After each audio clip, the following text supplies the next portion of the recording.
faster.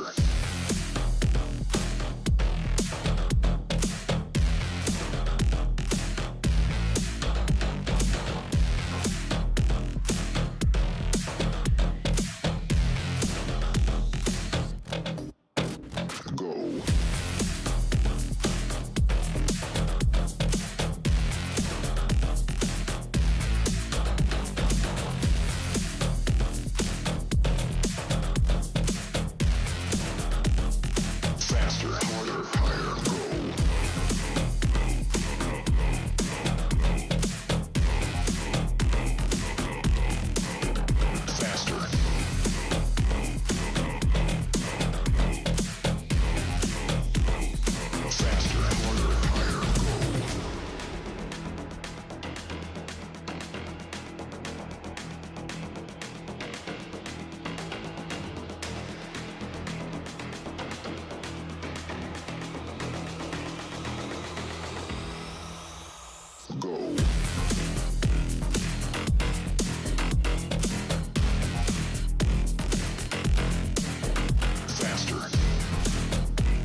faster.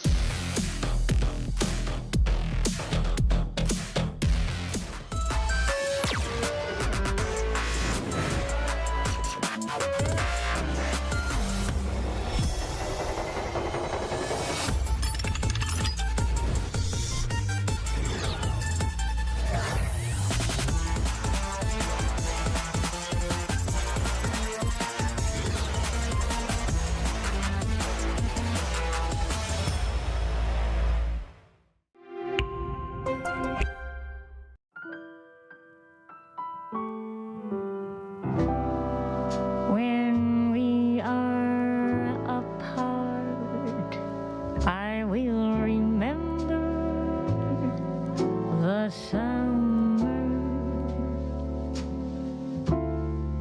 Remember when everything was bright and new.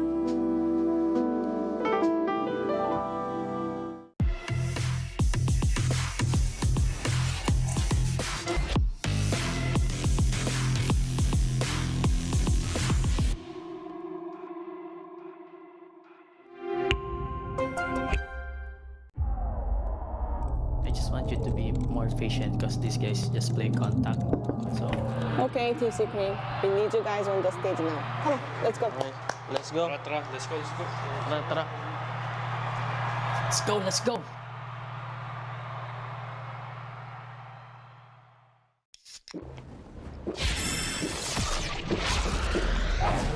Red Bull gives you wings.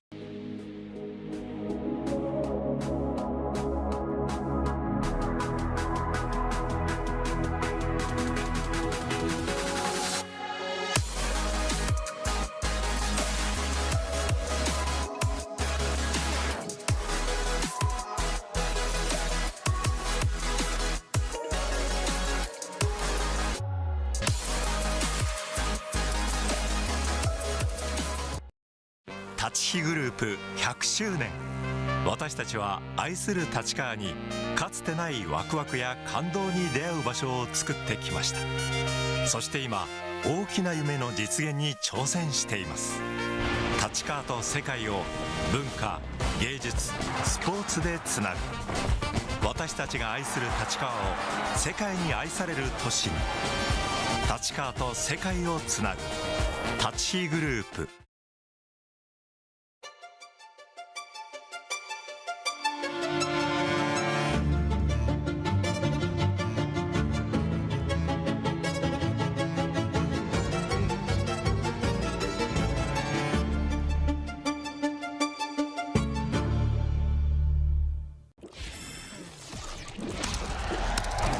Red Bull gives you wings. You can see their base while flying. You're handsome, Maxim. I can see you Thank you. there. I can see me. I can also see you. You're so cute. Cute mag-react. Si Jemkin out, Char. Si Jemkin. Tungo pa siya.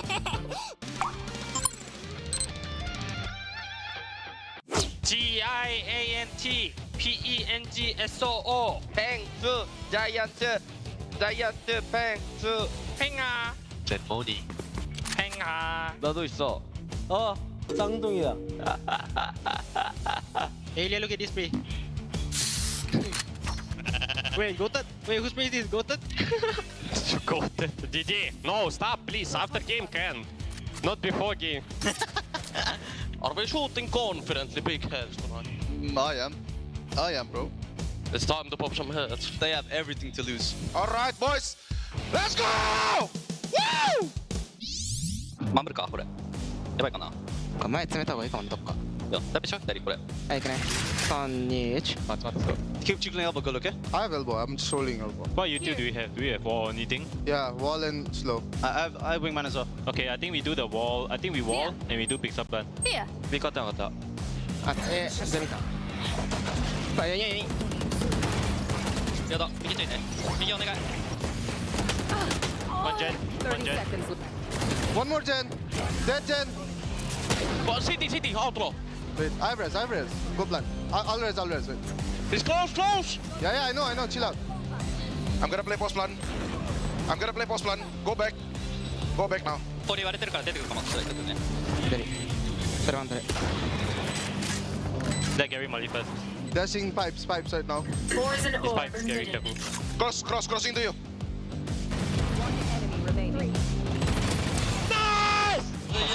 いつもありがとう。強っ。ナイス。助かった。ナイス。 It's okay, bro. They're front C, front B. I can't open door. They take alarm bot. Nothing safe. How many? 2, 3, 4, 5. All 5. Okay. They don't find of us here, okay? Get ready. I'm gonna satchel in, guys. Hey, what? Behind. Yeah? Omen TP. Oh, laser. Ah, nice try. Don't throw. Body. Nice. I got you, bro. I got five, bro. Jay, you insane. He's out. OTC. 5B together. Going to B, guys. Going to B. Go link. I don't see anything A. 얘들아 이거 나 스모그 2개 있어. 천천히 해볼래? 야, A 하나 있었어. 야, 오른쪽. 아, 미안하다. B 레이즈 혼자 갔다 간대. 혼자 갔다 오다가. 어. 근데 페이드도 있을 것 같긴. C 갔을 수도 있을 것 같아. 문 깨고 천천히 할게요. B로 와줘. 페이드 설. Okay, B main. Watch B main for me. I can hold it. One B main. I'm picking B man up here. I'm picking link of B. 알았어. 해븐 조심. 해븐 나왔다. 진짜 나와볼래 천천히. 기다려. 천천히 해봐. 이미 나온 것 같아.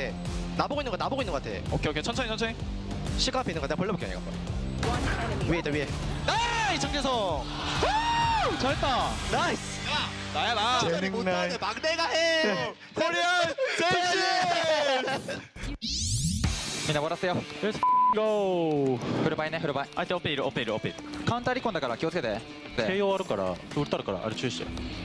そばだけ。これ多分薄いと思う。I broke the cam. They blind me. Yo, can you guys just rotate? Yeah, I'm rotating. サイファーそばね。ごめん壊した フラントカバー願い。カバーしてる。I can help you guys right now. Go, please. I'm dead. I'm going. Nice job. One more side. 相手 KO ウルトあるから、そんなモルトも使えない。これ回っていいこれ。いや、これスキルないと、守って。スキルない守って。ネタ来て。守って。勝てるよ。スキル勝ってる。Okay, 分かった。Master, can we go? Careful making a play. Can you go fast? Can you go right side? Can you go right side? Reloading. 右側見て方面入った一人やった。いや、オフ。左してないオペ。詰めてる。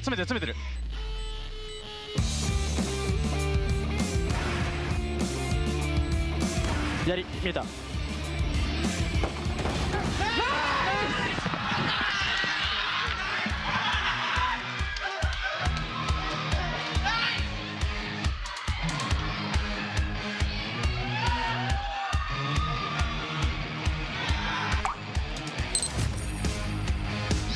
I'm gonna sell.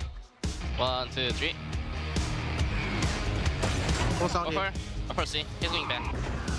Multiple fighting. Wait, I have ult. I go. Come, guys. I would take. One cross. Nice. Yo, let's go. Go see. Okay, smoke one. Okay, water. Take. Yeah, I hold on. 30 seconds left. I need to watch flank, guys. Okay, let's go. Yeah, you can. Okay, go out, guys. One out of city. Nice. JP inside. VT out. Nice. Good job, guys. Let's go. Thanks. Nice outing, man. Thank you. May camera close. Flashing ako. Long patay ako mid there Baba ako, Jim. Ngayon, likod mo isa. Vent umakyat ramp Side. Hell lang.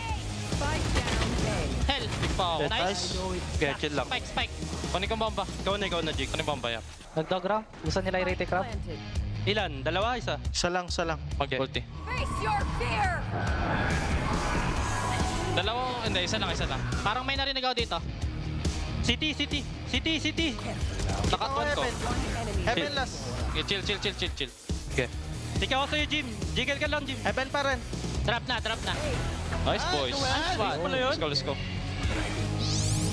Need to go, guys. No molly side. Smoke on. Flashing. To yellow. I shock that. More yellow. 3. All 3. Can you walk up? I'm gonna drone. Nice.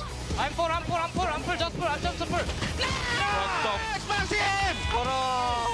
Let's go, Maxim!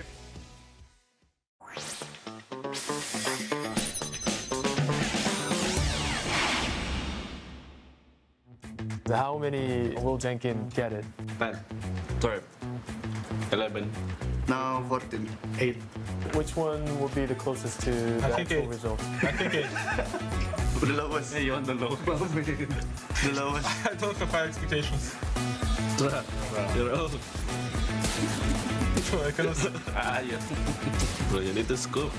I don't wanna. Wow. Look, 14, 14. 11, bro. Look, break a 20. Bro, I cannot see cross carry one. What do you want from me? Bro, 11, bro. He. Oh my god. Please. Oh, one more. I'm happy with it. Upside down goggles. Balik. Swimming goggles, bro. What? What? I cannot see even without. Bro, I cannot even press start. Gak press start, bro. Yeah. No. I don't see cross. Can I get bigger cross care? Go. Yeah. Nice. Yeah, that's so big. Wait. Oh yeah. And change the speed into medium. Where? Okay. Wait. Bro, you cannot even choose medium. How can I shoot bot?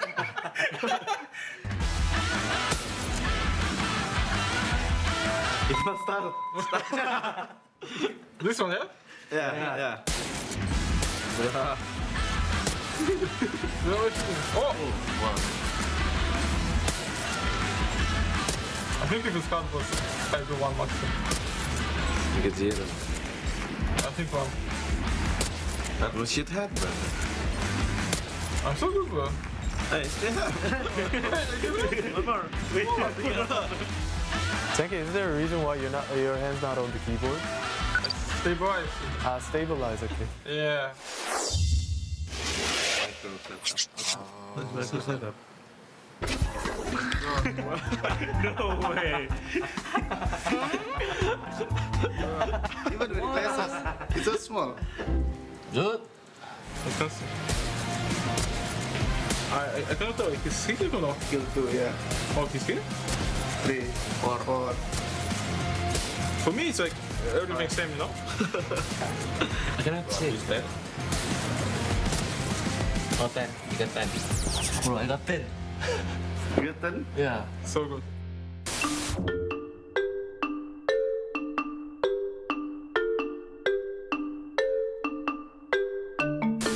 So easy. Yeah. You can give us like 10 seconds, we can do it also. This is too easy. Leave it. What is W, Maxim? This one? No, this one A. What do you mean? That was this one. Bro, not double A?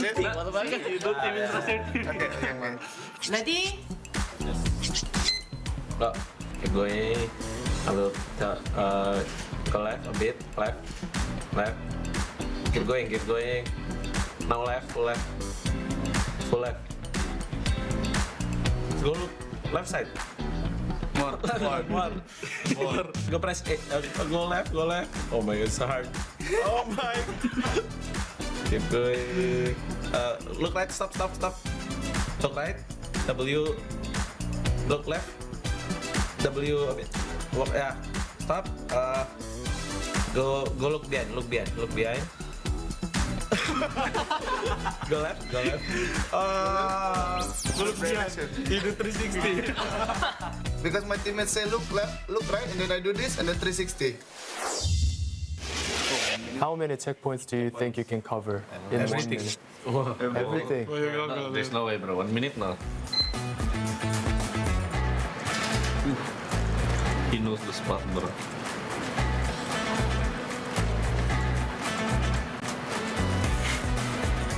Boy. Oh. Bro, I know the spot. Oh. It's okay. Oh.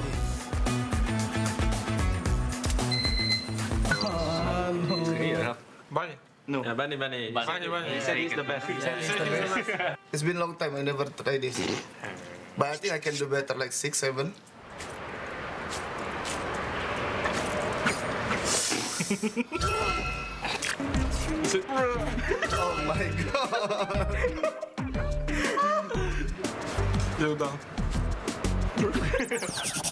Okay, we cut it off.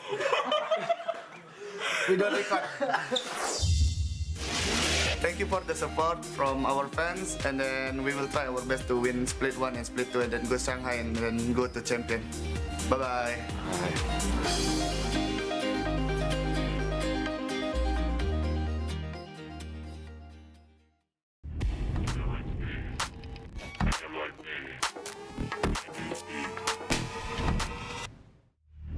They already bought, as you mentioned before. And so, nice little angle here. Hello. With the Outlaw, gonna pick up 2, easy peasy. Povey has been utilizing those. I mean, I get it. You have that Sheriff. You say, like, okay, I can get this headshot. I can get the lineup, but such more protection, more armor, etc. Unless you're going to insta-tap him, you're not going to get that kill. Now, to help his teammates, they'll have to give up lamps, but not the most crucial of areas. But the flash is good, and it's going to be the transfer over with the Stinger. Saya good for 2. But it's going to be reclaiming the backside. The crash, he lets it pass. He's pushing forward. Stacks, he finds one. Can he find the Gecko? He's good for a triple, a quad, and he's on for the ace. The IGL of PRX. It's going to be a dash in. Checks for main, but they haven't cleared Foxy 9 just yet. He's only good for 1. Izu, gate crash all the way into the site. He'll get a double kill, but Stacks all the way down to 10 HP. Izu with a 3rd as well. The rookie from T1. Trying to claim his place in stage 1 as he gets a 4th. Can he get the ace now this time? The crowd chanting for it once again, and it's the ace for Izu.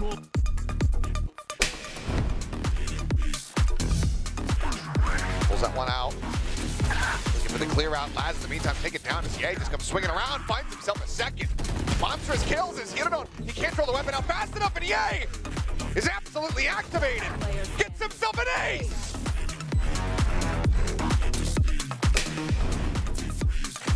Nobody close. D7 cleared the second trip, but it's going to be something that draws the aggro first. Forsaken good for a double. Jing still alive on the site. Something trying to bounce back out as Jing flies more of a texture.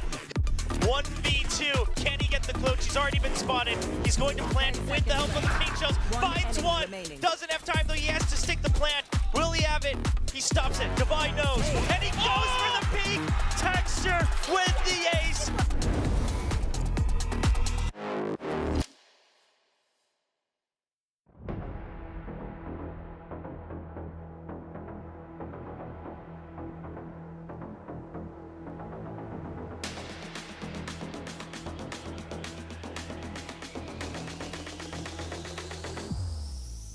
Faster.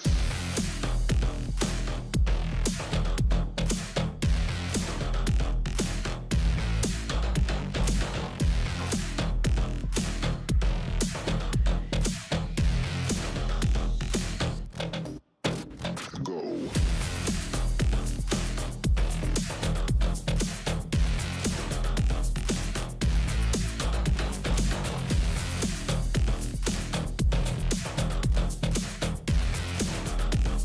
Faster, harder, higher, go.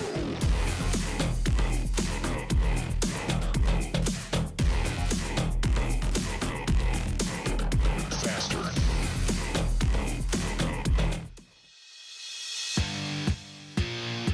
It's another day here at VCT Pacific Stage 1, live from the Coaction Card Atrium, or Atrium rather. It might be gloomy outside, but this stage, things are heating up indeed with the best Valorant action for you guys. My name is Mika Fabs, and I'm back on the desk with Paperthin and Asarai and Dan the Penguin, my friend over here, my cozy little friend. How are you guys feeling, especially since yesterday that was a bit of a long day?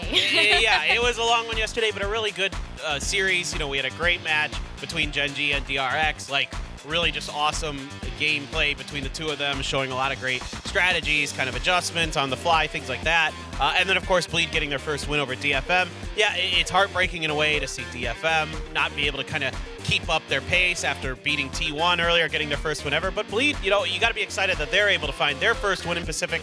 So a lot of cool things happening yesterday. Yeah, especially if you think about how DFM got their first win after a very long time. And then also same thing with Bleed with Ye, finally getting that series win. So he's going to be happy at least with that W under his belt. Yes, again. it was more than a year, I believe. 430 days is what it was. I wasn't. There you go. I guessed yesterday. I was like, I know it's more than 400 days, but I can't remember exactly Very how long long it's been. time. Yeah. A long time coming indeed. And you know, we're at a pretty interesting point as well in stage 1, right? You find that, you know, time is running out a bit for these teams. So you find that the teams are also playing a little differently. There's a bit more, you know, there's a bit more weight to it. There's a bit more gravity in how they're playing. And, you know, you also have, you know, potentially Clove entering the picture as well. It could, you know, things could be very, very different for this week. Yeah, exactly. I mean, there's a lot of changes happening all across the board with, you know, agent comps and all these other things. And then you got to really look at the standings because it's so tight right now. You know, Omega Group, there's 3 teams with 2 wins, or 4 teams, excuse me, with 2 wins already. And there's a bunch of teams with only 1 win over an Alpha Group. You need to at least get 2 right to make sure that you qualify for playoffs from Alpha Group. So there's a lot of things that can happen still in these playoff standings. Like trying to predict or trying to, you know, guess what's going to happen here is impossible because we've already seen that these teams are all so evenly matched. Yeah, I think that, you know, at this point, you know, every single match, it does matter, right? It does matter for either team. And, you know, as we can see, you know, you even have the round differential coming in as well. So it's like, it means that for these teams, what form they're in right now, it's like time is running out for these guys to make any kind of adjustments, which is going to be very interesting for our series today because we have a lot coming in, of course. We'll get to that in just a little bit. But Azrai, how are you feeling about our teams right now, especially since week number 3, time is running out for them? I think even though time is running out, it feels like there is coming into, you know, past the halfway point. There are a lot of teams that are starting to get into the groove that they are kind of hoping for, right? And what we've kind of been analyzing with these particular teams, we've seen the supposed rise of Bleed, DFM still getting that series win, DRX coming back to full form. So turn of the tide as we are hitting this week 3 here in Split 1. Yeah, we're hitting major story points as well because we have so many amazing plays that have happened, and a lot of them have been happening within the first few minutes of the game, right? And take a look at our pistol round win rate here, Paper Thin. These are some pretty interesting stats, and I actually didn't expect Zeta to be up there first, but I'm quite impressed. Yeah, it actually is a bit shocking. I mean, Zeta, not a team that we've historically been like calling like, you know, pistol princes or anything like that. They're very much kind of an even keel team typically, but I think some of those young guns in particular, like Euron, has a lot of impact on these pistol rounds. So it's good to see them get those early starts. Now they need to start converting them into more wins and more consistency and those kind of things. Not surprising to see Paper X up there. Talon also pretty interesting. You know, that they've had kind of a shaky start, but, you know, if you can get those pistol round wins, that's always going to give you a foundation for some success. Get you that early Econ League, get you some confidence, things like that. Yeah, Azrai, does the TS stat surprise you? I don't think I'm surprised, actually. Not at all, because again, when they were still, you know, playing locally in the Philippines, that was one of their kind of marquee stats. It was their signature. They always lose the pistol round, so not really surprised with that one. Yeah, but these are pretty interesting indeed. I love how you brought out how, you know, the young guns of Zeta might be leading the charge because, you know, you have very, very interesting names over here. We have a lot of young guns over here as well. Izu, for example, leading the charge for the Sheriff with 12 kills. I love how you go over to, you know, the shorty, and the standard's not very high when, you know, to get on the board there at number 3. You have Bane. You just have to be brave enough to actually use it. Yeah, at least Bane tried. I mean, he's got that going for it. It's not surprising to see something in Buzz up there. I mean, 2 players who are, you know, kind of iconic with the shorty with their aggressive jet play. But in general, since you're not seeing a lot of jet, you're not seeing a lot of shorties anymore. That's kind of like the key indicator of why that number isn't as high. The Frenzy also not super favored in general. You do see it on some pistol rounds on Ascent, like players holding B and things like that. It'll pop out from time to time. But yeah, the Ghost and the Classic, of course, are going to be always kind of the kings for the most part. Sheriffs and Ecos as well. I feel like those 23 kills, by the way, from Zest, that was all like yesterday.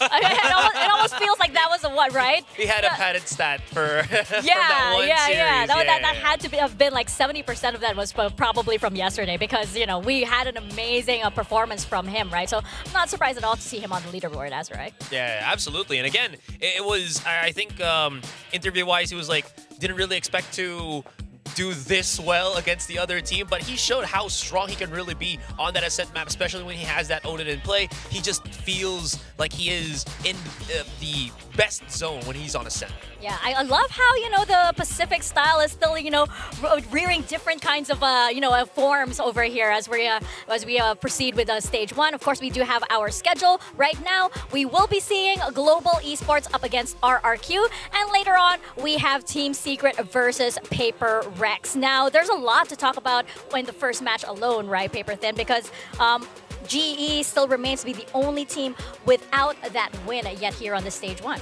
Yeah, and today it's do or die for them. The number of games they have left are running out, so they have to find a win somewhere if they're going to have any hope of making the playoffs. It's going to have to start here today. And then on the other side of the coin, RRQ being 2-1 with so many other teams also with 2 wins in their group, it's an extremely important match to get this win here to try to get yourself into playoffs as well. So already here, we're in week 3, and the playoff implications are very, very important.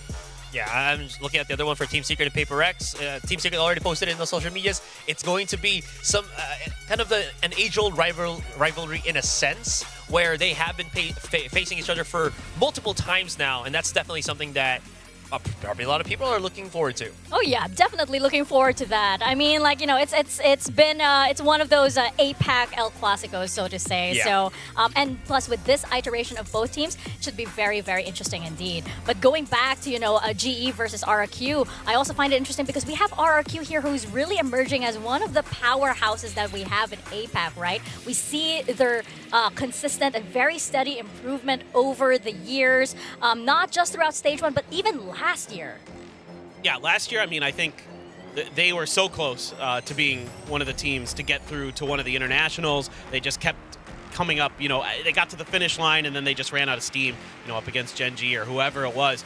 So this year, I'm hoping that they can get over the line, but we have seen that there have been some roadblocks with their loss to T1. Well, let's find out first what GE are up to with Jen, who is standing by with the team.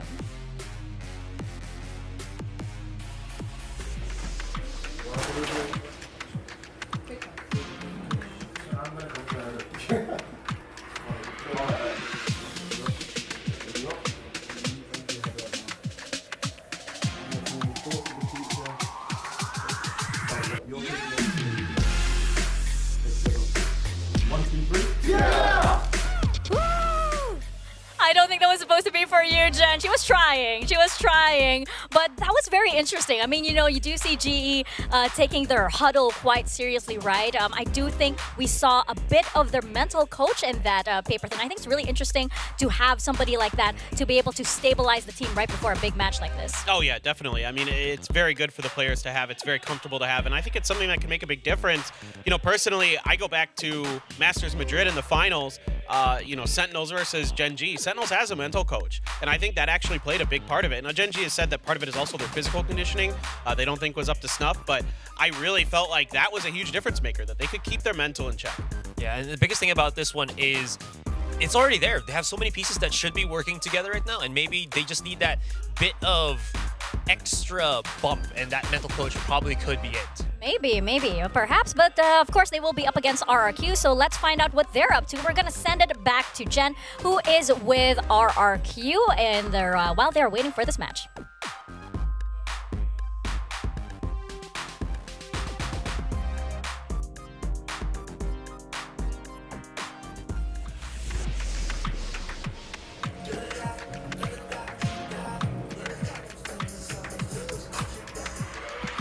Hello, 2G. It's been a while. Are you playing today?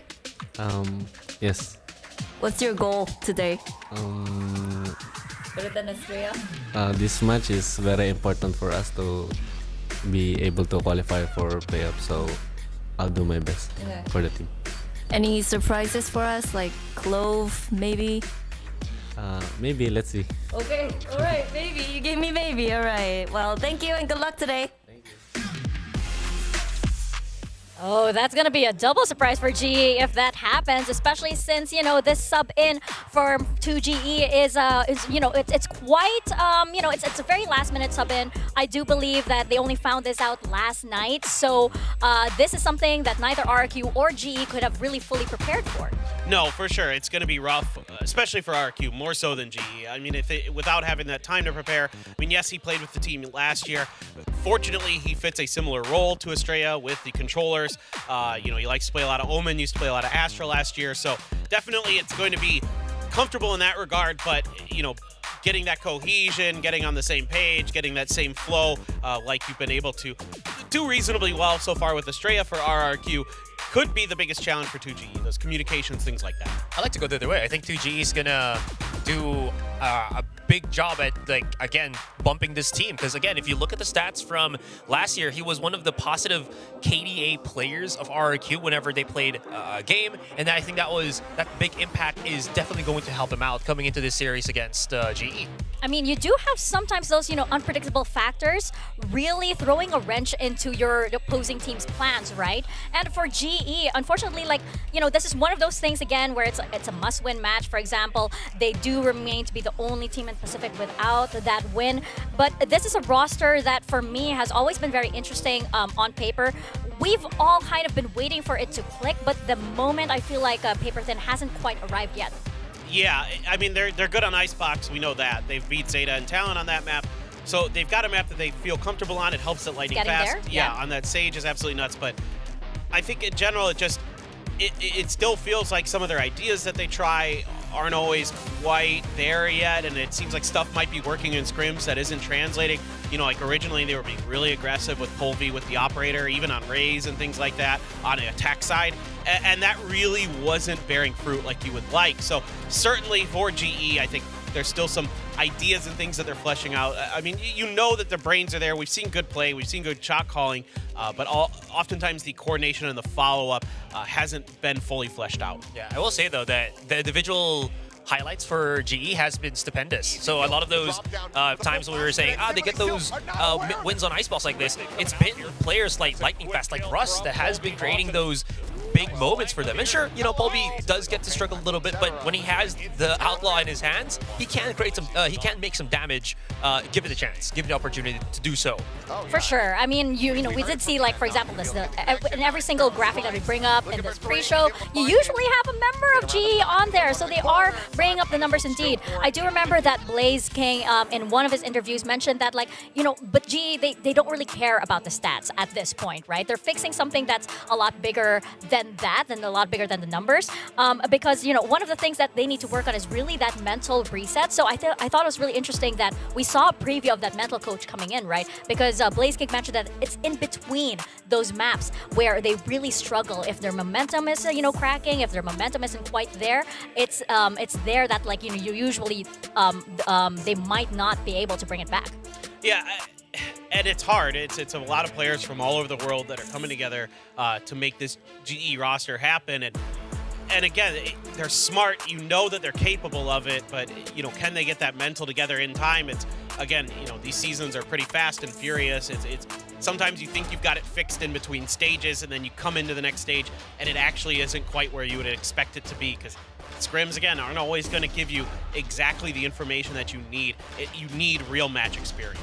Yeah, speaking of match experience, looking at the percentage of the maps here real quick, we could be looking at maybe a head-to-head on Icebox. That's been a real kind of staple for both of the teams, so that could be a great starter for both GE and RRQ. I'm just looking for, how well Polview and Gem can match up, could, potentially look at for going forward into this. Yeah, that's gonna be a good one for sure. I'm waiting to see, which player from GE. We've seen Lightning Fast pop up. We've seen Polvi have his moments, right? Which player from GE is gonna have that moment, in this map today? It could be all of them for sure, right? Especially against RQ, wherein they're dealing with, 2GE coming in last minute. This could be the perfect time for them to strike, right? Because RQ, they're gonna be dealing on shaky ground a bit, especially in this first map.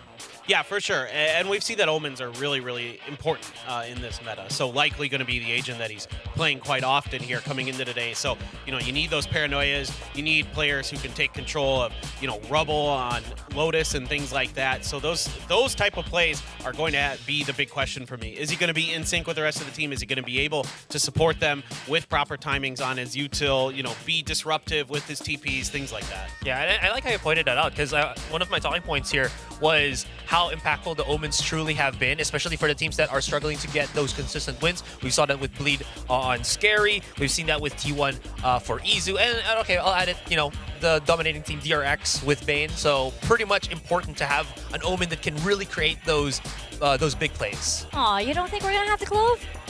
Skeptics for now. Skeptics for now, but we'll see. No, we'll see. I mean, we'll see. We'll see Not which this match. maps we're going to be stepping into as we head into our map select right now. We'll now begin the map ban for today's first match. All right, we're seeing Global Esports right now and RRQ into our map picks and map bans. I am guessing right off the bat that I'm going to be very surprised if Sunset comes out, given that both of these teams are like, that's not. Yeah, I mean, I'd be curious if RRQ left Sunset open just because it's been their permaban, and maybe you could just ban Icebox here and take away GE's best map away from them and just kind of say, well, we're not horrible on Sunset, and they got bodied by Zeta on it, but they are going to go for the Sunset ban and GE with their standard bind ban, so nobody going off script. Yeah, I think that, GE is also one of those teams that I do remember Coach Spin saying that, sometimes even if the map bans don't go in their favor, they're okay with it because, right now they're focusing on something else. I think for RRQ, this could be very, very good. Right now, I love RRQ's Icebox. I do think that, their Lotus is something not to be trifled with as well. Yeah, absolutely. And Lotus is going to be brought out, especially when Elmimor is coming into that initiator role once again. That's going to be, I think, a very good step into RRQ, kind of dictating the pace of how this first map's going to be. Very, very difficult, I'd say, for Global Esports, considering how, they've been struggling on that first map, but definitely a good pick that they've got that Icebox, as we've been mentioning, one of their best maps coming into the split one. And that leaves our decider, Ascent. This is interesting. I mean, it's maybe left a bad taste in RRQ's mouth after getting, pretty well handled by T1 on that map. And again, that was kind of a very weird day for RRQ because of T1's IGL change, a very different style, very different look. Probably weren't fully prepared for it, so I think this could be just fine for them coming into that third map. Yeah, and it goes to show, right, these changes, can mess with the other team's prep, right? Which is also why this is going to be a very interesting match because, for 2G, we need to know how he's feeling right now. I do know that he mentioned that he's excited, but he can't deny that he's a little nervous, especially, coming in last minute. There may be some strategies that, he's just not exactly unfamiliar with, but it's just out of practice at the moment. Yeah, again, you're a pro player that hasn't had a game in a while. That's usually some cause of concern. Sure, there are some players that once they come back in, it's only a matter of time till they adjust, but this is the first game. We saw that with Jing and PRX, right? Where it looked like he was lagging a little bit behind on what PRX was wanting to do. Took them a week to get him back into full swing. And now when it's just down to the wire here for RRQ, you put 2GE into the mix. That is such a big, again, thing for him to have to handle. Yeah, I think that RRQ as well, even with this, last minute substitution coming in, I do believe in what they've been building, right? They've been one of these teams that you can really see clearly the foundation that they've been working on since last year. And that's absolutely what I love, this kind of steady consistency from the teams, which, Ewok as well has been talking about how they've been, taking baby steps. And now it seems like the time is right for RRQ. It has to be. I mean, this is kind of a do or die moment in a way for them because there's been expectations for this RRQ team for quite some time. We've seen flashes of brilliance. We've seen that when everything is clicking, they're a really, really difficult team to deal with. Jemkin's been a phenomenal addition. He's constantly topping the charts for the teams, bailing them out sometimes, like in that overtime against Team Secret on Icebox, things like that, where he's absolutely able to take rounds over. You've seen good stuff from Elmimor. It still looks like he's maybe not as comfortable to me as he was on the Sentinels, but he's getting there. So for things like that, there's a few small tweaks that need to be made, but then you got this big wrench that's flying in at you with 2GE, having to come in for Estrella. So we'll see. Yeah. We'll see if they can dodge it or not. Yeah. It's going to be tough, and it's going to be very, very interesting indeed. I think that one of the most interesting things in this series is our predictions, because is it? Is it really, Mika? I I'm looking at this guy over here who is like, you know, I think at this point we actually have our own agendas with our predictions. Of course. You know, you have your own reasons, right? You have your own reasons. Azurai has his own kind of ritual going on. Hey, it worked yesterday. Explain yourself. Okay, genius, the man who's from the future.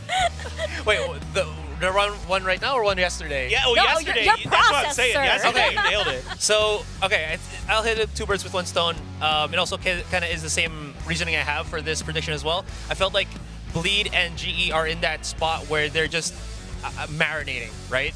And right now is the time for them to really come in to cook themselves and just come out swinging. I saw that with Bleed yesterday, especially when they came in full swing. And I feel like GE is at that turning point already. So that's why I'm picking them right now in my predictions as well. Okay. Are you hungry? No, I really there were messed so up. many. There were so many. I know. You're really on the food analogy. I know. I was trying to think about another word, but then marinating was the one that came into my head. I don't know why. I'm so sorry for that, but like.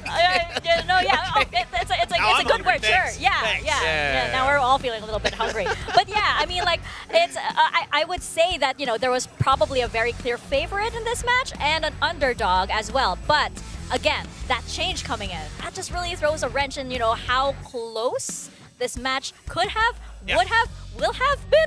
No, I mean, I think all of our matches are generally a little bit difficult to predict, and I'm often wavering. It is, yeah. And I was wavering a little bit on this one. I felt pretty strongly about RQ, but now that 2 GEs coming in, we didn't know that before we made our predictions, by the way. You can take it back. Can I take it back? No. I still think I'd stay with RQ, but it's definitely still going to be close. I mean, I think pound for pound, they're the better team.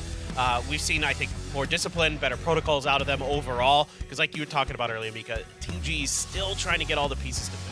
Yeah, and I also think it's about, you know, starting line, for example, the race, right? You have RQ that has been building this already. They have that head start, and you have GE that is still, you know, warming up a bit into this roster, right?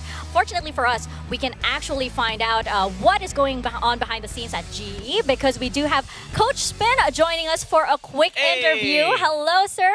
Thank you so much for taking time out. You can move Dan the Penguin over there.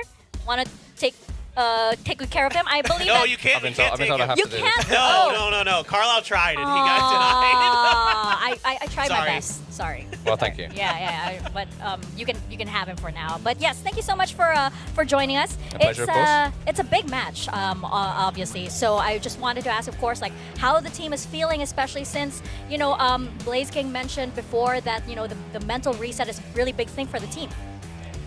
Yeah, I mean, it's hard. It's really hard to go into a series like this. Obviously, RQ made some upgrades, you'd argue, over the off-season. They've looked strong. I think they have good coaching staff, good players. It's a tough match for sure, and coming off the back of 3 losses, it feels tough. You have to go in. It's very hard to try and mentally reset. Yeah, I mean, we prepared well. I think the guys are ready. But it is difficult to try and perform on stage after 3 losses, for sure. Of course. Anybody would have a difficult time, especially since, you know, as we mentioned, you know, there are just few matches left. Yeah, no doubt. I'd like to talk about one thing that has been a really bright spot for your team so far, and that's been your icebox. In general, especially Lightning Fast has been really good. What do you think it is about him in particular on that map that like really allows him to excel? Like, is it his play style? Is it something going on with the team? I'm actually really curious. So I think the structure we have in place for that map is really strong. So everybody has a very clear idea of what their role is and how they should perform, what we should do in certain situations. So I think that takes a lot of the guesswork out of it, a lot of the like on-the-fly thinking. So Lightning Fast is able to just focus on aiming. He's mechanically a very strong player. I think if he has one downside or weakness is that when he has to overthink situations, has to think a lot about situations, that's when his mechanics can drop off. But when that isn't the case, when he really knows what he's doing, he can flourish, and that's what we've seen on Icebox, I think. I mean, okay, for my question, one of them at least is, you've been, you know, this roster has been active for like almost close to half a year now. What's been like the biggest change for you guys from the beginning of like when this roster formed to like right now, especially, you know, joining, having experience on kickoff, on Split 1? What's been like the biggest change or like outlook, I guess, that the players have gone through? I'd say probably it's been a pretty gradual change. Like for kickoff, we aimed to play a lot around like heavy strats. So the comps we were playing were like kind of gimmicky. We were playing things with like Gecko Breach, for example, that was like very heavy executes and so on. So we switched away from that a little bit to develop our fundamentals a bit more. That's what we've done going into this split. It's trying to recover that as part of our identity after that is difficult. I say the biggest shift we've had is actually this week. We've made like quite a big change to our calling structure. Off the back of the previous losses, we felt like we needed to make some sort of a change. So we've been implementing that over the last few days, and I think that's a really positive change for us. Oh, that's really interesting. Can you elaborate on that a little bit? Yeah, I was gonna say, you want to share a bit more? Without giving away your secrets. There's not a huge amount I can say. I mean, the key thing really is getting Benkai more involved. So obviously Russ is the IGL, but it's a way of getting Benkai more involved in the calls that we feel like supports the strengths of the both of them a little bit more equally. So yeah, I feel like it takes a bit of the pressure off of Russ. It takes a bit, as I mentioned, it allows the others to free up their kind of minds to just play and feel like a sense of lightness in the game and not have to focus on thinking about things too much, focus on their aim. Hopefully that will show in the stats and the performance. That's really interesting. Like I'm really excited to see what GE have been cooking. I wanted to bring it back to in the interview that you had with Jen, or well, barely an interview. She was trying to get an interview with you guys, but you were in your huddle, and it looked like you guys were doing like that mental reset that you guys do. You have a mental coach, I believe. Can you talk more about his role and how that comes into play in matches like these? So the big thing that he set out was to help us develop a strong team culture at the beginning of the year. So he was with us in Seoul in January. We set out to develop a really strong sense of togetherness for the team, which was a huge success. Like the team has kind of stayed together the whole way through, even when we've been struggling. So it's definitely like a strong suit for us. The thing we've been struggling with over the first few games, unfortunately, has been like composure on stage, just bringing out the performances that we know we're capable of. So he works individually with the players to try and help assist with that. Obviously, as we mentioned, trying to mentally reset between matches is also difficult, mentally reset between maps. And that was something we struggled with a lot in the last series. We came in strong on Icebox, we played well on Breeze, and then weren't able to close it out, and losing it in such a close fashion meant it really took a toll on our mental for map 3. So. Was there anything you took away from T1's win over RRQ to bring into today's match? Because it seemed pretty convincing with T1 really handling RRQ nicely. Was there something you were able to maybe identify that you're looking to find success with your team today? Yeah, of course. I think T1 played exceptionally well in that game. Like a big difference. Obviously, they made some changes as well, and they showed a big improvement over from the previous games. And definitely, we've looked at the games and we've looked at how T1 exploited some of the weaknesses we've seen from RRQ, and we're aiming to use the same kind of things. All right, final question, if I can. Now that 2GE is going to come into this one, does that kind of ruin like some of the counterplays that you have for RRQ against Australia, or is that nothing's going to change? It does change a little bit, but largely I think 2GE is still a great player. I don't think it's going to make a huge difference to how the game plays out. It might change them a little bit on the internal in terms of their calls and so on, but from our point of view, it doesn't really change the game that much. Well, it looks like everything that we've prepared for this match, we should be prepared to throw out. So it should be an interesting one. Thank you so much, Spin. Good luck to you guys. Thank you very much. All right. I'm sorry, I'll have to take the penguin. Sorry. We'll find you a home soon, okay? I'm sure a lot of people out there want to take you home. Where is he? The bear. The Tacti Bear. Yeah, Tacti Bear right behind me. I know. I think it's Carlisle who has his eye on Tacti Bear, right? I think. Yeah, he's got Tacti Bear, yeah. Yeah. And I have to apologize to the penguin for smashing it after. Oh, no. Oh, that's right. I'm so sorry. Oh, that's right. I already apologized once, but I do apologize. It's okay. I'll again. protect you. I'll protect you. Yeah. But I love that interview with Spin because, it appears as though GE also have been doing a few changes of their own, right? You have RQ here with a change that they weren't exactly prepared for, and now they have to adapt on the fly. And you have GE who's been, really been cooking up something this entire week and possibly changing their entire structure. Yeah, and I think I've always thought Spin is a really good coach. I think they get a lot of flack, and I understand it's hard. Tell him that. I do tell him that behind the. I do. Yeah. He knows, but he's really smart. So I think he gets a lot of hate that is not deserved. He identifies problems well and fixes them. Yeah. I think so as well. And as I mentioned, it appears as though everything that we could have been thinking about this match probably isn't gonna go the way you think it will. So I'm very excited to get into this one. We are having Global Esports and RRQ for our first match of the day. So let's get on stage. VCT Pacific Stage 1 of Day 2 of Week 3 rather, starts now.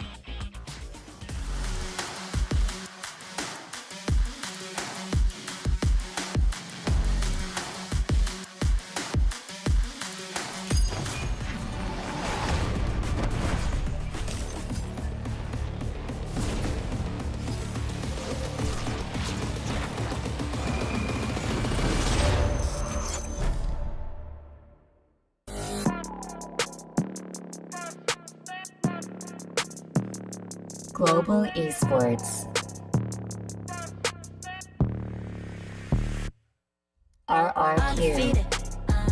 That's why they call me undisputed. I'm breaking up another season. I've been up on my stats. Now would you look at that?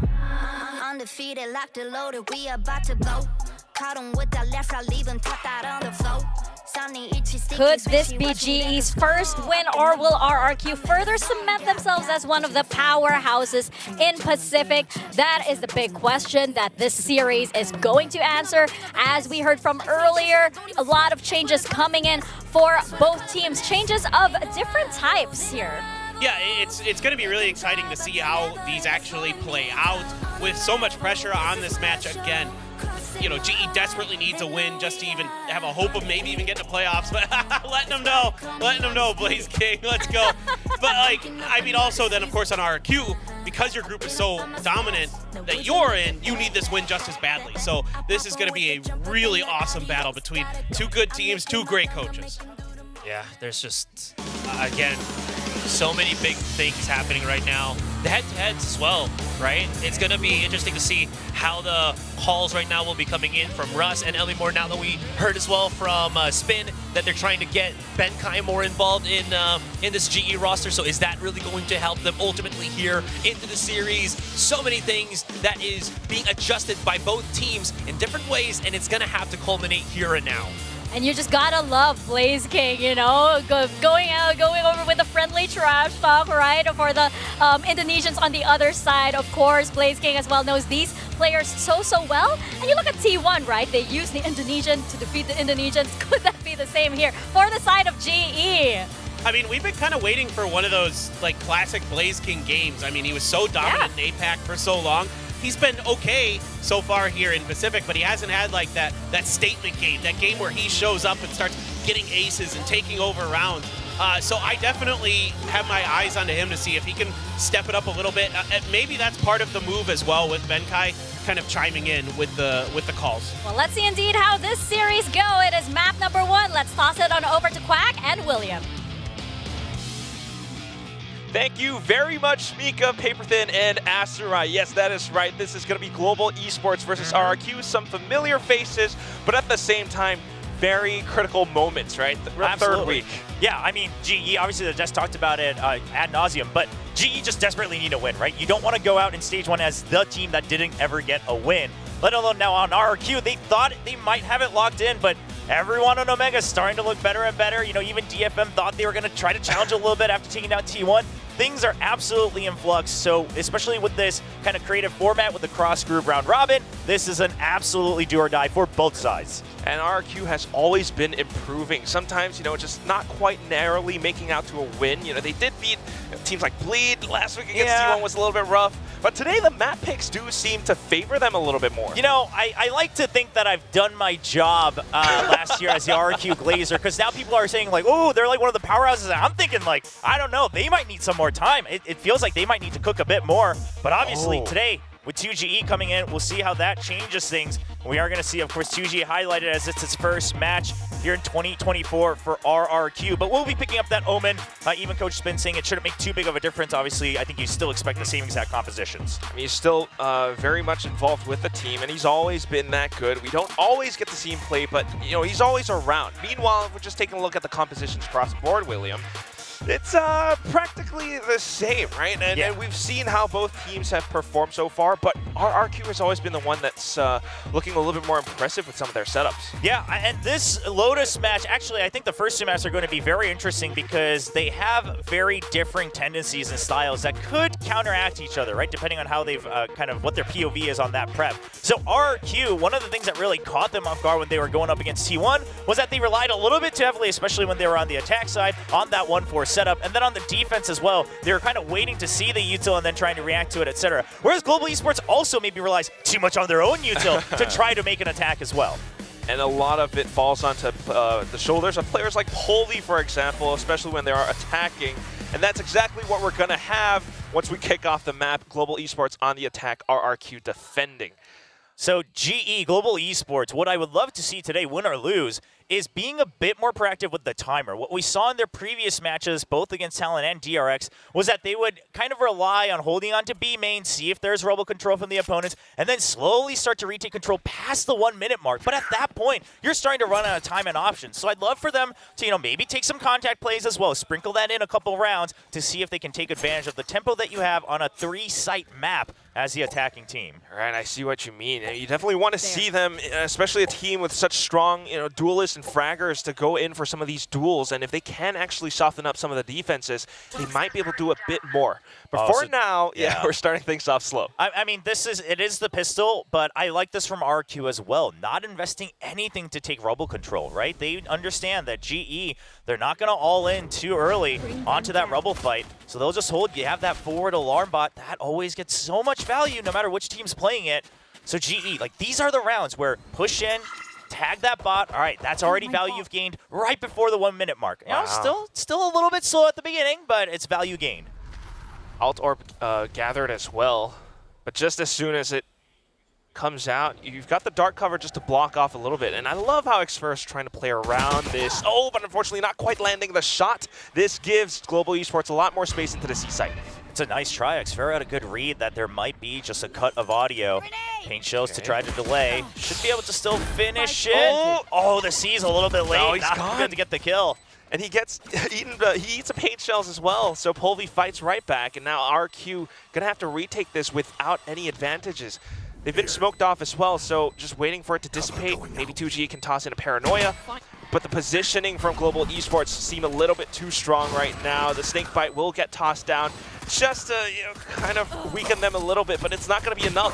2G tries to rush right in, gets a little bit of a right click, but it's not still enough. 3 targets left, and Flips is down at 10 HP. He swings, but Polvi just tags him down. A quad for this guy in the pistol round, and very close to a showstopper. Yeah, it might not be the flashiest round, but I think if you're a GE fan, that's a round that makes you feel good about the team already. We don't want to write things off too early, obviously just 1 round, but sure, a bit slow, but they're still able to push in, try to clear out the alarm bot early. Then they decide to cut audio instead of having to use all their util to get in. And then they position the post plant to make sure that they have a crossfire at all times no matter where the paranoia comes through. Blaze King always had vision, and once the paranoia clears, Polvi is able to get a 4 kill. I mean, this is everything you wanted from this team for that pistol round, and Polvi's already getting hyped up. That's exactly what you want from Global Esports. RQ not backing down without a fight, though. This is their pistol now, and they are looking to get whatever they can retrieve. So both alt orbs on A and C, they've been moving out front. Yeah, going for the Viper's Pit over the lockdown. Bit interesting. Obviously, Flips already had an extra point as well, but being on defense, can't fault him too much. Prowler to check as well. You already saw that there were 2 members. GE, they're reading things very well. I mean, we'll have to keep tabs, but maybe that extra comms coming in might be able to clear things up for GE today. Taking a lot of tactical fights as well. I mean, whether or not it's just Russ going in with this separate C-site squad, he's calling out for that paranoia. They're going in for these kills, and they're making sure that they're going to keep every single weapon as they go into the next round. That's what you want to see from them. Yeah, 40 seconds. You still have so much time, and during all of that, Blaze King creeps through. He realizes no setup on A, no reactions either. Now, he is going pretty deep, but he's got the Spectre. He's not in a bad position because you're still able to isolate fights 1v1, and now they have to clear him, right? I mean, if they clear him, sure, you get a weapon, but they have to wait and try to fight this out. He's able to reset the aim as well. An excellent round played out on the anti-eco by Global Esports. Okay, only more tries with the classic, but unfortunately it's going to be Benkai with the ghost that takes him out instead. And it's just a little bit of fun, The best thing is that Global Esports does make it a flawless round. But for Blaze King, the fact that these are some of his Indonesian brethren on the other side, it's a little bit of a friendly match as well. Just imagine the storyline if the only teams RQ loses to are teams with Indonesians on their squad. I mean, listen, we might be onto something here, okay? T1 might have been onto something when they brought out the Obscured IGL last week. Might have cracked the code.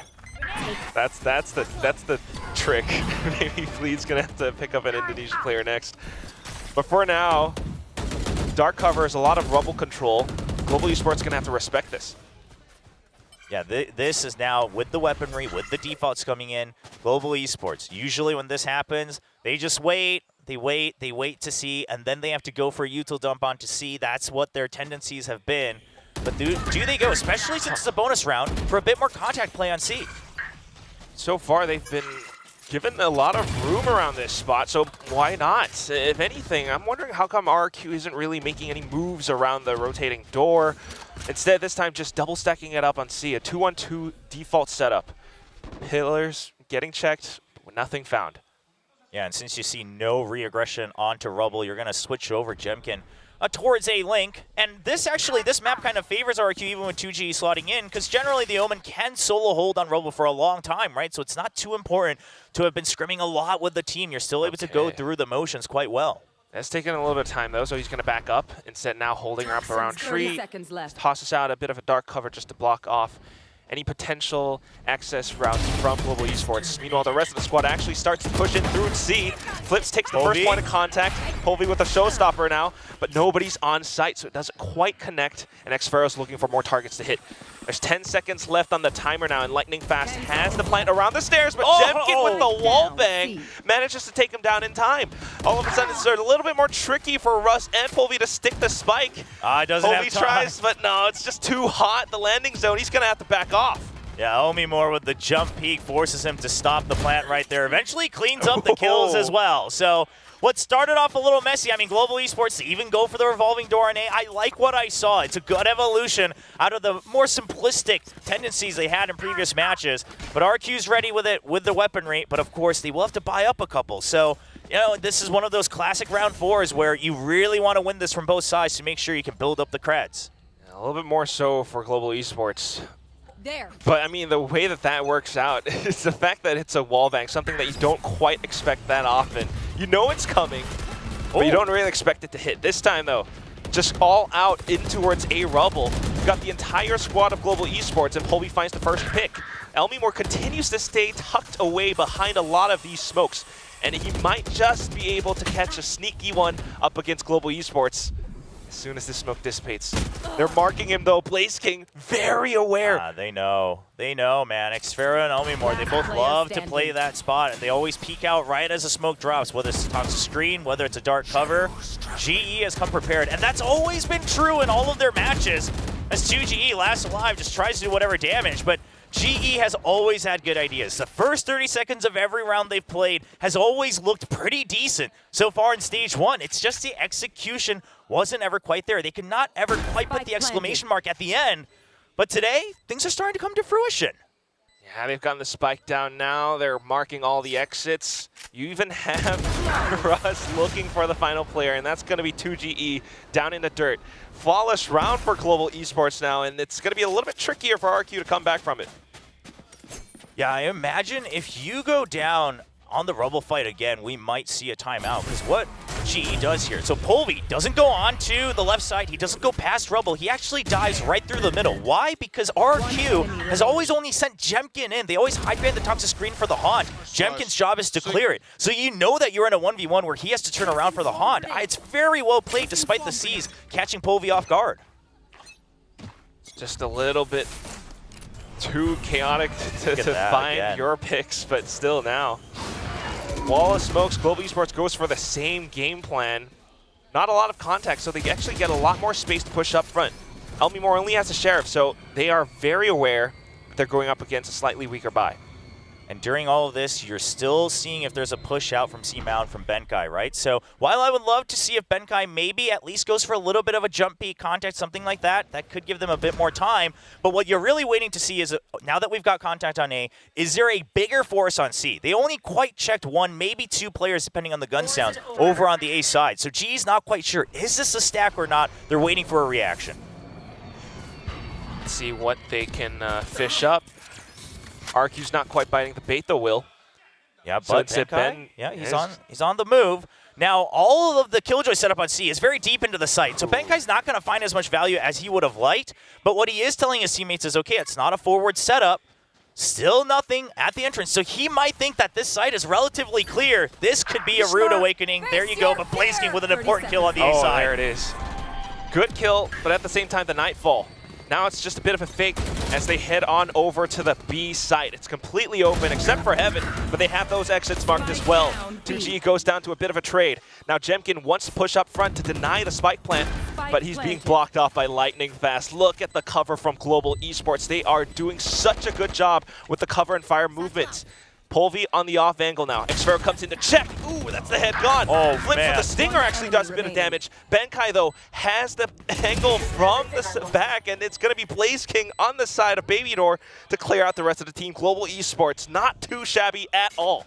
You know, this always gets a lot of teams when it comes to that B site. When you see the clock ticking down, you think you have a better shot of denying that plant. But the fact of the matter is B site is primed for retakes, right? Even if they take over A link, you can still create so much pressure. Sure, it's a 3v4, but you have to wonder if Jemkin hadn't taken that early damage, wouldn't this have gone a little differently?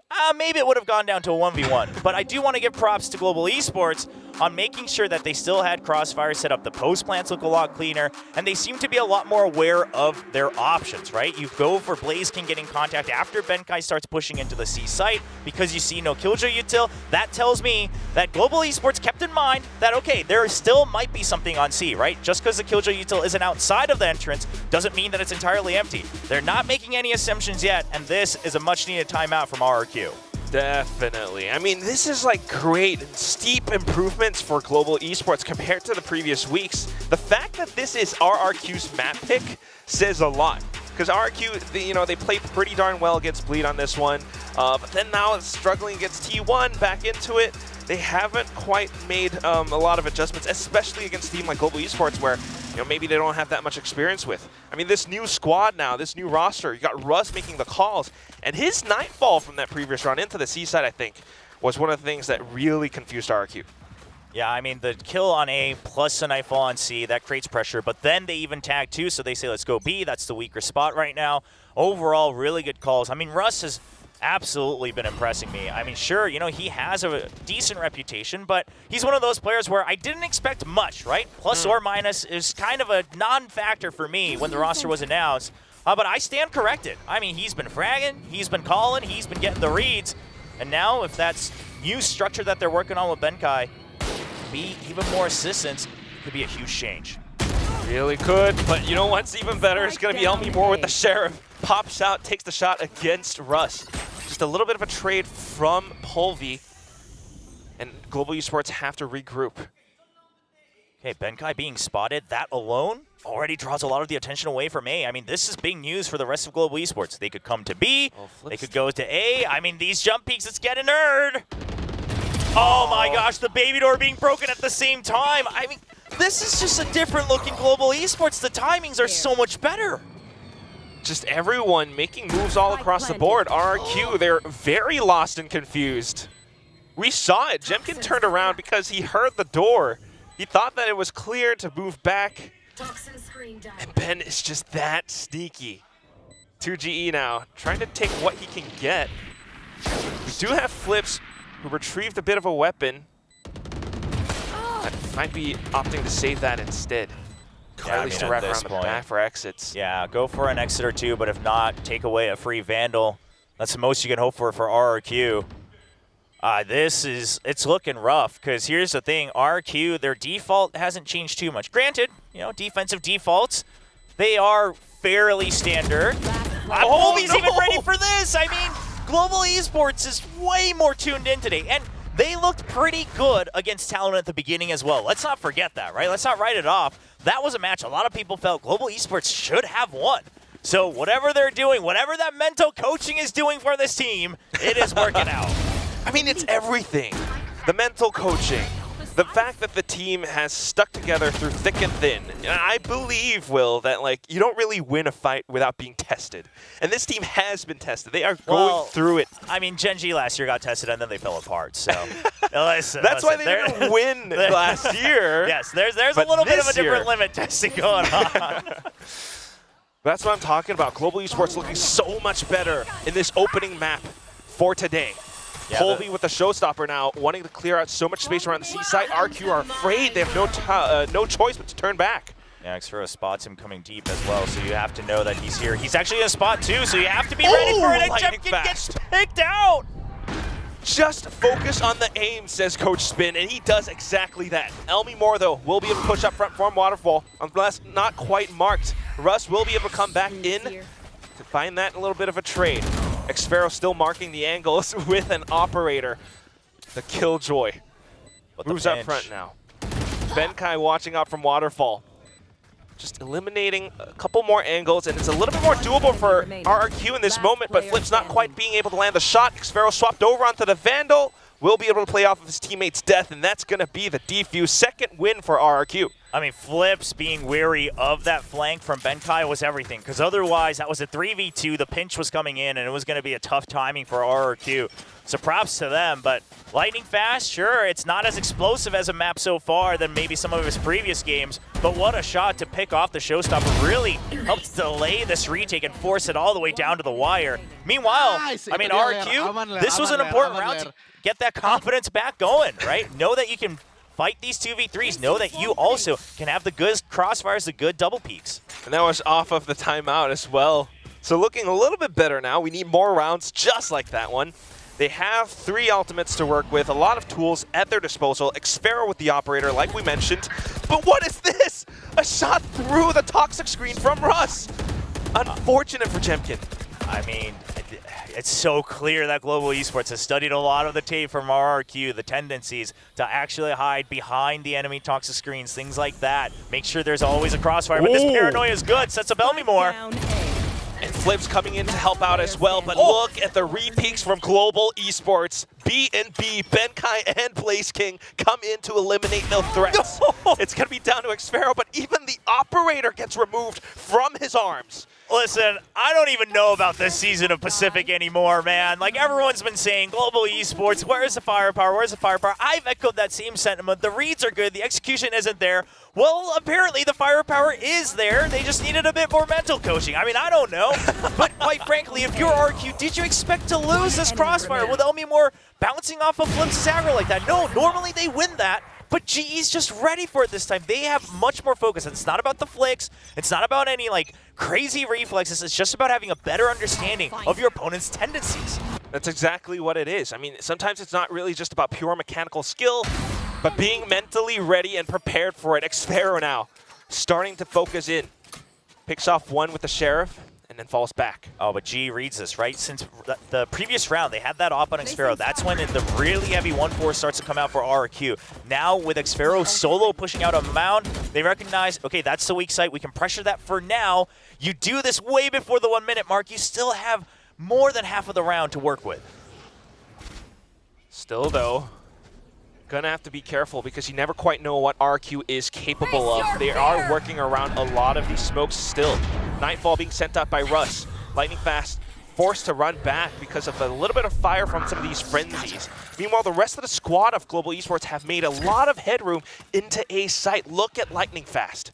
Yeah, I mean, the only thing is the spike. Yeah, the spike isn't quite there just yet, and Xfero, gun's not out. Would have been a close one either case. They don't really know that he's there. That could be a bit of a problem, Will. Yeah, especially with the rifle picked up. And, I mean, you've got some other ultimates as well. RQ just has to hold on to time. The paint shells come in as well. Oh, all right. Lightning Fast. I love the pit. Manages to evade it. The pit comes up, gives them a little bit more space to sneak around. Flip's able to pick up just the one. Still not quite enough. Do you have the internal timing timing for the lockdown now? Unfortunately, though, Polvi able to swing back. This is now Global Esports very aware of every movement from RRQ, even though Flips has the Viper's Pit and he's trying to sneak around you. Picks up the Vandal, but unfortunately it's a bit of a crossfire and 2 players staring right down your barrel. I love that they're aware of this. And one of the things that might have given it away is the timing of the pit. The pit comes out, but where's the lockdown? If you're going to invest that much on an eco, surely the lockdown's coming from somewhere. So at that point, you don't see the Killjoy anywhere. You see people starting to flood in. You're thinking something's not right. As soon as you hear the lockdown, Polvi turns around. He's ready for the shot. GE is just focused in, and maybe that's all they were missing this entire time. Excellent point, Will. I mean, just the awareness from not just Polvi, I guess. I mean, he might have been the one to turn around, but I have to imagine there are a lot of communications going on throughout the entire team. They can keep this up, make this map a quick one. It's going to be very troublesome for RQ into the next. Lightning Fast starts things out, holding the angle around pillars. See, now that you've done a couple higher tempo rounds, now going for that slow default. Yeah, see if the push comes out. Why? Because Rubble hasn't worked out for RQ. Mountain hasn't worked out for RQ. So there's a good chance. And even if they don't come out, you know, you only spend 20 seconds, you're still able to work the rest of the round. So Global Esports, the attacking looks a lot more convincing. Obviously, still a long way to go here on Lotus. Holy. So even though Pillar might not quite have worked out at the start of the round, xffero still sharp as ever, posted up front with the operator. Falls back now just to relay. The rest of Global Esports knowing that they probably don't want to head back into the A site, right, Will? Yeah, I mean, usually that op is solo, but now with this timing, you're expecting there's at least going to be some backup coming forward. So I like digging into the B site. That's usually going to be the weakest. You'll worry about the post plan afterwards. You're going to push them out with the lockdown. Now, how far deeper do they go? And is there alert from Lightning Fast? Might just stick around, play around Baby Door. Let that lockdown cook a little. Check with the Prowler. Spike gets down. RRQ wants to retake, but they're only taking it from Waterfall and Heaven area. Link, the Prowler goes in to check. They start to swing out. xffero fires off the shot. 2GE now chiming in. But Global Esports still managing to hold. Lightning Fast trying to lurk and peek out.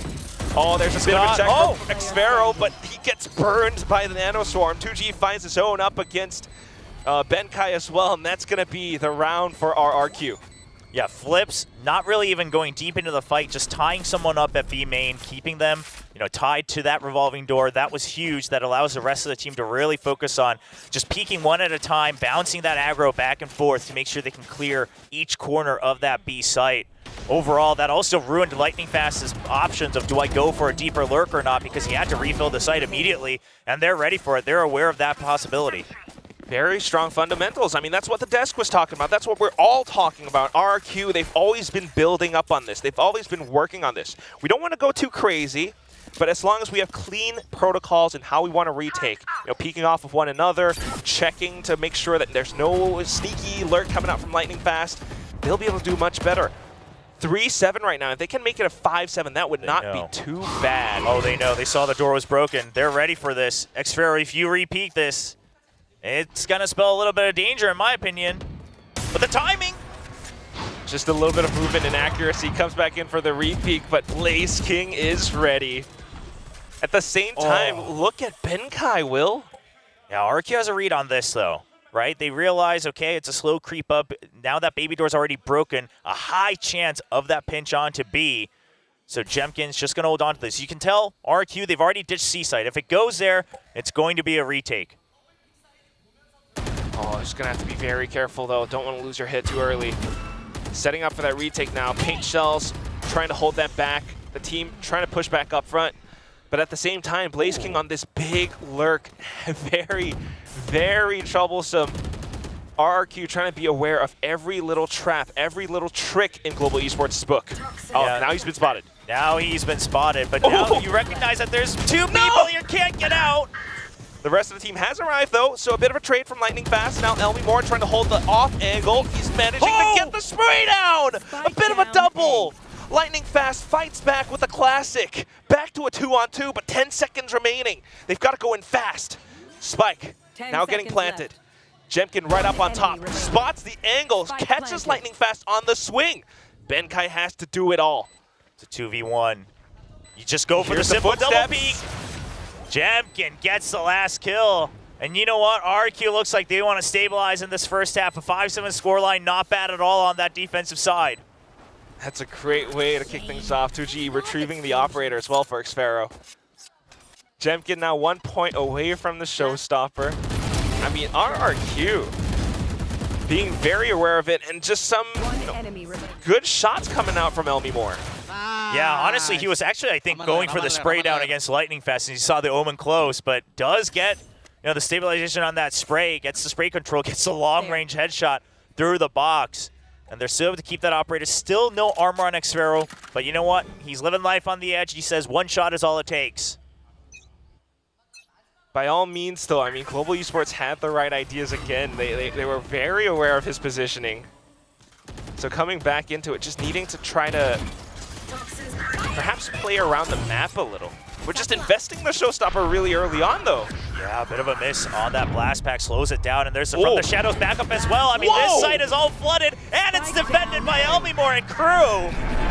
They're just watching everything. Now swinging up against Benkai, who is completely overwhelmed. The showstopper as well. RRQ claims their 5th win. It is a 5-7 first half. So RRQ, they don't challenge Rubble much at all in that last round of the half. Then they go for the double push out of C, but they can do that because the Omen still has From the Shadows. So then originally they're thinking, okay, if we get no contact, we plant the operator far forward, and then From the Shadows is still available. But you hear the showstopper, immediately you launch it, and then Povey not able to get the second blast pack right away really slows things down. Everyone on the side of RRQ, their crosshairs just have to be trained forward, and they're able to get to a scoreline that they don't mind after that rough 5-1 scoreline start. Very, very much favorable. As RRQ now swaps on over to the attack, where they perhaps might be able to dictate the pace a little bit better. So what I would want to see from Global Esports is some more active moments on their defensive side. Because what we've seen so far, RRQ just very much so reacting to it, but then towards the end, they started to get some good reads onto how Global Esports moves. For sure. I would love to see Global Esports get just as proactive, if not more, on this defensive side as well. Xfero's oftentimes left on an island for that lurk, for that information in between B and A main. So if you're able to target him, if you're able to take him out fast, or at least push him out of his comfort zone, that's going to be good news. But let's say, you know, an operator comes out, an outlaw comes out, something like that. We've seen Xfero's shots. He could be racking up the frags on the scoreboard real quick. So still both teams needing to find these rounds, and it all starts once again with the pistol. Oh, okay. So Toxic screen for B and C. Just ditching Rubble control entirely. You're just looking to fight this from the get-go. You want to flood it, you want to fill it, and just hold on to it. That's the plan from Global Esports. You got the C's, you got the paint shells. Why not? Russ tossing in for info. Instantly spotted out, though, so now they're going to have to be very cautious. But look at the movements. Actually, RRQ coming in to take down Pillar. Just going to be that quick clear. Doesn't get tagged, so they might think that this is empty, but surely they're just vying for information on the util. Wait, triple peek? But flips. He hears the footsteps. He's looking for one. Oh, no! He gets distracted by too much noise, and now you know that there's multiple people. You have to go see, but there's, I mean, everything's set up here. Killjoy and Viper. Really quick. Benkai, very aware of this, just backs up completely. They know they have the numbers advantage, so trying to set up for the retake perhaps instead. Dark cover just to block out the exits, waiting for the spike plant. They're waiting for that lurk as well. They know that the only thing that RRQ can do is go for that How long lurk. can they wait for, Will? Benkai's watching the exits. He picks up a quick double. 2GE now tries to take him down. Russ goes back in for the trade. Xfero now. The lurk taking a little bit far too long. The whole trio of Global Esports peeks out at the same time. Yeah, I mean, it's a rough spot for RRQ, right? You try to rush into C, you realize everything's set up there, and you know, okay, backup's probably a ride, we gotta go for the lurk, but since you know you can't wait, you're trying to push even deeper, trying to pinch them into Waterfall. Overall, I mean, listen, you're making do with what you got, but they just don't clear this corner fast enough, and Benkai's able to get a crucial double kill. And after that, it's like, oh yeah, remember we were still waiting for Xfero? That lurk comes in just in time. Fantastic, and this is a Global Esports that has now won both pistols on this map. Nature is healing. Tremendous improvement, exactly. GE's winning pistols again. DRX is back on top. I mean, APAC is healing. Pacific is healing. All it took was just a bit of time off, I suppose, from kickoffs. All it took was Benji Fishy yelling at Monyet, and then everything corrected itself, okay? And also just a lot of talking to coaches and paper thin inside of lifts. But anyway, Poison Cloud back up on top now, and Global Esports firing some blank shots, able to take down 2G. Snake bites being drawn out. Still one in the chamber though. It's just tough. RQ just wanting to continue to dive through this, but even Timmy the turret gets a little kill. Yeah. I mean, it's an eco. You knew that you had already kind of hedged your bets here after you saw that first snake bite come in, so they're just trying to use the turret as a shield to cross in, cause some chaos since you didn't see the early, stack on Killjoy utility. But you'll have to let that round go. Now with the half armors, what can they do? Thankfully, no outlaw on the other side of Global Esports. Haven't seen that come out just yet on this map. Not quite. They do have a Guardian, though. Player standing. The main thing so far is just the fact that Global Esports have been making these rounds pretty darn flawless. Placing swarm grenade. RQ without any clear plans as to how they might be able to take advantage of the little rounds they get. There's a pretty big round deficit right now. Yeah, look at the setup from Global Esports on the C side, right? If you are to go in there without the paint shells, I mean, you're going to be taking a lot of damage, and also you're going to be wasting a lot of time. Oh. Big clear. Actually going through the door. Benkai tries to peek out, but has to be careful. He does not have the range with the Spectre. Okay, so you just got a kill onto B. You've told them that you're trying to pressure the middle of the map. I would love to see RQ try to get a reaction out of the A side as well. Just something else to see what the reactionary movement was from Global Esports. Blitz is trying to watch for that angle. Baited out a bit of a smoke from Lightning Fast. Yeah, but I love that they push into this because you know that Omen was far out, right? He wasn't by Rubble. He was already on his way back and out. So you got to imagine that this one way is just to buy time. It's a good clear with the Prowler as well. What RQ has to watch out for now, though, is also the little door. Yeah, it's a setup here. It could be a trap setup for Blaze King, and they don't like what they're sniffing. They're just drawing attention. They know what they've done to Global Esports. They know they've put the pressure down. But Rotations. Really, yeah, the nanoswarms, that's my big concern. Nah. Yeah, I mean, you have your paint shells. RQ, they generally have thrown it far in whenever they've needed to. But it goes a little too far deep. He lands right onto the first set. 15 seconds left. That's going to take a little bit off the clock. Benkai trying to stall as long as he possibly can, but unfortunately not quite enough. Big kill from 2GE. As soon as you hear that turret, ready for it, doesn't want to stop the plan. Great TP up on top. A couple of wallbangs trying to go through, but unfortunately... Oh, what? He hit the earlier he just one. Slices aim all to the left. Yeah, I mean, he doesn't know he hit the first one, but he did, and he lands the second as well. That's the Guardian for you. That's how he checks. Okay. RQ, though, still relatively healthy. They've got 4 guns in this fight. Dark Cover sets up, and 2G stays completely shrouded and behind back. Blaze King continuing to try to fire through, but unfortunately the timer is ticking and he's running out of time. It's gonna be RQ walking away. Pros don't look at the explosions. We've got this round. Yeah, everyone gets out safely as well, like you said. Blaze King just gonna die to the spike without too much weaponry in his hand. Going to get that third round of the second half, their first buy round, and not too much damage in terms of weaponry. Obviously, everyone losing their armor, etc. It's still going to be some creds that they'll have to reinvest. 10 seconds. But that's it. I mean, this is a really tricky round that I think, like you mentioned at the start of this matchup, right? RQ taking quite a bit of time just to clear out everything sometimes, and it comes down to the last 30 seconds. We were very worried that those nanoswarms might not allow them to get the spike down. Yeah, I mean, the paint shell's clearing at least the deeper one. That was a deal breaker, in my opinion. And now seeing if there's an adjustment from GE. See if there's a trap set up on C. They're going for the fast push, and look at the map. Xpharaoh and Flips are waiting for the counter push out. If GE has been studying the tape, surely a stack push comes out, and Flips is ready for it. As long as he lives, wow. RQ, their plan is working. I think he's been heard, though, in B main as well by Pillars. Not too bad. So even though he has made his position known. So here's the unfortunate part, right? If during that chaos, RQ was able to actually check for the forward alarm bot, this would be the perfect round setup for them. But since they haven't quite cleared that, Global Esports is able to reset their default. You can see on the mini-map, you see Russ rejoining towards the A side. They still haven't pushed the alarm bot. They're nowhere near C right now. RQ, oh, they're just going in for a bit of a gamble now into the A site because of that fact, Will. Still, though, winning out in some of these firefights. But B is clear. 30 seconds Lightning Fast doesn't have the paranoia any longer.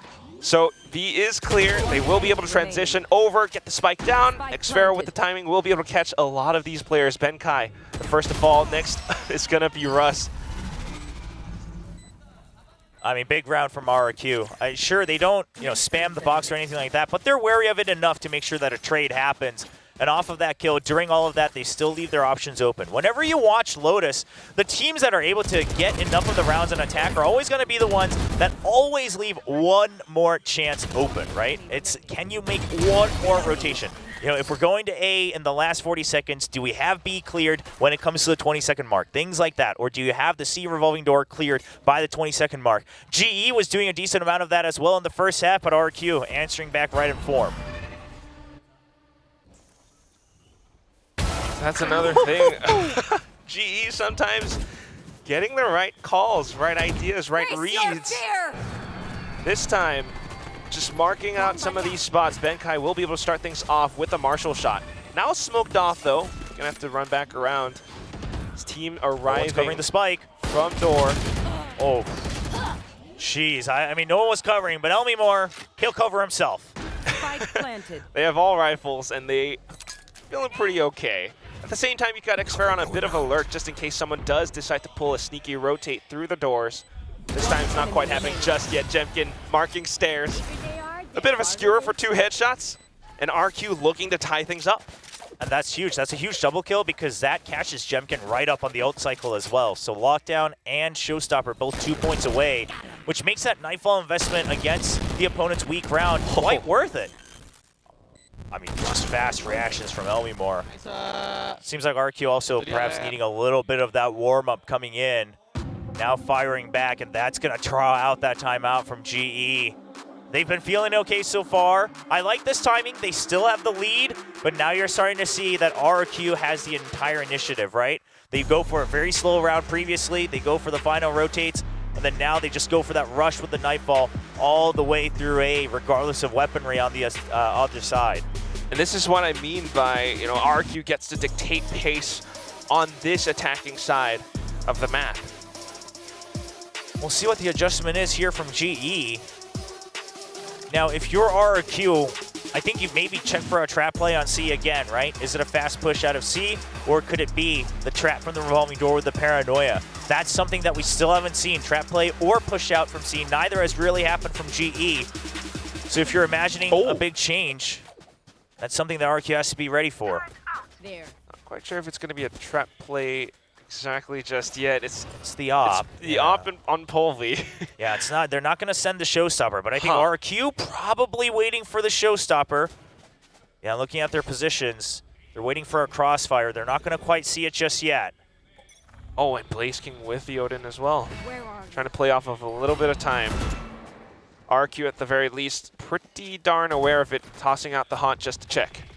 And this fast push into rubble, this is important for RQ because you're wondering, why are you trying to deny us so much rubble control with the Odin, right? Why this round? Why when we see that someone clears the on right away and he just lands it on Flips?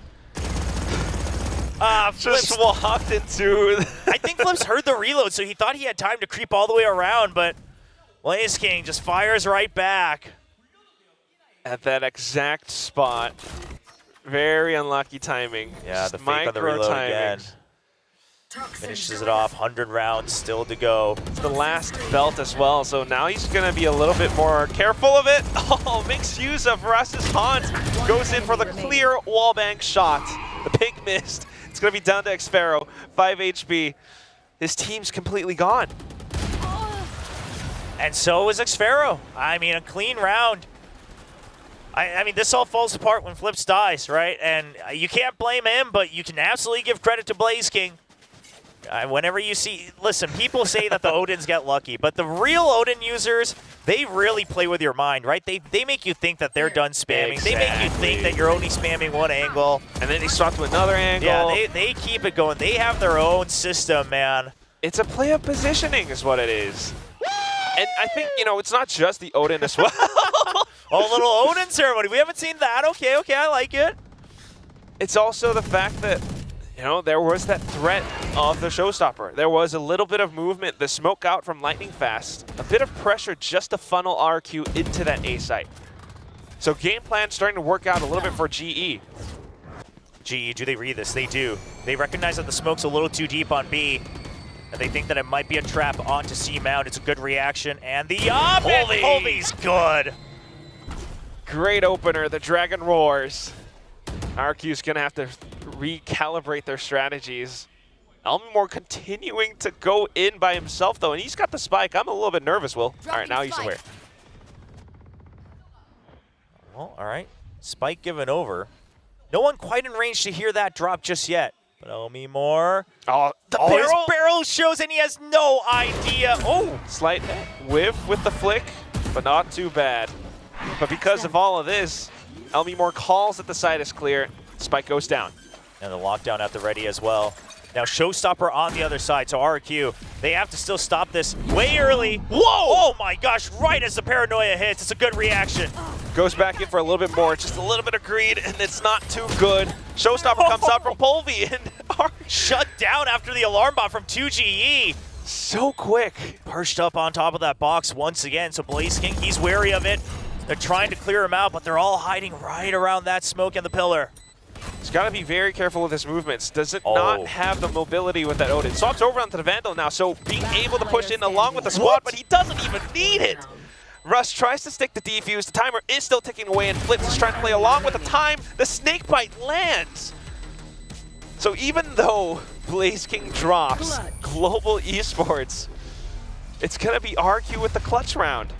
Man, I'm actually surprised. I want to give a lot of credit to Global Esports there because by popping the Nano Swarm early while the smoke was still up, RQ was trying to fake out that they were all outside on Mound, right? It's a Mound plant. Hey, we've already left it empty after we got that kill on the Showstopper. Don't worry about the site. It was kind of a trap play setup, and Blaze King still checks for it. After he gets the first kill into 2G, they're still wary of xFaro. I mean, really, really heads up.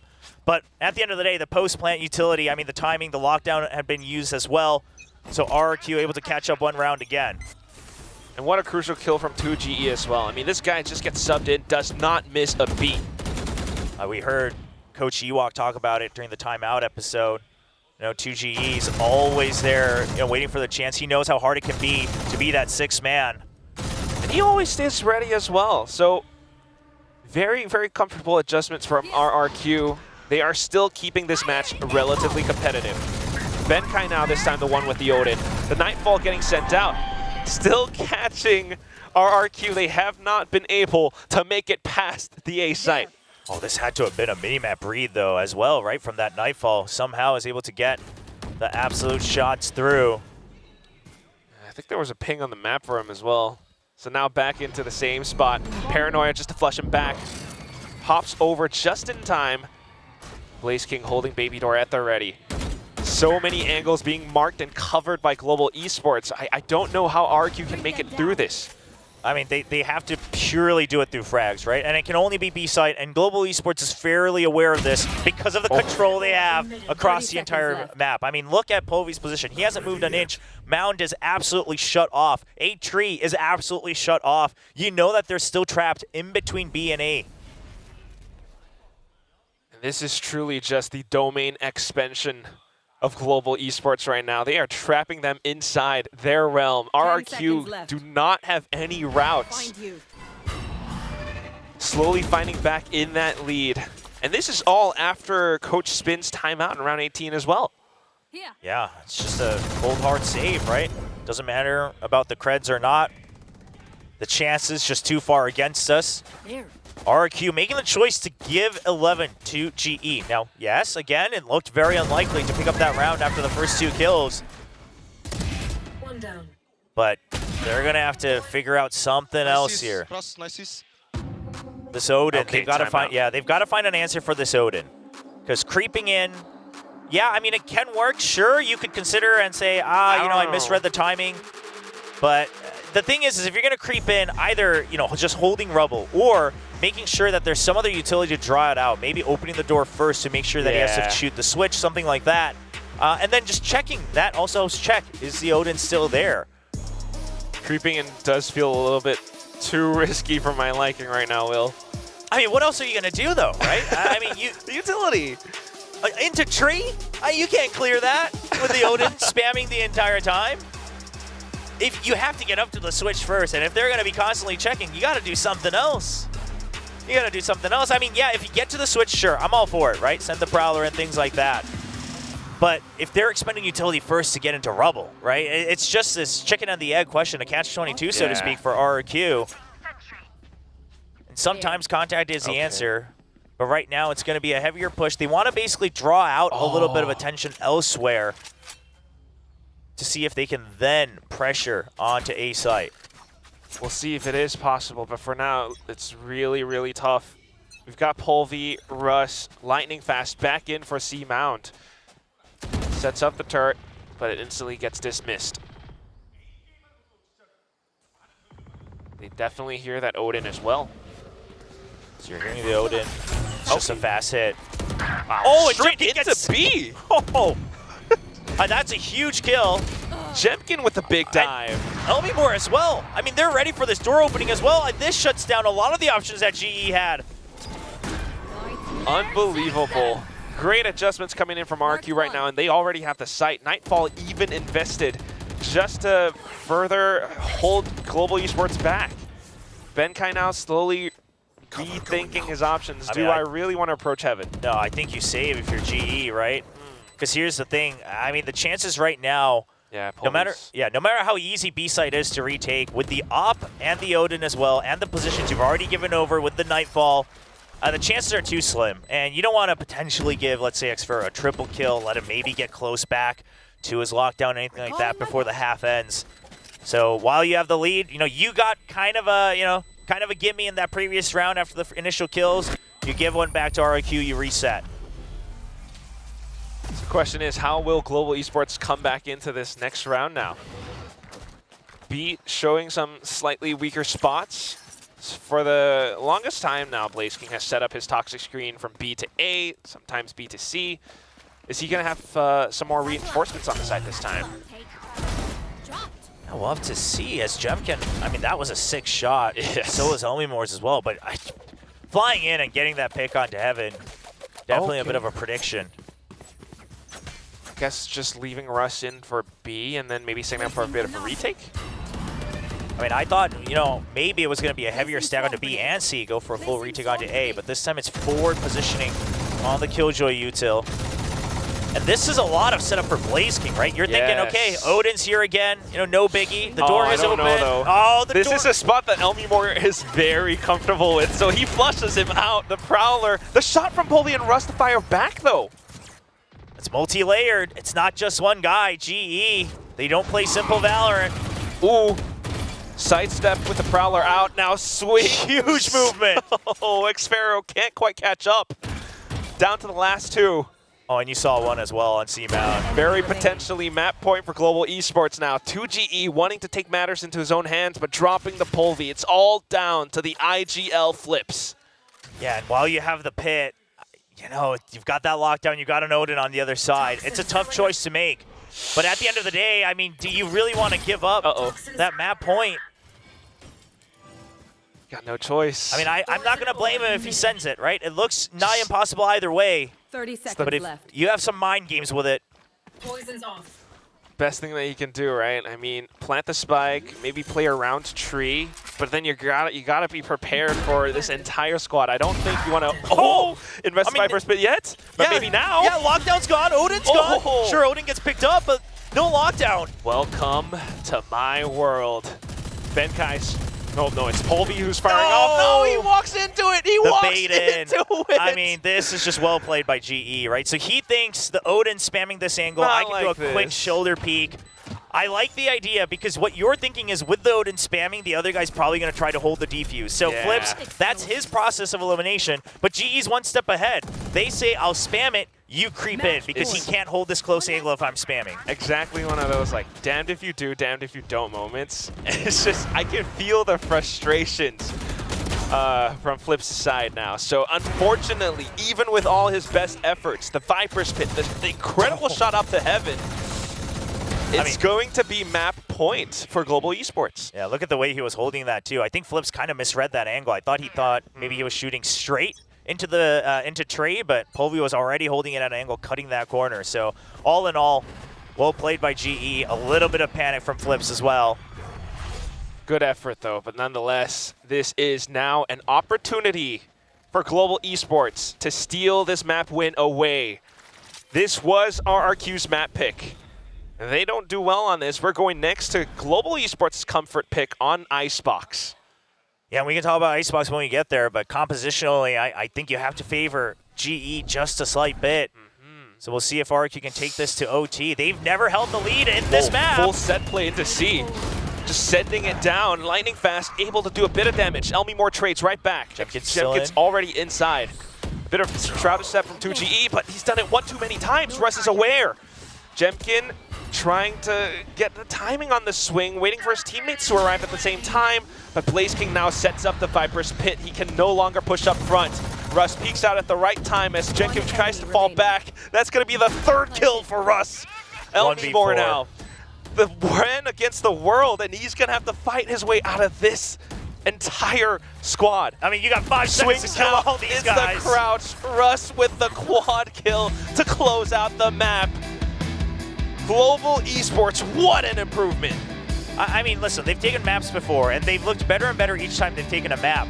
But the fact that they shored up a lot of the weaknesses that they showed in the previous 2 times they played Lotus against PRX and Talon, I think that's a lot of hope here for GE. You know, Blaze King had some pop-off moments. Benkai has been having much more impact. He's been very quiet so far in Stage 1. So overall, it's been a good map. I think you can't talk about this unless you talk about the whole team. So let's let our analyst desk tell us exactly how they won. Well, Spin did tease it earlier. It looks as though GE indeed, this restructure is doing wonders for them. They look so much better. They look so much more well coordinated. And I feel like this is a GE, this is the foundation they can build on going forward.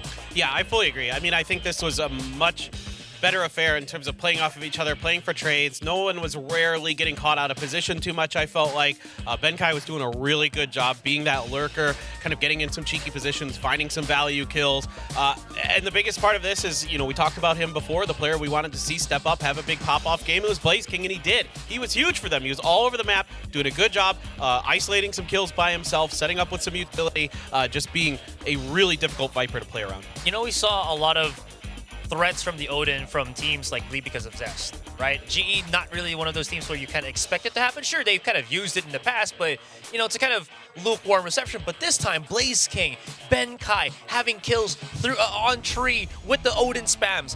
Very, very strong output here from Global Esports. Well, you know, I think it has something to do with Blaze King being all too familiar with the guys on the other side as well. I mean, let's not forget, Blaze King was up against his former teammates from that 2022 roster, I believe, that made it over to Champions Istanbul, right? Boom Esports that were there, and Blaze King was there, so he knows this guys very, very well. Benkai as well, because he has been around, you know, the Southeast Asian scene for quite a while. So I feel like that confidence, coupled with whatever GE has been workshopping this entire time, just led to this, you know, this first map victory. Yeah, absolutely. And I mean, pop-off games again, Blaze King, but also Povi having a lot of impact with his operator, doing a good job kind of breaking some space, out-dueling Jemkin, which is not something you may have thought coming into today's match that he was going to be the better raise on Lotus, but Jemkin was really struggling here. He had a couple, you know, banger opener kills, but other than that, he was relatively shut down. Polvi was winning a lot of those duels against him as well, so it really made things difficult for RRQ to get any momentum. Yeah, again, it's just Global Esports finding that nice little tune or sync as they try to create these plays. There was a lot of points where we saw, I think, RRQ trying to go for those heroics. One of the biggest takeaway players here has got to be Elmimore. He was putting himself on the line just to get these multi-kills. Sure, there's some rounds where it wouldn't work, but when it does, you see RRQ getting, trying to get back on that horse, and it works somewhat. They were very close here with Global Esports up until the last couple of rounds. But I think there was a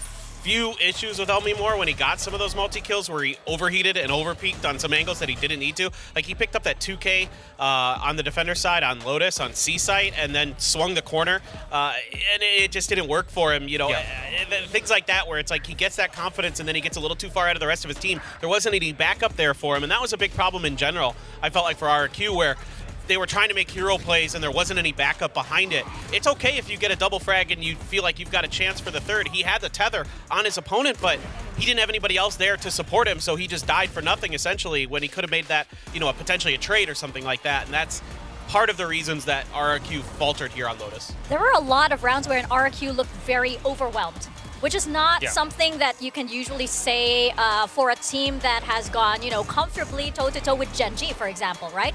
It just seemed like there were a lot of very unnecessary rounds wherein they were a bit bit confused. Their attention wasn't exactly fully focused, and I'm not sure if it's because of the changes that have come in, very last minute for this team, or maybe it was just because they weren't used to this pace that GE was showing them. Yeah, we were just talking about how it could be putting them in a spell, how differently Global Esports approached the start of this series, and seemingly like that, we saw RRQ try to do other things as well, where we saw Xfero put out the operator as well. It worked somehow a little bit, couple of He had kills. that one flick. That was just that one was flick. pretty nasty, but the rest of it was. But then everything else is like Global Esports knew exactly. Oh, if it whips, we flood him in. That opens up one part of the map, and then we're golden.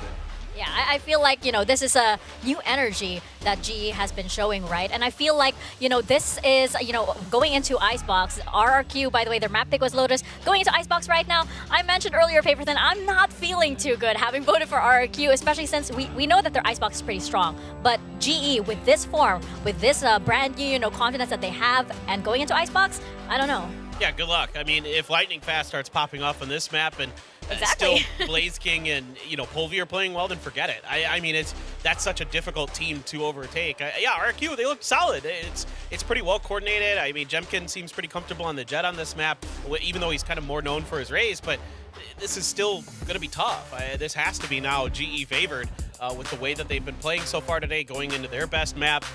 Yeah, they're going to have to dig deep for RRQ. Yeah, and again, one of the, I guess, imposing questions there is RRQ going to rely heavily once more on Jemkin here? Because, again, when they face against Team Secret, he was the one that, I think it was you that mentioned it, bailed him out a couple of rounds, especially on once they were in overtime. Yeah, well, speaking of imposing questions, we have one for you guys, obviously. We do have our Guess and Gain segment right now. And I do believe we have some updates, by the way, on our board over here. The first big update that we have is you will notice William over here in a brand new position. This is because we've carried over intel from the Korean broadcast, and he has D-ranked accordingly. To be fair. I was, talking with him yesterday. It's like, he finally beat me. You're in Diamond. And he says, no, they carried over my my Guess and Gain on Korean, and now I'm in Gold. Really? And I was like... You're way too happy for I know. You are way too happy. Meanwhile, Achilles and I we're just chill over here in Bronze. This is what we call the acceptance stage. So we're pretty happy over here, but our question for today is which team will get the more pistol kills in map 2? More pistol kills, by the way, so this means that it's not just the pistol rounds. Okay. Let's get out our boards here. I will promise to just write the team, right? my answer a little bigger. I think you could vote for a tie. Apparently you could vote for a tie, but I don't know. You I don't can? think that's super likely. Okay, let's see. Can I copy the answer over here of our audio? But well, no, I am prepared to defend this answer. All right, you guys ready? Hell yeah. 3, 2, 1, show! Man, I still write really small. That is still small. You really gotta write a little bit bigger. Anyway. Thank you for the zoom in. So we have... I need it, okay? In more ways than one. So I don't know if I have hands for this. We have Paperthin with an RRQ. Oh. Yeah. No, because I'm picking against what I think is really going to happen. Right. Your meta. Your personal meta. Yeah, exactly. I think GE looks really good right now, and even though this year the pistol rounds haven't been great, like that's kind of historically something they've been known for. So, sure, let's go with RRQ, yeah. And Asarai going all in with his bet. Why not? It's no more explanation needed. I've kind of given up already on thinking why. I just like whichever team I predict this day and during the mini games or the guessing games, I'm just gonna keep following it. Well, I have G on here just because if they keep up the performance they had in that first map, I don't know. I mean, I think they will definitely get more pistol rounds. Putting this down right now Bring me back to platinum, please, G. As we prepare for map number 2, we're heading into Icebox, and if we remember G on here, they look very, very comfortable with some very memorable performances. I think, again, with this renewed energy here, we could end up with the same thing. Yeah, I mean, if they can keep that same level of like rotational kind of composure and getting everybody in the right places at the right time, and Benkai continues to be a nuisance, all these things put together really threw RRQ for a loop. Blaze King just being that player that we know he's capable of being. I have a hard time imagining with Lightning Fast as well, getting that upgrade, that this is going to be easy for RQ. Can they do it? Yes. But we're going to have to see a very different team than what we saw there on Lotus. They looked lost at times. They looked a little bit confused. I guess the good news is you don't have to worry about an Odin. There's that, usually. Maybe? Well, unless you play Harbor, then some teams will grab an Odin to like spam the Cove or something, but Perhaps. even then. I don't want to count it out entirely just yet. Who knows? I mean, yeah, exactly. Who knows, right? But we will find out as we head into Icebox. We're about to get into Agent Select right now. Are we expecting any big changes, you think? I mean, GE mentioned the restructuring. Does this mean also a brand new agent composition despite them performing very well? Probably not. I think it's just more refining the tools that was already available for them. It's more of like how they approach things rather than changing up what they do. And I'm about to get slapped. No, it's the same thing. No. Yeah, okay. You're good. Okay, but one of the things I do want to add here, though, is I felt like when I was watching the RRQ match up against Team Secret, didn't really have too many huge lurks and such, not a lot of big mid controls, I'd say, compared to Global Esports that we saw Polvi, we saw Benkai really wanting to challenge control in spaces such as Kitchen. So that's definitely something to watch out for here. And Lightning Fast does it too. He goes under tube a lot to get some of those frags, those big impact frags onto the B side on retakes and stuff like that. So yeah, this is going to be tough. I mean, RQ's going to have to really dig deep here, really come up with a good game plan, because when you're playing that Gecko, sometimes you get so tunneled in on those executes and those retakes. No, I don't know. GE are feeling good. You can see Blaze King over there waving, blowing some affectionate kisses over there to his friends over on RRQ. We're going to see, though, can GE close this out? Can RRQ bounce back? Big questions over here as we toss it on back to William and Quack. That's right. Thank you very much, Mika, Paperthin, and Asarai. This is the Global Esports that is still looking for their first win. Very close to it right now, but you never quite know. I think Paperthin has a good point because Flips did get 0 kills on this map last week, Will. Yeah, that's true. Can he make the same magic happen again today? It will require Elmimore to also get 30 kills. We should remember that. So we'll see if it happens. But I love what the Jess pointed out about map control overall. GE seems to be very fluid on this Icebox. Sure, RQ, they've been comfortable to pick it, but also compositionally, that Sage creates a lot of problems for these util dump type compositions. You know, it's not as hard as the KO Gecko here for RQ, it's the Sova, but it's still going to be a lot of front-loaded util, so curious to see what the adjustments are. That's right, they got to watch out for that Sage, especially with how flowy Lightning Fast can get on it sometimes. And look, already mid-control. Right off the bat on the pistol here from Benkai. He's watching Tube. He gets through past the turret. So now RRQ, because of that Poison Cloud, they have to have someone Kitchen to make sure they don't get caught off guard. Hence Xpharaoh marking that area, but at the same time, more worried about Jemkin for the time being, playing up around yellow. Time has passed, so he's trying to reposition up around. Flips able to catch the first point of contact. Russ no longer able to find that space into A site. Oh, spotted the missile. Not able to land the first shot, but I love the back out from Jemkin, right? Just wait for support. You've got a 4v5 or 5v4. Yeah, not expanding the dash just yet either. Now he goes in for it because he's looking for the clear headshot, but Benkai strikes when the iron is hot. Look at this. Global Esports flooding the site now. 2GE will be able to fight back with his classic. Benkai repositioning up back onto its top. Polvi, yes, is the one who is sneaking up behind yellow. Jemkin still has a lot of work cut out for him, and only 6 rounds in the chamber. It's going to be tough for him because he doesn't quite know that positioning. Really good patience from Benkai, right? Despite being down in numbers, Benkai is just going to wait until the plant happens. It's a pistol round. You've got a Sage. You know that you can force the plant. Polvi even going up the rope just to make sure he gets a little bit of early info as the plant goes down. And Benkai just waits for the opportune moment once he hears them trying to spam against the wall. So while, you know, RQ had good info and they had good reactions to it, at the end of the day, it's that mid control. And this is not something we say every day for Icebox. It's not a map where mid is used all too often. But the fact that you're even able to create that pressure in the pistol, look at already what it does on the eco. RQ now has to make sure that they're checking early on down that tube. Even if you are just kind of lurking up around that area, even a delayed push, delayed peek works out so well. It is still just a pistol, but I am pretty excited because Global Esports could come up with a big win, but what just happened? Flips! Elmimore, the classics! It's happening again! You know, I just want to let the devs know, if you thought that GE was going to look just as strong and buy more guns off it, of course it's going to be RQ with more pistol kills. It's not even the Sheriffs, it's just all plat. What? It became a flawless Thrifty win? Are you kidding me? with classics. I mean, normally RQ does this with sheriffs. Careful. Holy. And it just happens because they were playing some of these close-ranged positions, close-range duels, the wide swings. But you had a stinger. They weren't ready for it, Will. Bro, Arasco Classic, bro. I mean, hey, market your stuff, man. You got the opportunity. He knows that we're going to pick out that audio clip. All right, Flips no longer 0 kills on this map. But here we go. Tower down. Global Esports now off of such a loss. Just kind of dazed and stunned, having to recalibrate, re-engage. He's got the upgraded pistols. Blaze King will do a bit of damage to him.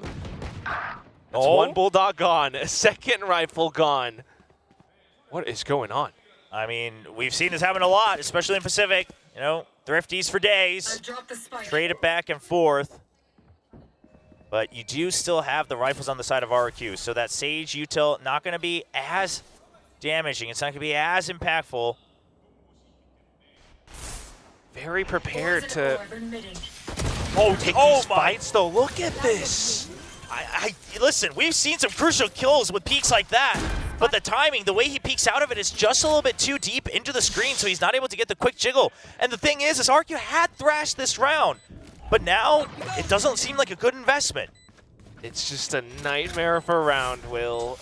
You know, they're trying to deal with the spike plant, but everyone's peeking out one by one from RQ. They're doing it solo. And that's just not what you want to have. I mean, the same thing, they had the idea to kind of go in for a bit of a trade up around top boiler, but it just didn't work out. Blaze King was prepared to take that shot. Yeah, and I do like the save decision here from Jemkin, right? You don't want to give too many upgrades. They're coming for it because they have nothing to lose from GE. If they get the kill, it's another upgrade. It's more credits saved up. Oh, yeah. Lightning Fast was like grinning from ear to ear on his player cam. Oh, no, he doesn't even keep the rifle. Yeah, that's unfortunate. Now, RQ, because they were the ones who picked up the upgrades in that last round, it's not as bad, right? They'll still be able to try to make do with what they have. It's going to be a broken round with one person not having buys. This is just excellent use peeking around the spike there for Blaze King. One incredible flick as well. I mean, that's exactly it. Look at every one of these kills. It's all RQ peeking out one by one. But you are absolutely right. So because they do get to keep their economy going for a little bit more, and Jemkin now with the operator swings out. Will be to punch right through. Tries to go in for the vertical flick, but not quite happening just yet. Russ pushing up front along with a mosh pit too, able to keep one of the RQ players trapped. Yeah, trusting in that op a little bit too much for RQ. Pushes out, a bit of an overheat. You're going to hear all this info though. Okay. Might be able to set up a bit of a flank. Catches Lightning Fast on the back turn. And this, by keeping control of mid, RQ can now regroup as a 3-man. So I like the call, right? Even though you have a read that it's most likely a rotate back to A because of the last movement of the Sage, you're just going to wait. You're going to go for that retake. You have the numbers advantage. No util on the side of Global Esports as well. RQ is in a very good spot. Has the angle. Russ tries to take the initiative against them, but not quite able to deal with the operator. Holvey has no choice but to shoot his way out of this one. Goes in for a spray transfer, runs out of ammo. No, drops back down. Very easily heard. Jemkin trying to play it patient and safe. Oh, but what a flick! Back on towards the head. 2G has to clutch this out. This round, RQ had the advantage, but Holvey sneaks up the top of the window. I can see you! The Phantom lights up on top of the scoreboard. GE fans have been waiting for games like these. And today he's answering back. Raised diffs on the first map, and an excellent clutch on the second. Ridiculous. This shot on Jemkin was absolutely nutty. He's just ready for it. Took a little bit of damage in second round, but they just shrug it right off, Will. That's a huge blow to RQ, both in-game and mentally as well. Economy running dry now. Elmimore still taking pot shots against them, though.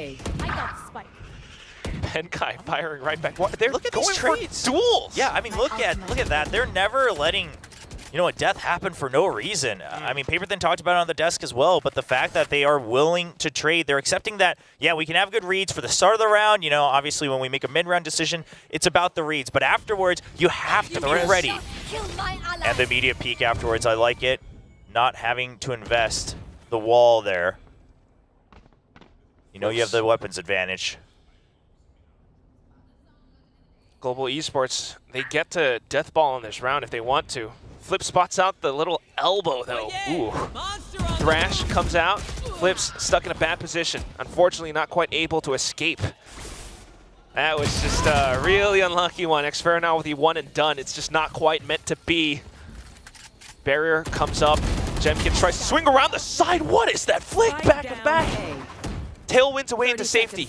Run around the max, so he reloads. Back to a 2-on-2. Lightning fast. Trying to sneak around the site to find a duel. Now the spike's down, though. They don't have it recovered yet. Okay, that gets away, but what? Jemkin, just a little bit of a peek, and it's enough to take him down. Back to the one-on-one. Blaze King! Even though it's at high and low, he takes it all. I mean, so far, this is what everyone has been asking for from GE, right? It's more firepower. It's Polvi proving why he was picked up all the way from EMEA. It's Blaze King. Why was he picked up from Challengers? Why was he always hailed as one of the stronger players in Indonesia? It's all coming together. I mean, Lightning Fast, Rush, sure, they've been holding the line for a long time. But Benkai also with some steady trades today. Oh, he's going at it. I mean, GE, they haven't felt this confident all season. It's just Indonesian Valorant stuff. But again, I mean, you're absolutely right. The firepower from Global Esports is really showing in these rounds. At the same time, though, you can't really, fault RQ. Jemkin had some incredible frags. I mean, listen, in terms of like 2v1s and clutches, unless it's teams usually like they're absolutely peaking one by one, things like that, it's generally props to the person who clutches. I mean, that previous round, sure, it starts as an eco. So quite frankly, GE getting a little messier in the beginning part of the round. But at the end of the day, they get a little lax. They think that they are able to just swarm him with the numbers advantage in that 2v1 situation. I mean, Jemkin does everything he can to try to keep them in the game. Now that the op is out, we'll see how things work out. But RQ, whenever they get this op, they tend to rely on it quite a bit to make their rotations, right? They just post up the operator, and then they wait about 10, 20 extra seconds to see if that same thing happens. 2G is going to have to be wary. Get out of my way. There have been a lot of movements up around Nest for the past couple rounds now. So RQ made the heavy investment, but guess what? Global Esports headed back into B. 2G completely backs off. Unfortunately sustains a bit of damage. That operator just still posted up. The rest of the team from RQ now, unfortunately, not quite able to deal against this because Global Esports has already taken up so much space. The Thresh will connect. Flips wants to capitalize on his kill. Yeah, but they're watching for it. They're watching from Hut, and it's just such a good angle. The cover from Lightning Fast. You even have the Viper's Pit up. Although there are some kills on the board now, Jemkin marking some of these angles. Lightning Fast with what an incredible swing. The pit's still up, and Blaze King slipping in and out of it. Benkai watching up from the back now. Bit of a burst, but not quite connecting the shot. Still, though, timer running out. How do you deal with this Viper's Pit? Blaze King has snake bites for days. Tosses the last one out. He's trying to creep in. The reload, he hears it! The reload! No time, though. But no time. Oh, Jemkin plays his heart out. Back-to-back rounds. But here's the other thing. I mean, GE, the real good reaction they had here was normally what they do a lot of times if it's a bit of a hard hit onto B, is they'll wall off part of the site and they'll dig deep into Snowman. This time, they wall off Snowman. Say they're going to fill the site. As soon as the wall gets broken, Polvi makes a judgment call to say, we got to fight for Snowman control back. He goes for it. He gets detained. He actually draws away the Thrash aggro. Lightning Fast covers him from the grades. The teamwork is just snappy today from GE. Whether or not it's the mental coach or just the amount of work that they've done, the amount of work that the coaches have done to adjust their calling in the previous days, Benkai being a little bit more communicative, it's all working out incredibly well for Global Esports today. Meanwhile, for RQ, I mean, just tiny things, fractions of a second where someone peeks out a little bit too late or fires a little bit too late. unfortunately, even though Jemkin is topping the scoreboards, the rounds aren't going their way. Jemkin surely wants to redeem his name a little bit as well after a very rough first map.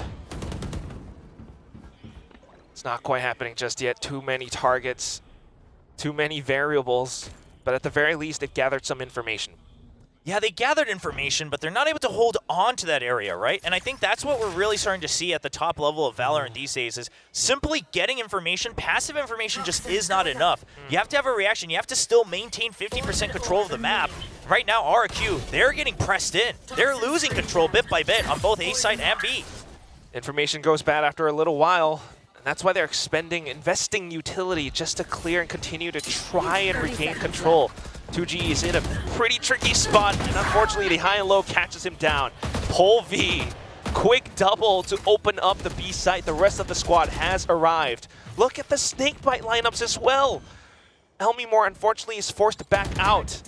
Benkai now along with the turret, maybe not quite able to land a shot, but at the very least now very aware that there is a potential push from mid, but because it is a 2-on-4, RQ has no choice but to save. This is rough.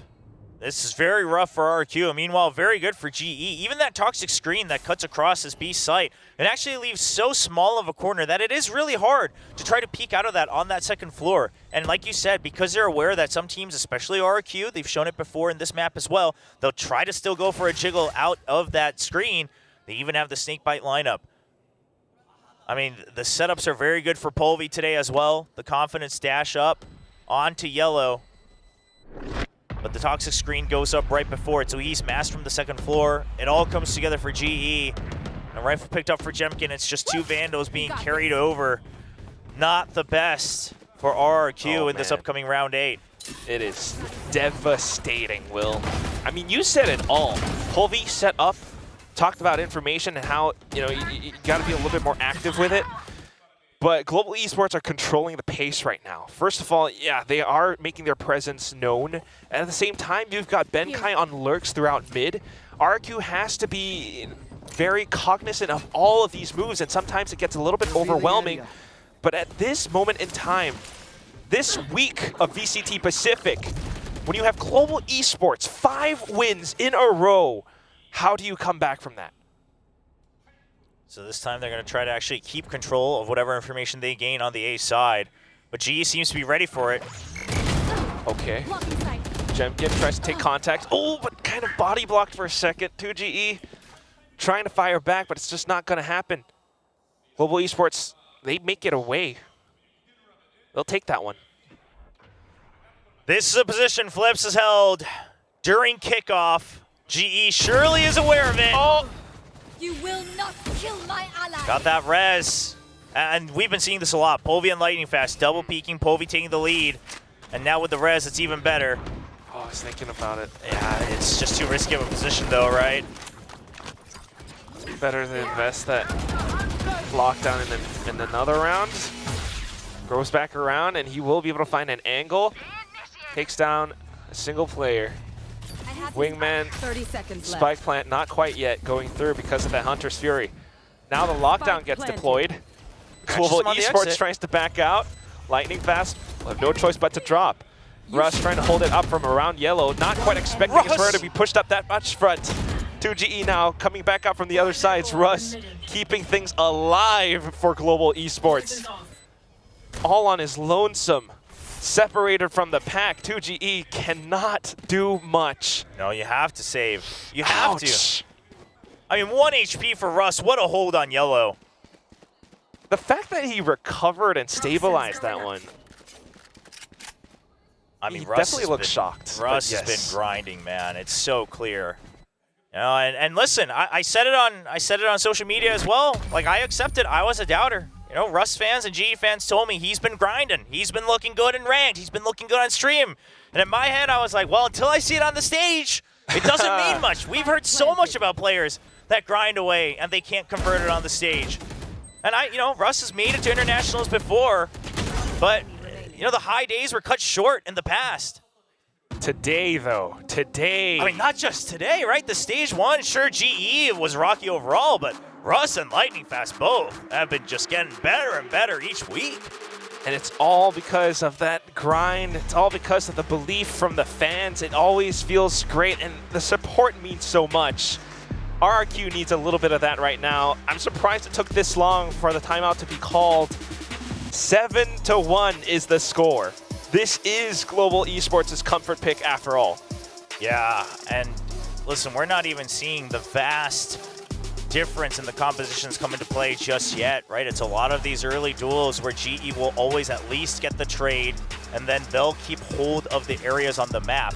It's not even necessarily about the number of frags, but it's the fact that GE still keeps the initiative. Sure, they're on the attack, so it's a bit easier to do that. And that's always been the trouble with defending on Icebox. You know, you kind of have to push out from one side or the other pretty aggressively. And on A, you want to set up for the high-lows on pipes and things like that, but it's a very close angle. It's not the easiest here for RRQ, but they'll have to find a way. And now Povey has his own operator as well. Oh, yeah. Something that RRQ might not anticipate. Who knows? Timeout called. I mean, look at G's position. They're waiting for a hard push out.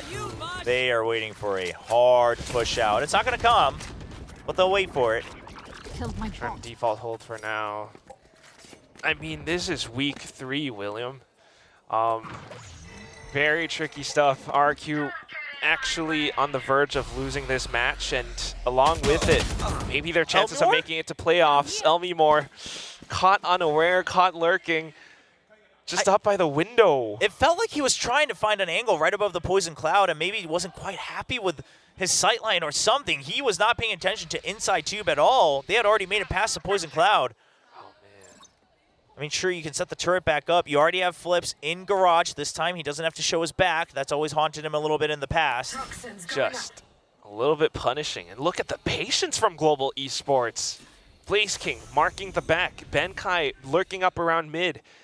No movements from A, and Russ is still just trying to set up or at least take a peek into the site. Yeah, I mean, GE, they have no reason not to necessarily hit the A site. This pit is detrimental, but it doesn't cover the entire site. They still have a Sage wall as well. So there you go. It blocks off right outside of the pit. I mean, it's a good setup here from GE. Russ gets to walk in kind of more or less for free. 2GE still hovering up around Raptors, but the spike is down now. And there is a lot of heat breathing down the back of Jemkin. He will be able to turn around and feel it. He's trying to come back in. Yeah, I mean, that lurk. Oh, man. Ruins everything. Jemkin has to clear it. Even then, though, 1v3, he's got to go for the save again. I mean, it's a correct decision, but it's the worst correct decision every round so far, 3 rounds in a row. Wow. He's still hot for the duels, though. Able to flick back. There's the 4th. Oh, my goodness. I mean, listen, sure, get your ace, man, because you're going to need a consolation prize after this. Aww. Can't even finish it. Obviously, great 4 kills from Jemkin. But really, the focus is on the fact that GE is reading RQ like a book.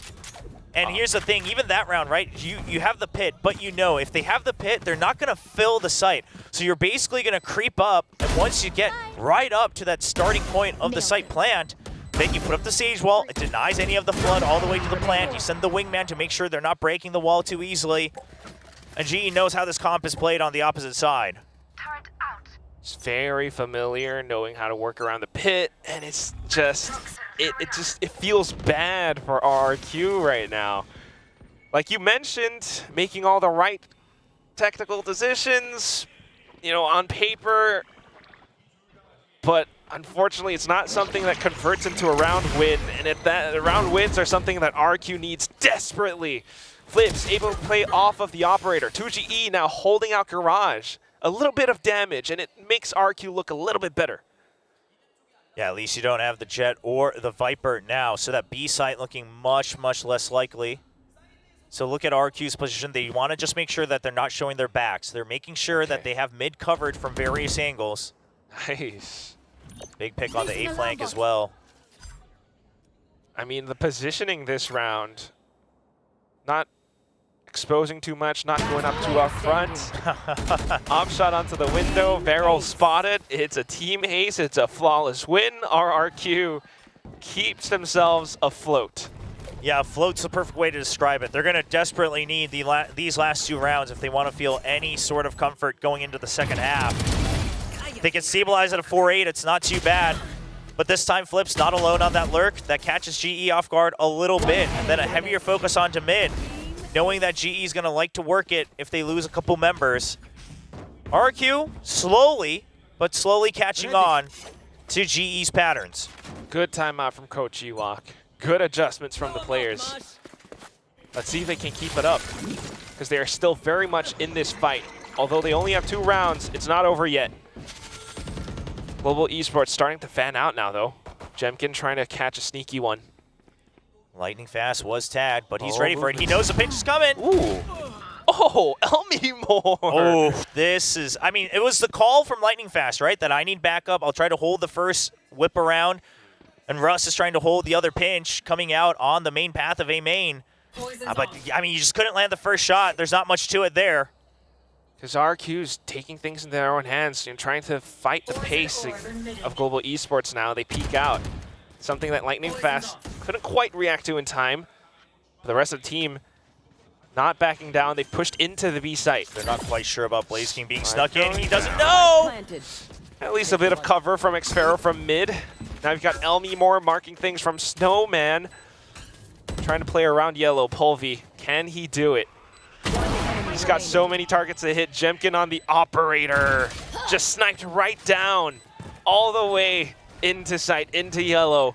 RQ keeps themselves going. I mean, RQ's been losing pretty badly, so we haven't talked about it much, but Jemkin's shots have been on fire this map.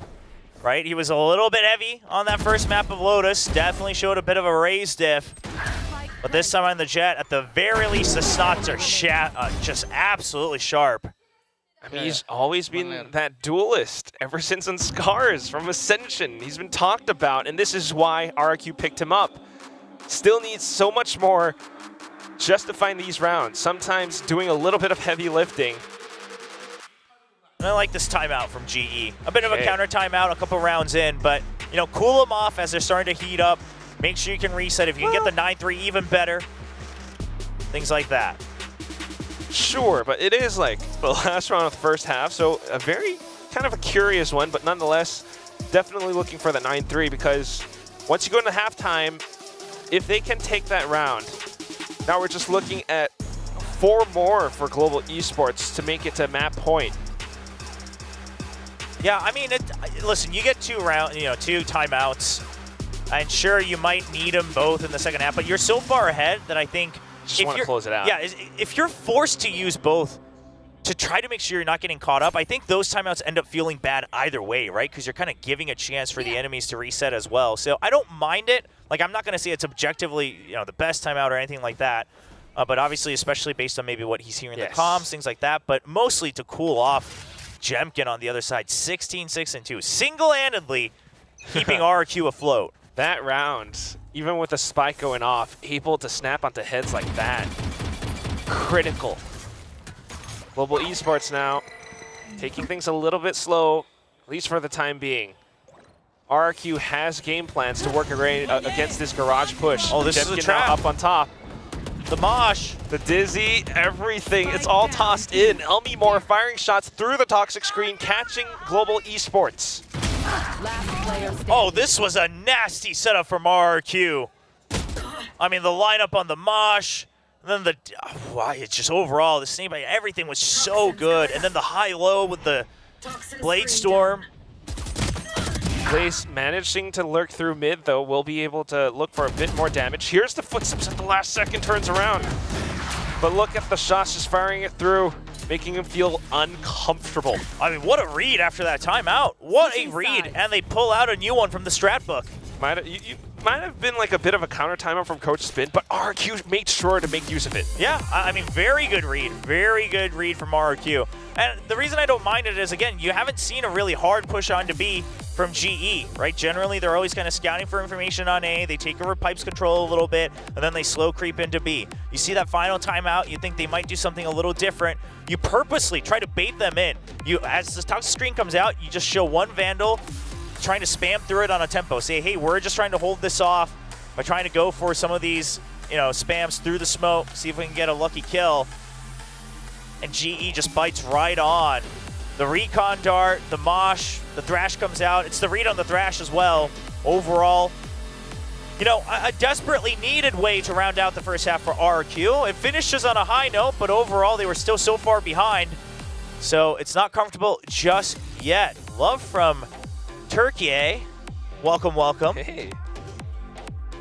That's just awesome. I mean, it's a very satisfying round. A lot of satisfying support from the fans all over. Lightning Fast as well gets a bit of love. Dude, Lightning Fast has been, he didn't get much of a chance last year, but you can tell he knows how much it means to be given this shot, right? The lone remaining member of GE's starting squad. And he is making full use of it. And oftentimes, on this Icebox, it's on that defense that he pops off with the Sage all around that A site, the master of it. We'll see if RQ can break up that pacing. Yeah, because so far, Global Esports has been dominating the pistols today. Coming in with a bit of a game plan as well. Lightning Fast makes a bit of noise, hops up around pipes, and then the drone comes out, walls it off just to eliminate any potential secondary angles. Toxic screen up. It's just walls, and walls. Yeah, this is always going to be the trouble. This time they're able to get rid of the wall pretty early, but at the end of the day, GE. Oh, Ben. GE just knows how to work around it. They know they need to draw RRQ out, and with the angles, Lightning Fast, Russ managing to take down so many players. It's all down to 2 GE. He tries to swing around, but Blaze King descends upon him. Yeah, you can tell Blaze King's feeling a little confident today. He's got a couple moves up his sleeves, trying to prove a point here against some of his old friends on the other side. Yeah, this is now my time to join the Pacific. It's been a long time coming for Blaze King for sure. But yeah, that Sage wall, sure, it comes out early, so RQ's able to break through it. But the fact of the matter is RQ, they always have to worry about using that util dump too early. Definitely is very pesky. Because they want to, break through. They want to deal with all these walls that Global Esports puts up, because if they don't, that's going to be a lot of map control. Now just opting to rush through B site instead, knowing they want to deal with Lightning Fast. But Blaze King, Master of Arms, swaps over onto the Classic, gets the triple. Benkai now firing a shot of his own on the site, and even Xpharaoh, who tries to peek out from back mid, gets spotted by Lightning Fast. Sure, anti-eco, but what you can tell is the confidence is there for GE. They're playing like we haven't seen them before. Even the maps they've won, it wasn't with movement like this, with confidence like this, fighting as if they just can't lose. We talk about that so often, and I feel like viewers who have watched VCT for a while now will know when we see that, right? The run and guns, things like, I just know I will hit my shot first, right? I just know I'm ahead of this guy in the mind games. Yes. That type of movement, the reactions coming out from Blaze King, the hype is there. The glow in their eyes. They know that they can win these fights. That's why they're taking them. That's why they're going for it, Will. And now Polvi marking the angle. He's threading the needle. Beware, RRQ. There goes that first peek, and instantly Polvi flicks onto Jemkin's head. A rifle snatched right away from under his arms. Man, and against a Sage now, with your Gecko Silva Comp, you don't have your Jet. Gotta watch out for the trap. Yeah, all you have to do is cut audio. This is your only chance, and it gets spotted. Wall up, Lightning Fast playing around him. Russ is providing him with so much support. RRQ can't quite walk through. They've suffered that loss from the pistol round. They don't want to make it happen again. They've already lost their diver. Yeah, RQ knows. Cutting audio is the only option. Uh-oh. But he gets spotted again. He doesn't know that, but he is spotted. So GE's very well aware of this. Oh, they've already filled the site. And that's just Lightning Fast making the quick reactions. Polvi firing another shot off from screens. Spotted out, lives off the top. Polvi with the final shot too. It's a flawless round win. The bonus for Global Esports. This is it. you have to force here. Otherwise, it's match point. It's a terrible round to have to force on, but they had to buy the full armors last time because of the Outlaw, and the Outlaw's still there, but you don't have much of an option, right? You can't play to not lose. So RRQ really finding themselves up against the wall here.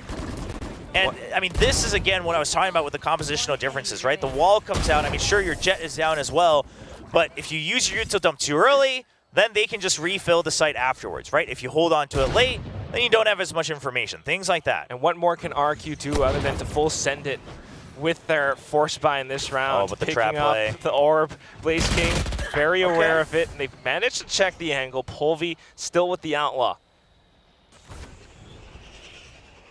RQ just waiting for a bit of a peek. I like that he doesn't dash out, right? I mean, I don't know about going back in, but he'll find one.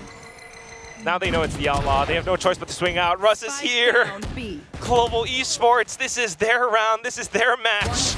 Swapped on over to the Sheriff. Doesn't matter if Russ is down. Benkai coming back in. It is now map and match point for Global Esports. Match point. It's not over yet, but what a turnaround for GE. And it just seems like finally it is everything clicking. Right, we constantly talked about the potential, the reads, the plans, the prep. Yes. It's all there, but the execution's not. And I'm sure some viewers, they were getting sick of it, right? Because at a certain point, you're like, well, if they can't execute ever, then when does it happen? Then it doesn't matter what prep they have. I mean, but at the end of the day, today they're not only firing, but it's the positionals, it's the timings, the rotations even on Lotus were very good. Very, very solid match. It has been weeks, Will.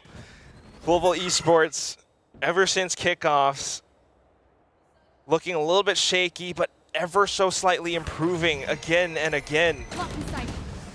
Povey gonna peek out with his teammate, has that cover, so he has the confidence to peek out of the screen, and they hold on to yellow. It's already 2 members down. You still have the operator. B side is locked down, and GE doesn't even care about it. They still have the util, and they can go for a retake. They even have the res. They could flood at any point.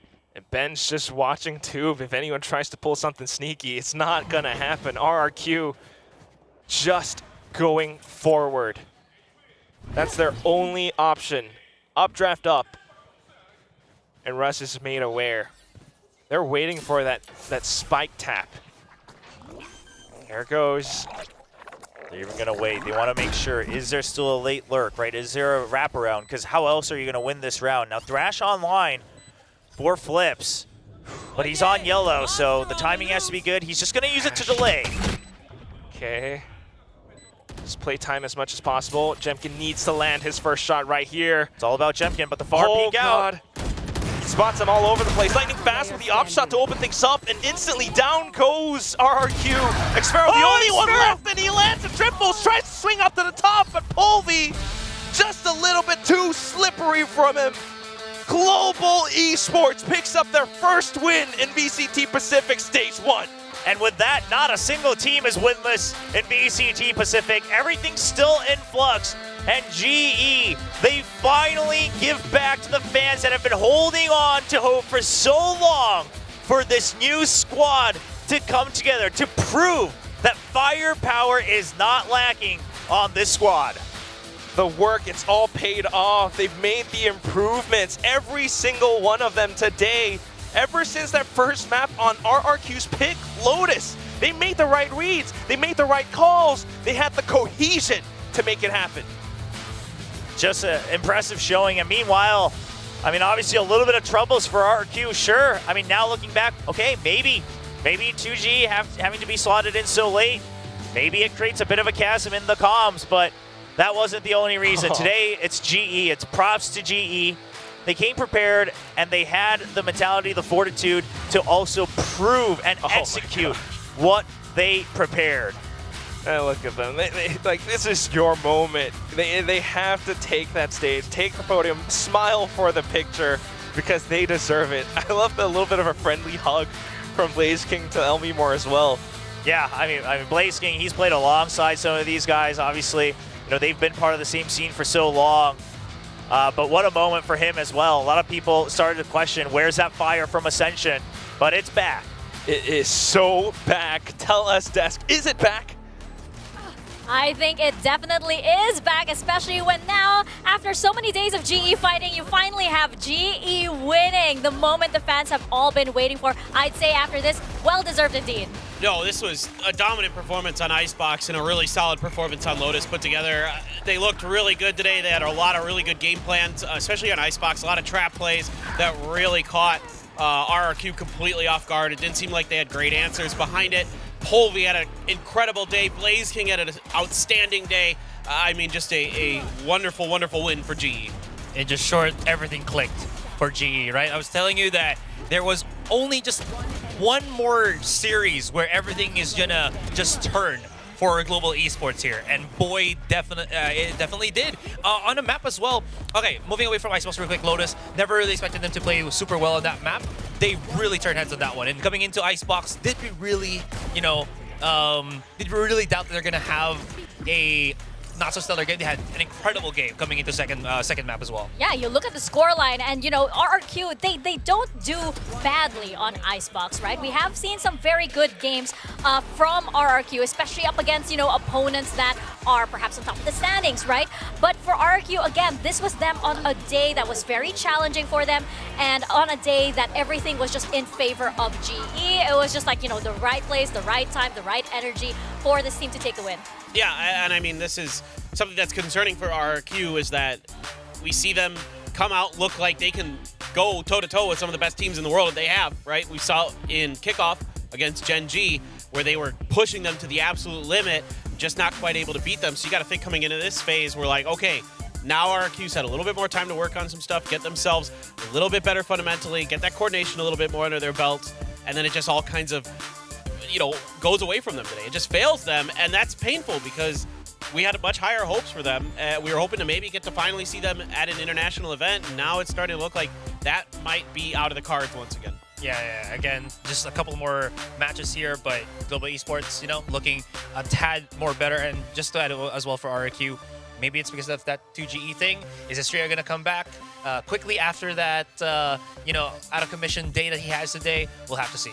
Yeah, well, we'll have to see indeed, because this series is very confusing. I voted for RRQ here, but on our little guess and gain question, I also voted for GE, so it was like, oh, yes! Oh, I have no idea. It was all over the place. There was like that classic pistol round win, and then like... Yeah, and you'd blink and then you'd miss something, and all of a sudden it was like, okay, RRQ is leading, GE is leading as well. But the final answer to our question is that GE leads with 9 pistol kills and RRQ got 1. So let's go over to our board. Yeah. And move people up and down accordingly. Who wants to go first? Just move me down. I don't really care. this matters a lot less to me than it does to you. Well, you know what? I'll join you over here. I get 1. Yeah. This is what it feels like to rank up. It's That's so right. good. Yeah. So good, right? This is the first. Yeah, feels nice. Okay, here you go, Asarai. Yeah. Finally, after a lose streak. And you're taking our viewers with us. Hey, finally. With you, You know what? The viewers were always with the hosts. Vic was like side by side with the viewers. Now we're kind of, agreeing with the viewers right now. We're bonding. Yeah. You are bonding with our viewers, and then thanks, viewers. They're getting to believe you, especially with your incredible predictions that somehow come true. Yeah. It was incredible, especially since as we mentioned, everything just felt right for GE.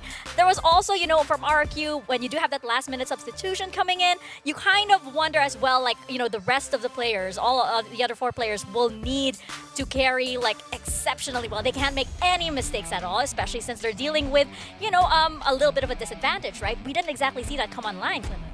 Yeah, it didn't feel like 2GE ever really got comfortable. And part of that is obviously GE's game plan coming in today. It looks like they had a really good read on them. But also, it does hurt you.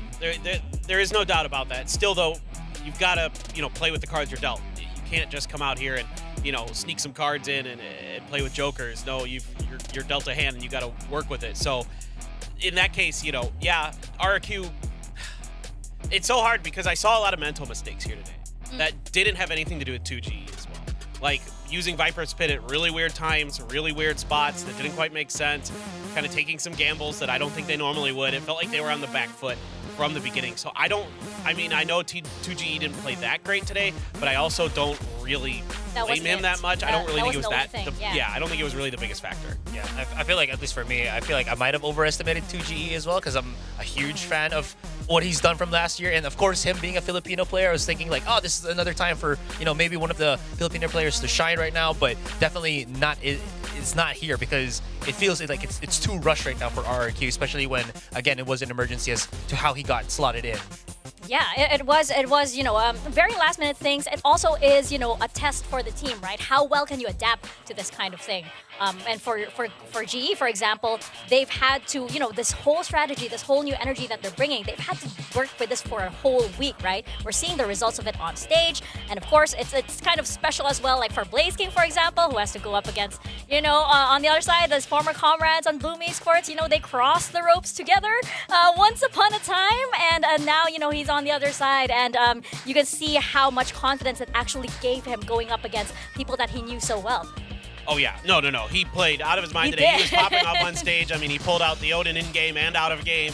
He was really wanting this win big time. I mean, obviously you do no matter what, but sure, going up against some former teammates, some friends as well. You saw them hugging at the end, so clearly it's not like there's bad blood or anything. They're friends, but you want to beat your friends. Like everybody who's competitive definitely wants to be your friend. Yeah, and this was, I guess, it's special. It's special also, when you're able to be on that stage with your friends, right? Not everybody gets that opportunity. But yes, for RRQ, again, it's a little bit back to the drawing board now, because this is revealing some mistakes. As you mentioned, it's not just 2GE, right? There's some mistakes here that go deeper than that, and that might need an entire period of time to be able to cure, or to be able to workshop once again, much as GE did just a few weeks ago. It looks like it's the same problems we saw like at times last year, where they would talk about the communication wasn't that good and they needed to work on it. They're transitioning languages last year to English, so that was causing some dysfunction as well. But now it feels like we're right back to that same kind of issue. Now, again, a lot of credit to GE. Like, there were good util combos and stuff, like the one to get Polvi up on top of yellow with the toxic screen, and then the snake bite to move Elmi more back on the rope there on B site and keep 2GE isolated. Things like that are really good, but then there isn't like protocols and follow-up and like communication for RRQ to like deal with these situations. Yeah, and moving forward now, that means that their last match is going to be up against Chen Ji, the one final match that they have coming in into Split 1 to maybe secure them a spot on playoffs. Of course, right? Of course it's Chen The big bad boss. It was written in the stars, right? But for now, we can celebrate the win of Global Esports. We're going to send it to Jen, who is on stage right now with Global Esports. So, hey, Jen, what do you got for us? Thank you, guys. I am now standing on stage with GE's Blaze King. Now, congratulations, Blaze King. Everyone's been waiting for this win for so long, and you guys were able to get that clean 2-0 against RRQ, the boys you're pretty good friends with. But nevertheless, GE was definitely fighting today. GE was winning today, so how does all of that feel? Of course, I'm happy to take the first win. Of course, nobody want to lose. They are actually my friends, like really my close friends. So pretty much like 50-50 feelings for me. I feel bad for them to lose, but one of us need to lose. So that's the game. I'm pretty sure they're kind of happy for you, though, to be able to get this win. I'm not sure. Oh, you're not sure? I'm not sure, Okay, let's talk about the changes, that for sure, because Finn actually mentioned in the pre-match interview that Benkai will be chipping in. He'll be calling more, taking that role as a secondary caller. So talk to me about why this decision came through and how it works. Who calls what? I think it's just because like our previous loss, we think Ben is not like really involved inside the game itself. He just like, we keep quiet, focus on his aim, and then holding our flank, something like that. So yeah, we learned from that, and then we want him to actually like more vocal inside the round itself. So yeah, I think it's working out well for us. Yeah. Now, one of the things that I've noticed is that with this change, everyone's kind of comfortable. And everyone is very just focused on aim, no whiffing, and you guys are hitting heads, hitting shots, right? So how much of this change do you think kind of enabled you guys to pick up this first win? From the player's perspective, do you feel like it's such a huge part in today's win as well? I think so as well. Of course, if you didn't actually like do a lot of communication itself. You can like focus on aim more, especially it's actually huge for me as well when we actually know what to do in the round itself. So we can just like, execute and focus on the aim. So yeah, I think it's pretty good for us. Yeah, so everyone's on the same page with Benkai chipping in as the caller and, makes everything easier, right? Yeah, of course.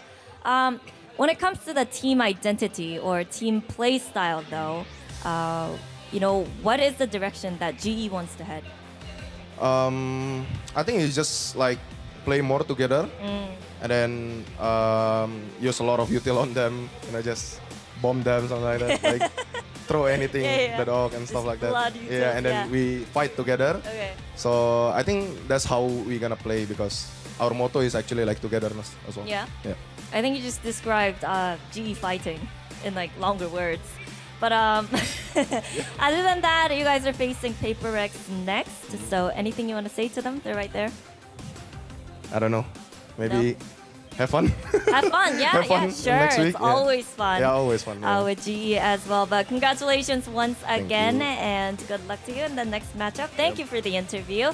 And that was Blaze King with the post-match interview. We're heading off to a short break, but don't go anywhere because we have Team Secret and PRX facing off very soon. So we'll see you soon.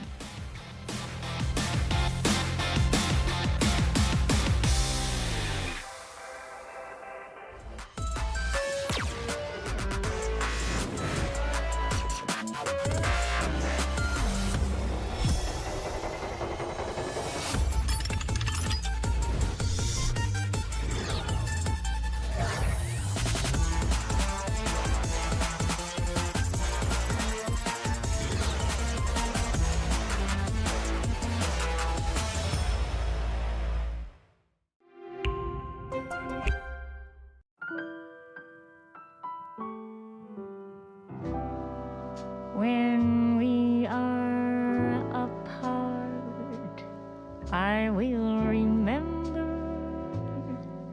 the summer. Remember when everything was bright and new.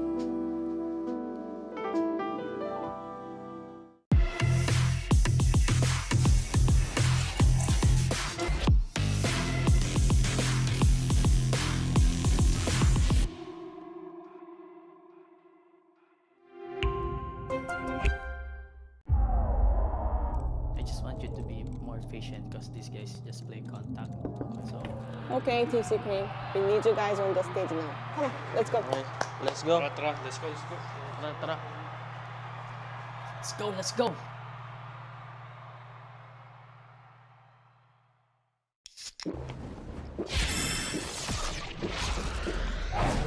Red Bull gives you wings.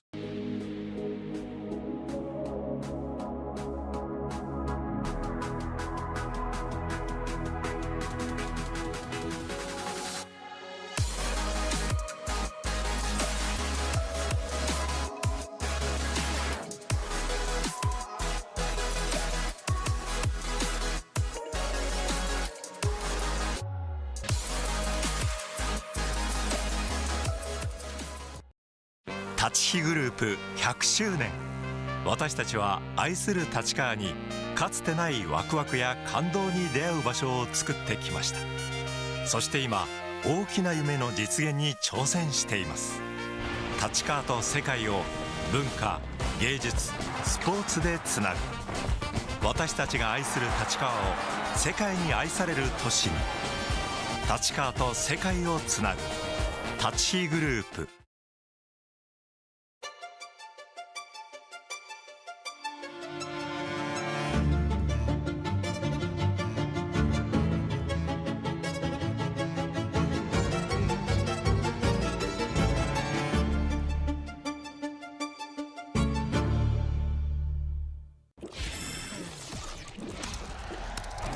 Red Bull gives you wings.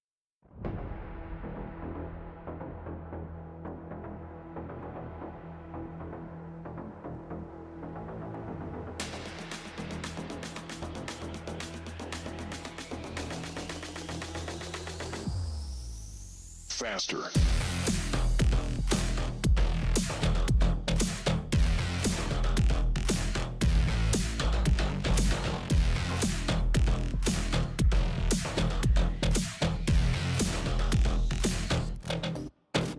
Go.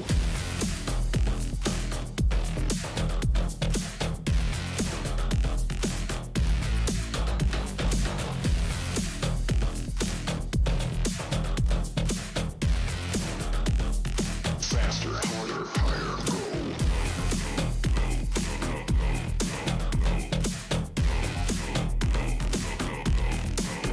Faster.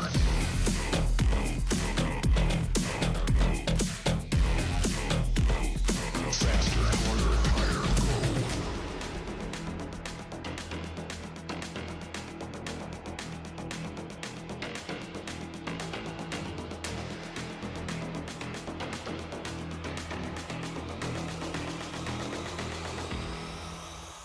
Go.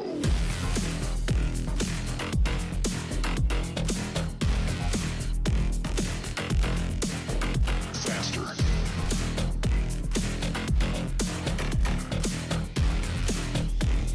Faster, harder, higher, go.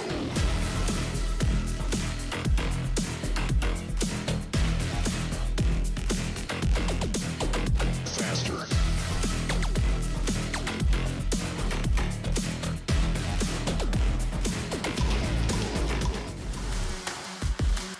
Welcome back to VCT Pacific. We are about to get into our second series of the day, Team Secret versus PRX. Let's send it over to Jen to Team Secret to find out how they're feeling about this match.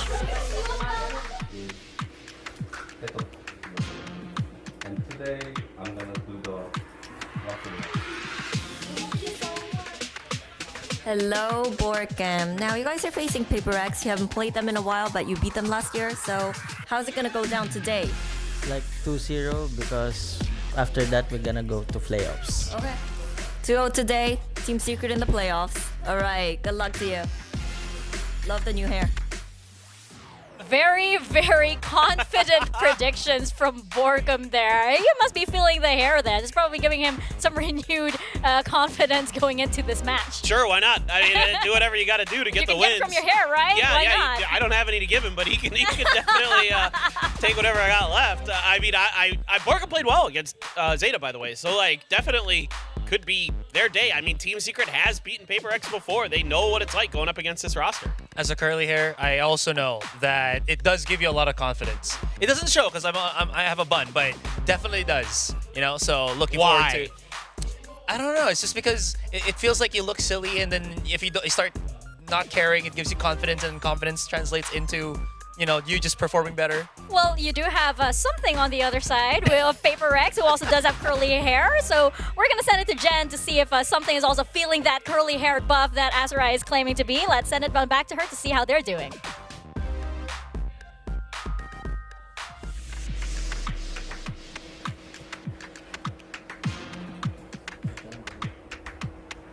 Hello. Now, Jing, something popped up on my YouTube algorithm. It said, I will be the first Clove in VCT.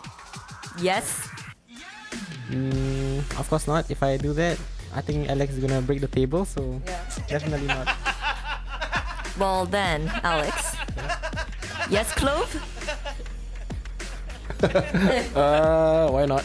Okay, why not? Why not? Today? Maybe not today. Okay, maybe not Maybe today. not today. Maybe in the finals then. Okay, alright. Alright. And hello, Alex. I mean, I think we have a table or two we can spare, right? Just to see Clove over there. You know what? Ever since Alex became the table master, I think everyone has like a spare couple of tables just for him. Yeah. Especially for a match like this, right? It's built into the VCT Pacific budget now that we have to have tables for Alex. Yes, the Alex desk budget, right? There's a few more spare in there just in case we need another one. And as we mentioned, for a match like this, you might need a few more, especially since, we were teasing a little bit. Clove may come out. I actually feel like PRX could be the first team to bring it out. I can definitely see it working on something with how he's been adjusting. Sure. I mean, there's a couple players who I think could pull it out. I mean, I think something for sure, because Clove plays similar to Reina in some respects. Exactly, yeah. Not exactly the same, obviously, but And that's why I think some of the maps that Clove could be good on is the same as Reyna maps. So definitely, or just Forsaken, because he is the master of agents. Yeah. I mean, he is a many-faced player in terms of what he can do. He can't leave like an agent unchecked. That's correct. On he has, that he list, has right? to at some point play every agent there is to complete, his Pokédex of VCT. So absolutely. Yeah, I like how our talking points right now is, or our graphic right now is saying anxious second place and relaxed second place, because we do That's know how I feel right now. that Team Secret moving forward still has a lot of ties right behind them on Alpha Group, while PRX, you know that they're just gonna breeze through most of their matches just because, they're PRX. So there really is a danger point right now, specifically for Team Secret, that they do need these wins to secure that playoff spot. Yeah, for sure. And W Gaming is in full swing, right? So you have Jim back on the roster. They're feeling so good. They're refreshed. They're reinvigorated. But my attention now goes to who on Team Secret can put a stopper to the heavy, oppressive play of, PRX, right? TS will have to rely on their utility, which they are very good at doing, right? So my attention now turns to Borkum, for example, who has played very well. He has that potential to be that, dead stopper for PRX. Yeah, I mean, definitely your mind drifts to the site anchors first and foremost, Borkum and NDG for sure. And then after that, it actually goes to Jesse Vash in his IGLing, in his ability to kind of read the map, play with the map, do the things that worked against Zeta, and really keep PRX off balance. Now, that's an unbelievably difficult task, but if there's anybody who can do it, it's Jesse, because of his history going up against PRX so many times in the past. He knows these players, he knows their tendencies, he understands how the brains work, or don't work in the case sometimes of PRX, where they just turn them off and go. So, but he understands their philosophy, and that's given him some big wins, including last year. Now, that was pre-something, but still, he did get the win over them last year. One thing I've noticed, with Team Secret is, and this is kind of bad to say, but it feels like when Team Secret don't do amazingly individually, they become an amazing team. Just because that their teamwork, the synergy is working well, that they're just a fluid team. And that's always what I thought about how Team Secret was. No one needs to go above and beyond compared to like PRX. So if they can make that happen here right now, there might be a plausible chance coming into the series for TS. I find it also interesting that we're in a series right now with the two rosters that have barely changed, right? You have NDG on the side of Secret, sure, it's a slight change. I mean, nothing compared to other rosters in Pacific, right? And then you have PRX with a re-roster of types. You can't see me right now, but I'm doing air quotes. A re-roster of of some types, right? But these are two core rosters that have again, the history between them is very, very extensive, but these are also, two teams that have very, very strong foundations and understandings of each other. So I'm eager to see that in the series. Yeah, exactly. And I mean, you can see there are two duelists who are topping the charts in a lot of different ways, going head-to-head. So exciting to see Jeremy continuing to have success this year. We know something. He's a given quantity. He's the reigning MVP of Pacific. So for sure, looking forward to that. Looking at the map pool, I don't know. Frankly, when I think about PRX week to week, I'm pretty much just they can play whatever they want, and it'll probably be pretty good. Because they figure things out so fast. Their time to adapt is so low. I really could see them wanting to lean in anything. On the other side, Team Secret, maybe Split, Icebox. I think those are good choices for them. Yeah, I feel like, it's for PRX, it's not so much about their map pool, right? It's more of that style. And just how well the players of Team Secret are feeling right now. We're going to get into our map picks and bans right now with our IGLs and our coaches. So let's see how this went down. We'll now begin the map ban for today's second match. A coin toss will be conducted to determine the higher seed. Team Secret is heads and PRX is tails. All right, into our map select right now, and we're seeing Warbirds and Jesse Bash and Alex on the side of PRX. As we mentioned, for TS, I feel like a bind ban will probably come in, just because I think they've been perma banning that. Yes, indeed, for Team Secret. I feel like for PRX, maybe Ascent. Breeze. Okay, Breeze, there you go. Yeah. That makes sense, right? Icebox for Team Secret. That's their bread and butter. Yeah, I was kind of surprised as well that PRX was willing to ban out Breeze, not Icebox, just because I'd say Team Secret don't really have the best Breeze right now, considering how, again, their site holds have been kind of questionable moving forward. They're probably still trying to figure out how to make Raze work on Breeze. Just for Jig. Just for Jig. They need time. They need time to cook on that one. As good as they are at adapting, they need time to cook. Yeah, I feel like Icebox Sunset right now. Just thinking about how Jing is able to like utilize the rays on these Or maybe maps. a Phoenix. Or a Phoenix, yeah. Just saying. It could work. I'd like to see it. Maybe. I mean, we saw it work kind of for Zeta until Maybe. it didn't, but it worked good at first. Yeah. I mean, I definitely see it happening. There's still the question mark of the Clove that Jing was probably teasing. So eager to see how this plays out. But right now, I would say brain over heart at the moment. I would say this highly favors PRX. Yeah, I mean, obviously, I think Icebox, you're going to give maybe the possibility of an edge to Team Secret. I think PRX has the edge no matter what map you're on, just because of their caliber of play. But definitely, this is the map where you have to get a win. It's a must-win map for Team Secret. There's no ifs, ands, or buts about it. And they've been okay on this map, but it's been a lot of tightly contested affairs on not just this stage, but going back to kickoff as well. So this is going to be really interesting. You know, PRX, yeah, this is the map where we don't have the Jing Rays like he was on Sage, but he's still Jing, so he's pretty good. The thing is, it just really boils down to, I feel like how much support NDG gets in a sense, because right now I think like he's still, sure, he's gotten himself some really good plays for a Team Secret here. He's slowly adapting, but hasn't been at that level where I think they can just leave him alone. So them playing into this map for TS, where they're probably going to be starting on the defending side, it's going to be very important for them to just assist him so that, you know, PRX doesn't break in very easily into these sites. Not to mention, and Team Secret fans know this, right? When Team Secret are having a good day, they're having a great day. But when they're having a bad day, it just can go so bad. It's that roller coaster that, you know, we've been on. So I really wonder how the team is feeling right now. We're going to find out exactly how that goes down. I feel like in the first few rounds already. And right now, we're going to head into our predictions. I feel like, you know, okay, there's... Obviously, I don't think we need to explain ourselves here. Like an odd man out here. Yeah, no, you're not. No. We're the odd ones out. I don't think we need to explain ourselves. No, I think you do. I don't think I need to explain myself either. Yeah. It should be pretty I'm obvious. voting with my heart. Okay, I'm voting with my heart over there. But you know what? I feel like, you know, Team Secret, they have beaten PRX in the past. But this was a PRX. Hard copium. This was a PRX that did not have something, right? That they did not have this kind of energy. This was a PRX that did not, you know, meet EG, for example, in the grand finals of champions just yet. So, yeah. I'm hard to overbrain. I'm sitting here just enjoying the copium of you guys trying to figure out how to justify your extremely biased predictions. You know what? I mentioned it again a while ago.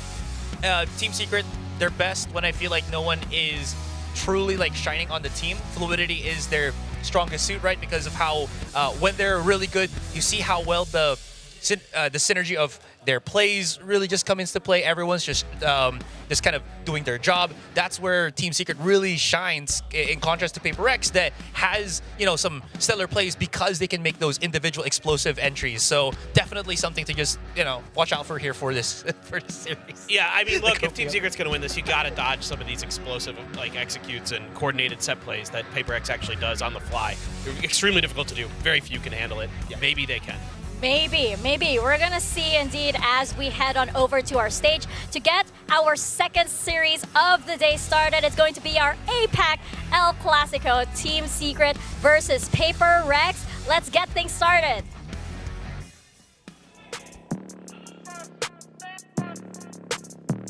Team Secret.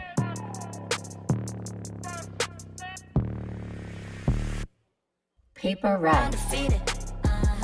That's why they call me undisputed. I'm ranking up another season. I've been up on my stats. Now would you look at that?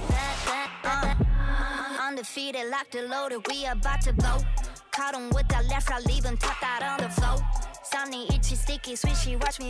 Team Secret score this win against one of their oldest rivals, or is this yet another team that falls to W Gaming, Clinton?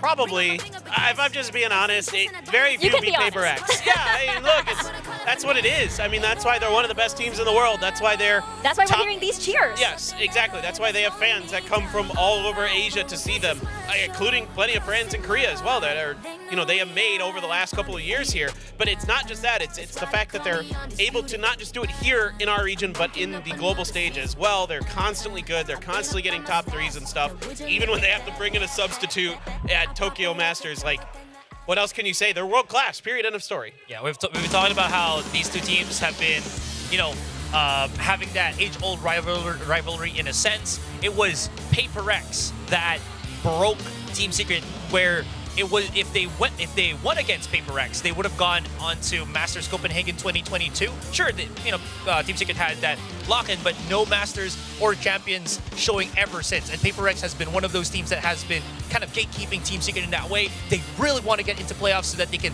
start to maybe get something rolling here this year. We'll see how that kind of goes. That's some deep history there. Yeah. That is some deep history, but it just goes to show just how much these two teams have seen each other grow as well in the Asia-Pacific scene, right? They have seen these teams, again, since the very beginnings of VCT, of VALORANT, going at it. So, again, these two teams, they are, I think, what defines, the very best of Southeast Asia as well. Oh, for sure, for sure. And I want this to be said that I have a real soft spot for Team Secret because they were the first team I got to cast at Champions, and back when Wits and Dubstep were on the team. So I really want these guys to do well, truly.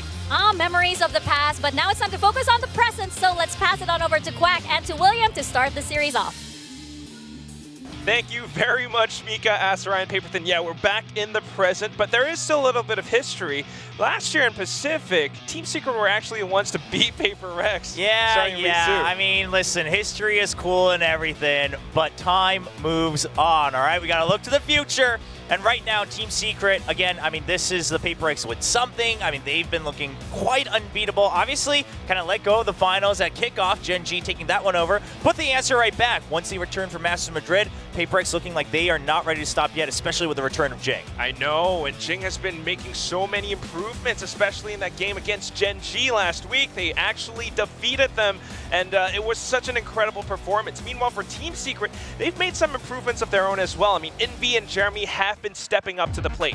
Yeah, absolutely. I want to give a lot of credit to Jeremy. I mean, still holding on to the most first kills per round. I mean, that's the type of stat you want to see for someone who now has to take on the mantle of the primary duelist here for Team Secret. So it's good to see. I think he's been getting more and more explosive each week as well. So as someone who was hoping to see Jeremy really hit that peak, hit that potential this year as a duelist, it's been an upwards trajectory, but of course we saw in the data, overall as a team, Team Secret not feeling too comfy yet on the scoreboards. Yeah, I mean, that's something that they always want to work on, and that's why when we're looking at the map picks, it makes a lot of sense for the current bans to go through. You don't want to really face PRX Unbind unless you have a very specific game plan.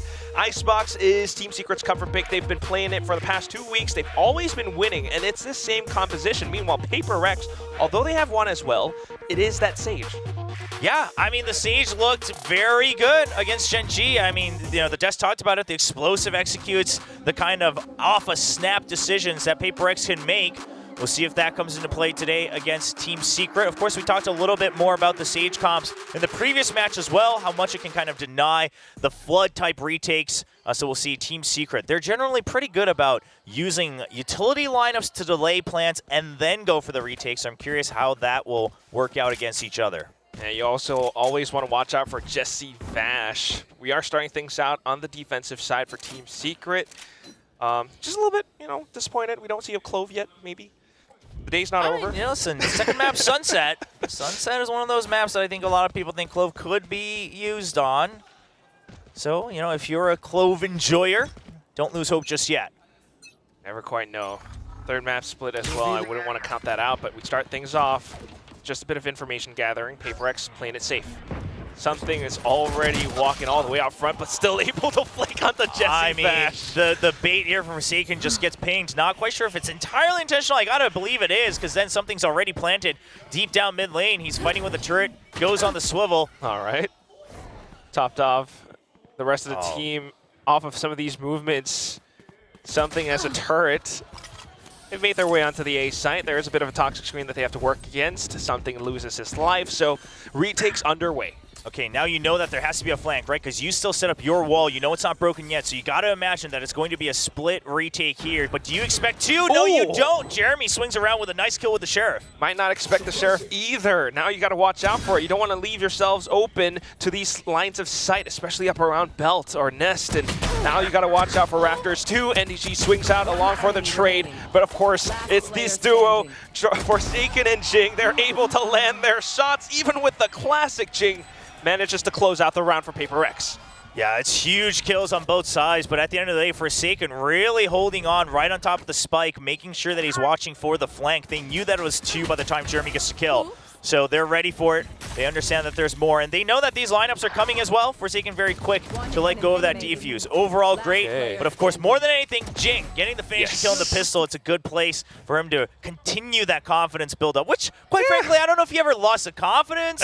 It's just like the timing and, the meta and things like that. Little bits, and he has to catch up a little bit, Will. But what I really love, although it's not a highly tactical, high-level IQ round, it's like a lot of plays where PRX knows how to make use of their current terrain. There is a pause on the timer, so I'm a little bit concerned.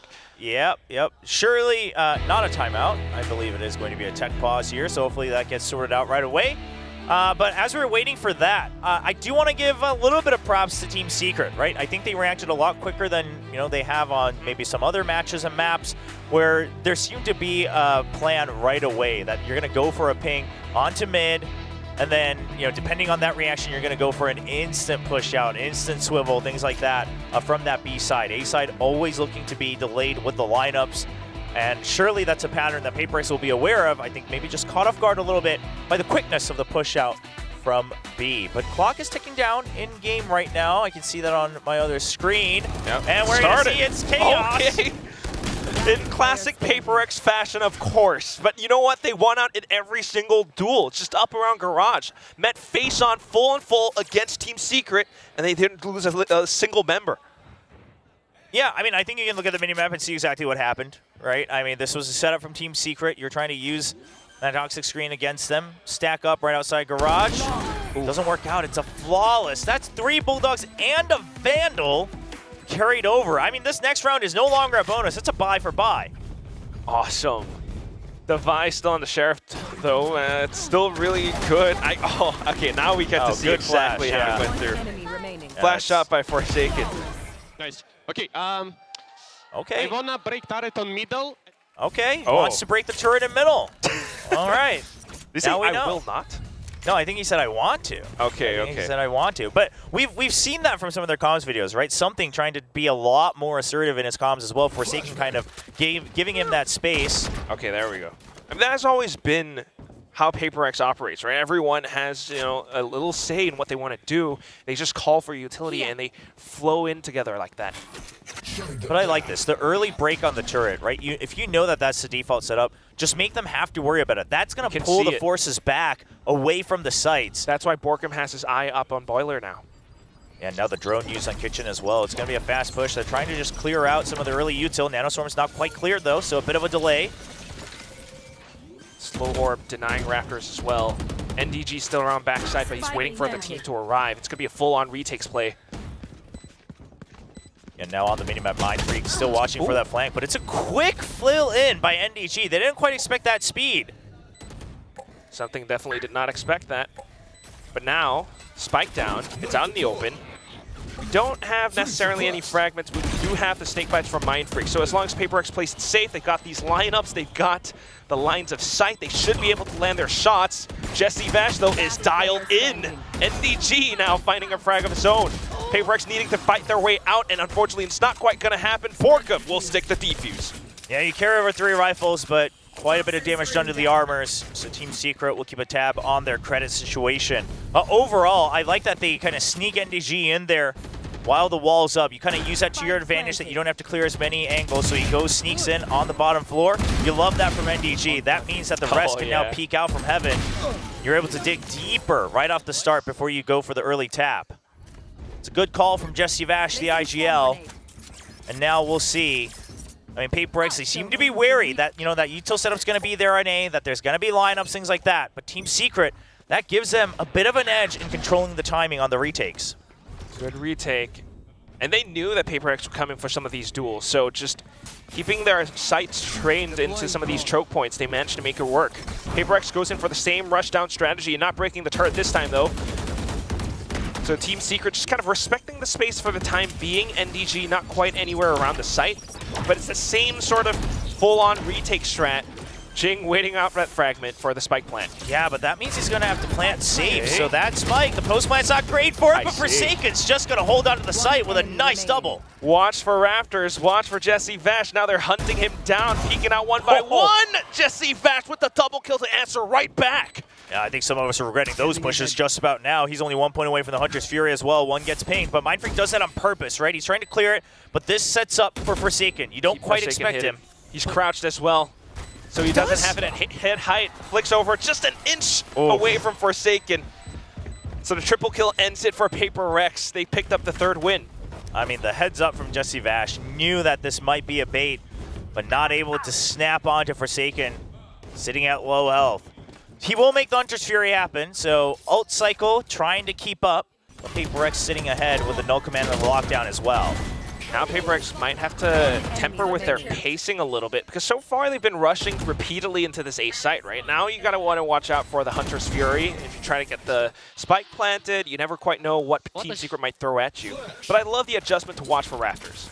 Yeah, but this is why PRX is the armchair analyst's nightmare, right? What's slowing down? What's tempo control? We're just gonna pressure mid right off the bat.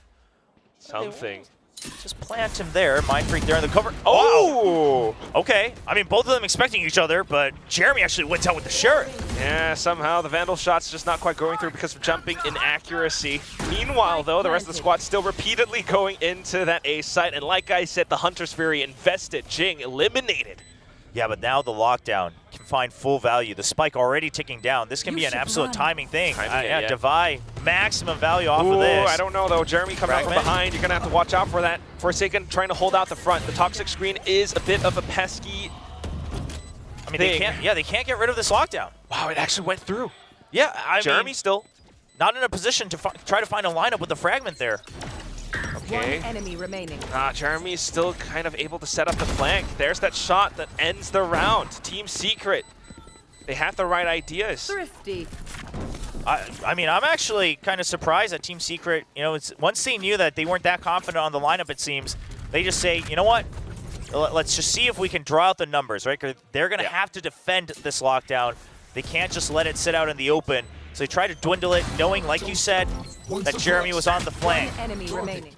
A lot of pressure for the remaining PRX players to be stuck inside of pipes as well. So this is something we saw similar ideas from the pistol round, where Team Secret sends some players up from the flank from behind.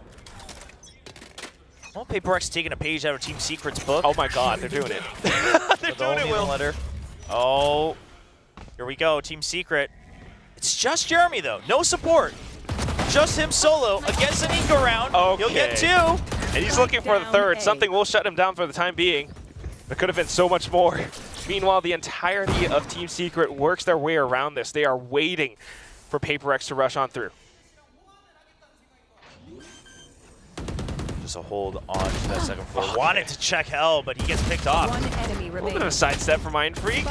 Unfortunately, still way too many targets to hit at Team Secret. NDG, they swarm every single possible angle. 3-3 for now. This 6th round repeatedly rushing down A site. Yeah, and guess what? I wouldn't be surprised if they do it again. I mean, listen, whatever works. Enemy remaining. Try to stick with it for as long as possible. Sure, you lost a couple rounds here and there, but see if you can regain that control. Okay. Now, Team Secret, the way they're setting up around A Heaven, right, and the support from screens as well, the crossfire angles are very good. I'm not quite sure if PRX has an answer to this. Okay. Slightly different this time, Will. Is it, though? The spike is on the A side. I know, Listen, but I'm a little it's not a doubtful. rush. It's not a rush. Dude, something is, I mean, I love the confidence plays, and he's made some crazy highlights, but that's 2 times in a row. He tries to get a drop shot into Tube. Way too wild. And that kill didn't even come from Tube. Team Secret very aware. They're very well adjusted to PRX's game plan. So although it's not a rush, now slowly walking into the A site, you're working at a numbers disadvantage. So the purpose is obviously drawing aggro, and you succeed in that. The site is weaker, it's emptied out. But Team Secret, again, a team happy to delay with lineups and go for the retake late. A bit of a miss on that shock dart, though. Got rid of the nanoswarms. Timing's just a little bit off. I mean, you mentioned drawing aggro, but it's not quite there. This time, Mindfreak has a game plan. Trying to wrap back around from behind screens. Yeah, you saw the lockdown coming in as well, but because of that lockdown, he can't actually get far ahead, so they're going to reset Tap the on lineups. Envy rushes stop down below. Devi managing to take out that GG. Jesse? But, oh gosh, Jesse Vash. And line of sight. Envy with the spray. He gets both of them. The fragment might be able to take out Borkum, but still the defuse is Team Secret's. And Jesse Vash only 2 points away from another Hunter's Fury. Jesse has been not only getting the reads, he's been getting the impact frags as well. Excellent trades for his teammates, leading the board 9-5-2, leading by example. Very incredible stuff. Yeah, I mean, this drawing aggro in mid, I get the idea, right? You're trying to make the site weaker and then plant the pressure of a flank. Oh, just one at a time. PRX just peeking into him too, but Envy, that is it. Timeout now called by Coach Alex. He needs to fix it. That A hit is just not quite working out. The post plant is not working out, Will. I mean, yeah, the post plant's a little messy, right? They're getting the plants down, but they're forcing it with the Sage Wall, and they don't quite have something else set up. I mean, a couple of rounds where they did win, it's because they have better control, they have better sightline of A Heaven. So that way they're able to check for rafters, you only really have to worry about screens, and that makes things a little easier. But if you get picked off early on in the round, right, if you're playing a 4v5 already, that puts you at a disadvantage. Sure, this time the backup plan was the lurk, but the lockdown, it pushes you away. So you decide we're gonna need to buy time because we've all been shoved out. Try to reset for the snakebite lineups, where our teammates are already dropping like flies. Alex being incredibly verbal. That's when you know something's up. But apart from that, well, something's in the middle of the scoreboard. Okay, but not that something. We have to do it once at least every time. It never gets old, Chad. Cast. You'll just have to live with this pun forever until he plays Valorant. But the main thing is, you know, still a lot of credit to Team Secret, because even though they had all the right game plans, just the awareness to watch out for the flanks, the awareness to send Envy down right from underneath PRX. It's incredible stuff, and they might actually be able to walk away with this map win, and that's one that they really need in this matchup. All right, so Team Secret, because of that timeout, they're going to use this early drone. A lot of times, they kind of wait until right before the 1 minute mark to clear out mid and then reset. But this time, they already emptied A site. Why? Probably because of this null command, especially, right? They were ready for a potential switch up on B. And if it's A, let them use the null command. We go for a full retake. However, they are late on the rotate. So the setup is there this time for PRX. I don't know. They might have the angles, but it does feel as though Team Secret is very, very much in control of this. They wanted to let this happen. Tossing out the utility to draw out some of the PRX players for the time being.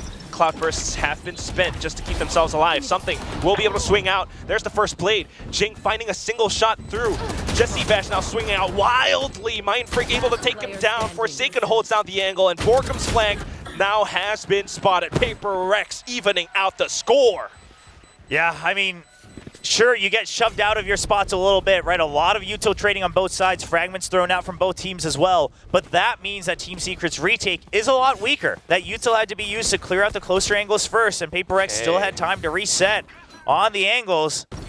Now, we did see an operator on that board. We'll see if that makes a difference. We shall see. It does show that the retakes can be foiled with, but it was an expensive round, a little bit expensive for PRX. Jeremy now with the operator, like you mentioned. He's got his sights trained down. PRX, though, swapping things up on towards the B site. Yeah, they're dialed in. They know that there's a possibility of this operator without the early pick here. Okay, Toxic Screen is down. The rotations have gone through. We still have the Vi kind of lurking around the A side, so this tells me it might not be the full commit. Oh, Envy actually gets that kill. Shot. Just a little bit of a tag and it's enough. All right, the res is there, but here's the thing. You still have Jeremy watching out for a lurk in A, so Team Secret knows that this can all be bait just to draw them out onto the B site. Well, they have no choice but to go forward. Something Something trying to catch the initiative against the Team Secret players, but NDG steady. Spike retrieved by Forsaken. Still working along with Mindfreak's pit. But how long can you stay alive inside of this green gas? Team Secret has got you completely surrounded.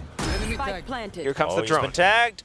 Gets away just in time. The Nanoswarm's also making sure they can't pinch around him on the pit. PRX needing to play around the timing of this. Device swings out, trying to catch them off guard, but unfortunately it's not meant to be. And here comes the rest of Team Secret. Oh! They know exactly where they're hiding. Mindfreak tries to stay tucked away, but feeling the pressure of the defuse coming through, it's going to be Envy who comes in with the drive-by. Team Secret back up.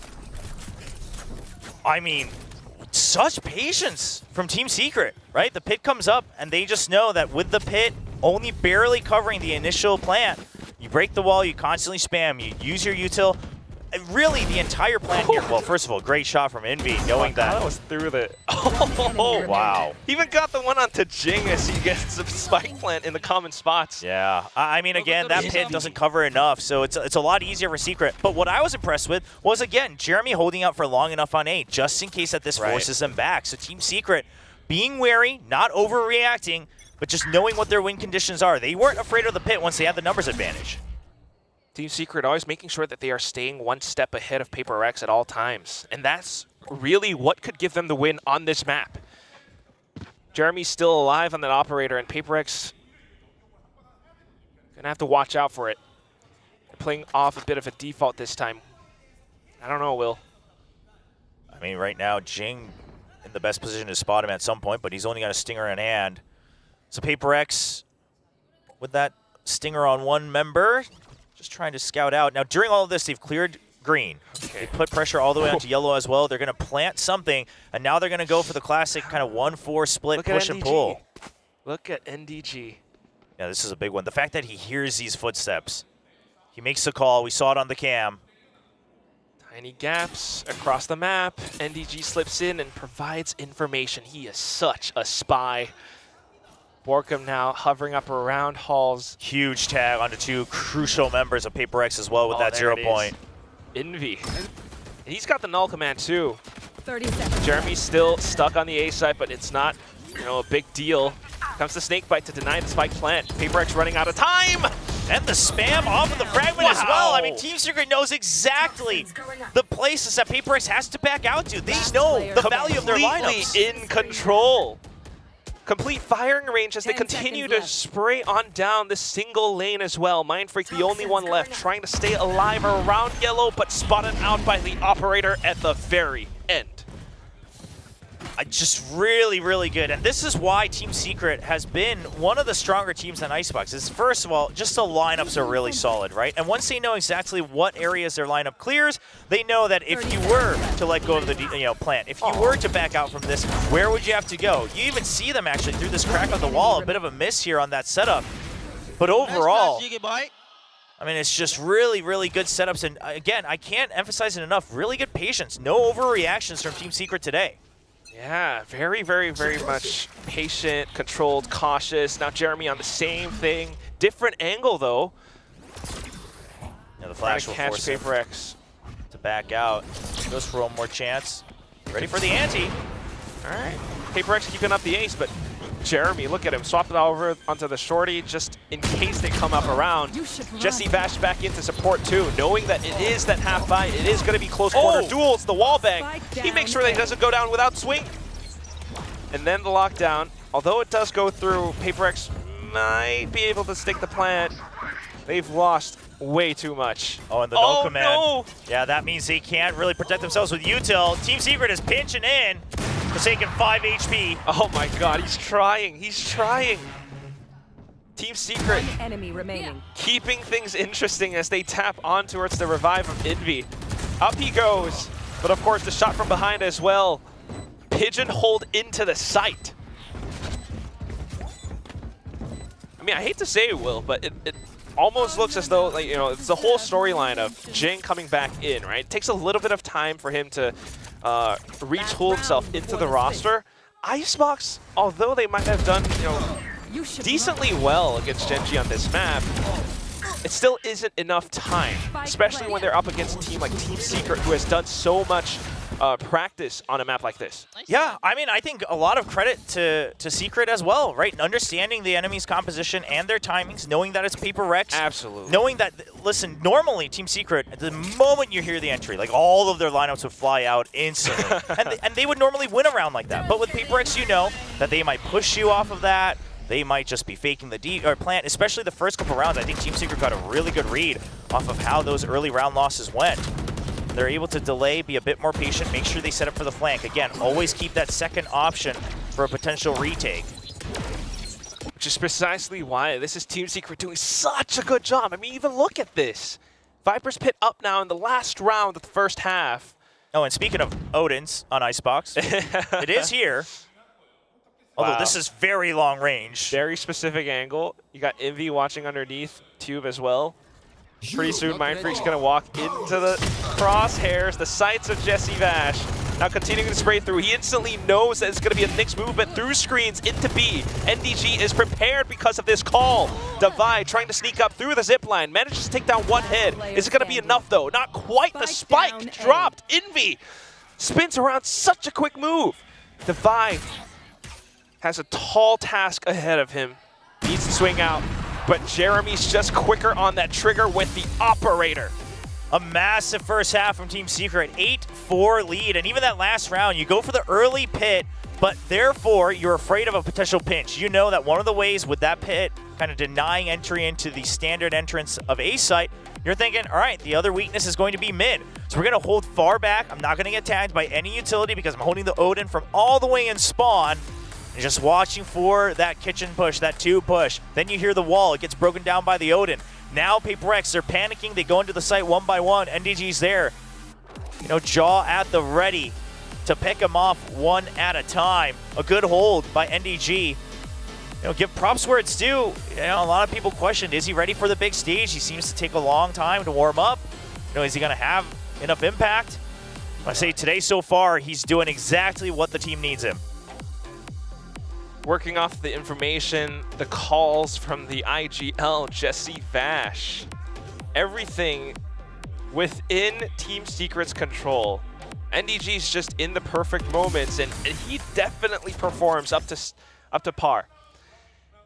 8-4 first half, you know, it's going to be tough for PRX to come back from this. Yeah, we'll see. I mean, obviously, you know, the forcing the defuse, things like that, Secret's no stranger to it. Obviously, they've been playing for a long time. They were here when that meta was all we saw on Icebox. And then you also have to push out at some point, especially on this A side, to take a bit more control of the map as the defenders. Jing's going to have to land a lot of shots. I mean, 3, 10, and 3. Not a scoreline we've often been able to read from the likes of Jing. Different looks, but we shall see. Starts off with the pistol again.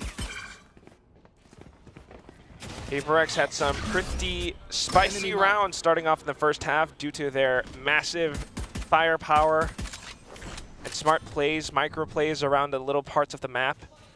Something trying to do the same thing now, working up his crosshairs around 410. Nobody's peeking out from Team Secret yet, though. I mean, look at how careful they are being. Yeah, still 1 minute 10 on the clock. You got 2 members by B Garage. I'm curious if they'll ever push into B to create a bit more space as you're just holding for a push out. I mean, Team Secret knows that PRX is the one that's starving for information. Oh, okay. Just a little bit of contact. Jing instantly walls up just to block it off. Yeah, but you do draw out that wall. That's the wall down for the defuse as well. That's why the spike is now going over onto B. Yeah, I mean, if you can get that plant, if this site is still weaker by the time you arrive, that defuse is a lot harder now without the Sage. Oh, Tracer's narrowly missing Mind Freak. I was going to say he needs to, you know, do a little bit of damage to Team Secret as they try to get the spike down, but he's not in position to do so. The snake bite has been drawn out as well, and look at what's happening on the map. Envy on a bit of a lurk, a bit of a flank. Divine able to sneak out against NDG. The spike all the way back to A. We got 16 seconds left. It's just enough time. Yeah, but this is such a far angle for Envy. I mean, he'll get value, but how many kills does he get? Meanwhile, wow, nice dink there. 2 people. The fisherman, very patient. Envy now. God, so far, man. Even with a headshot, you can't get that clean Too first many kill. players, Will. Here comes Jesse Vash now. Has to make the play of his life. Swings back up around, but it's going to be Mind Freak with the Ghost, ever so confident. He has been clutching for the team, so both pistol rounds to PRX so far. So the good news for Team Secret is, again, right, keeping those options open, still going for the lurk, even though that, you know, you don't necessarily have a strong numbers advantage, things like that. But at the end of the day, first of all, you were pressed for time. Borkum a little late to see if they ever chase out onto green. Gets caught in a crossfire here, two people, Devi finishing off the kill. Yeah, I want to say like one of the big kills was Devi. The one onto Borkum and the one on the site too. Very, very patient stuff, but Team Secret, you know, still back in the game. Ooh, half armor and a sheriff buy as well for Envy. That's a pretty big investment. See if it, you know, is able to pay off into even the next round, especially with this outlaw on the other side. Something. They're aware of this. Team Secret knows. The pistol train right under something, whiffs all the shots, but here comes Jing! A bit of a swap setup. He's getting the quad kill. I have the spike. You know, who said the outlaw needed to get kills? It just needs to draw the aggro, apparently, for the Spectre. Apparently. I mean, this is a rushed screen just to make them think that he's in the site, but Devi's already been past it. He's already in the corner. Oh my god. Don't you love it when two game plans meet? Yeah, I mean, Team Secret, it was a great way to sneak in. I mean, they knew. I mean, it's something, it's PRX, the outlaw for sure. It's going to be there. If it's not something, Forsaken oftentimes picks up that weapon. Okay. Good little attempt by Borkum, but once again, Devi. The fishing line has been cast, and all he's got to do is to reel it in. 6-8. This is now the round for Team Secret. Yeah, I mean, these are much needed pistol and anti-ecos here, and good coverage from Jing, of course. I mean, something not dying instantly either, but even with the pistol swap, the classic swap for the fourth kill, very big impact for Jing that allows him to stabilize with 3 of the weapons. So now a judge in the hand of something. He's going to play close on green. All right. Team Secret with the same game plan. Just kind of marking garage now, but not expecting the judge. That's 2 rifles gone. Potential bonus pickup for PRX. I mean, the judge on a bonus here for Icebox. it's tough to read. I mean, yes, some teams are always going to go for it. He chases in, not aware of Mind Freak. Jeremy. Okay, trade for trade. Now it's going to be Jing. Whoa, just an instant snap up with the Spectre still. Jesse Vash now going to have to do everything. His teammates have been lost. Something arrives on the crime scene with his judge, but unfortunately it's going to be Jesse Vash swinging that gavel. Forsaken and Devi trying to snap up from behind. Jesse Vash knows that it's not quite safe to plant just yet. Yeah, he ideally wants to just pick off one more on the route to backup, but yeah, PRX is already doubled up. Oh, they're just going to stay hidden, aren't they? Okay, 0 point. Tells a little. Yeah, trying to make it look like they're both backed out from here, and they'll just go for the flank. I mean, just playing for time, I think, for PRX, right? Trying to make sure that Jesse Vash stays tied up here, doesn't go all the way to B, you know, doesn't get to set up for anything. Then they'll check for the rotate off of that timing. PRX, they still have another flash drive, another fragment to work with. I don't mind that. Yeah, see, now he has to be worried about A main. I mean, this is overall a pretty good setup here from PRX. Now you'll hear the util. So now he turns back around. Devi needs to be careful. Forsaken. Got to go for a flash drive here. Okay, not close. Okay, there's the flash. Completely blinded. Good peek out. Clean take from PRX, trying to keep Jesse Vash on his toes. Yeah, I mean, the mental conditioning there, throwing constant utility off of stagger as well, all the way. And the problem was for Jesse Vash, he doesn't realize that they threw it all the way at the entrance, right? All the way by belt. It wasn't by pipes.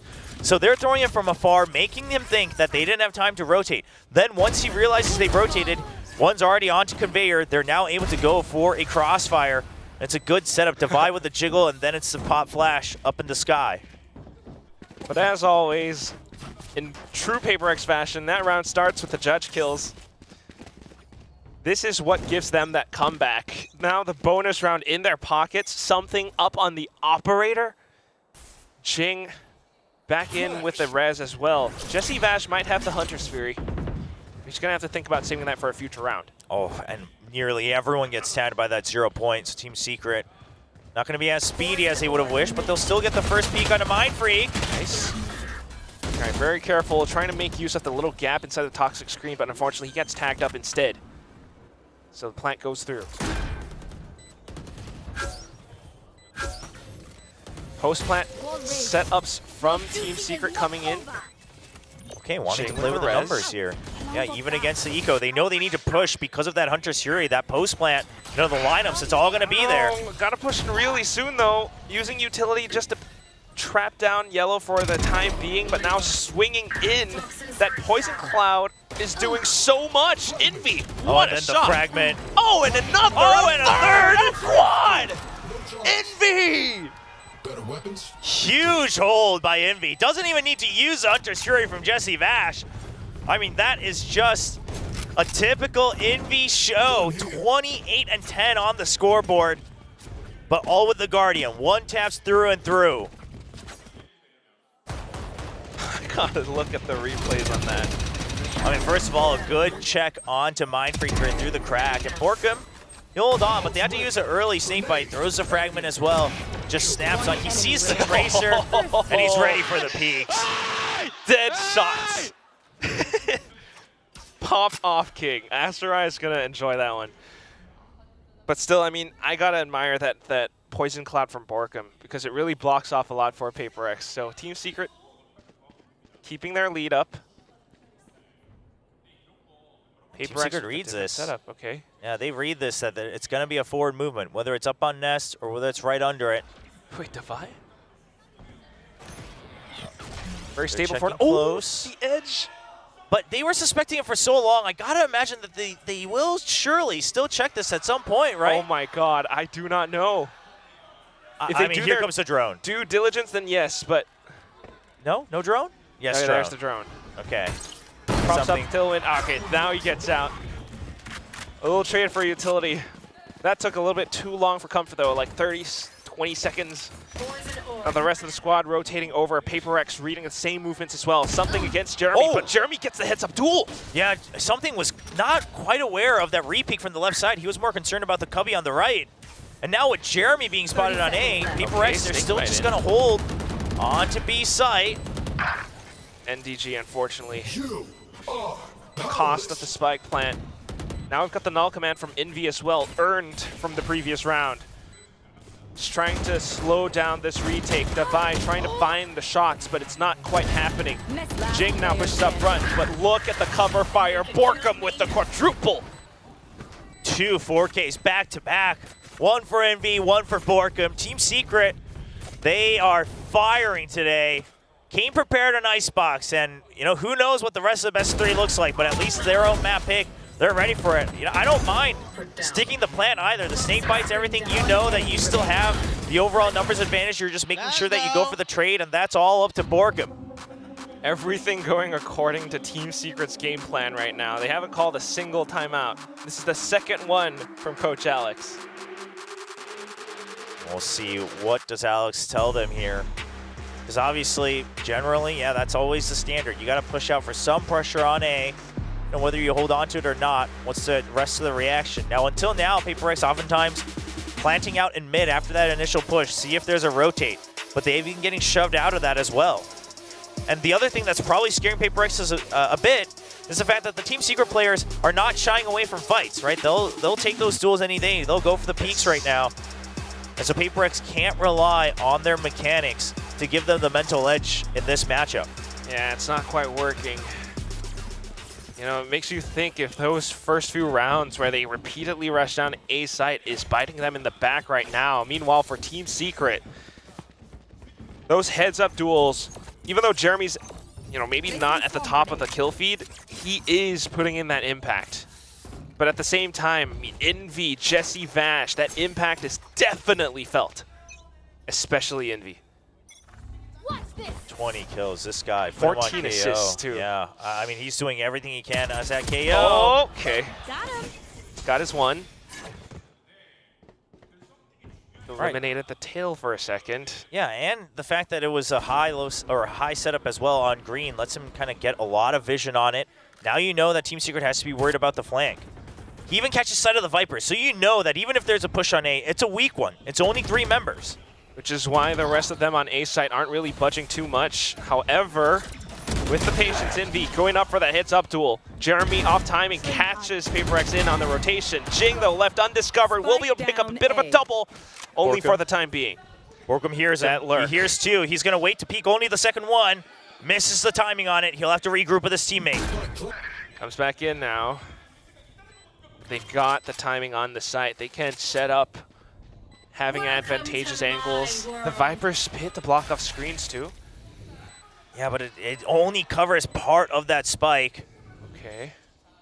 Oh, this is such a tough angle to clear. Oh no! Oh, he sees him. 3rd kill.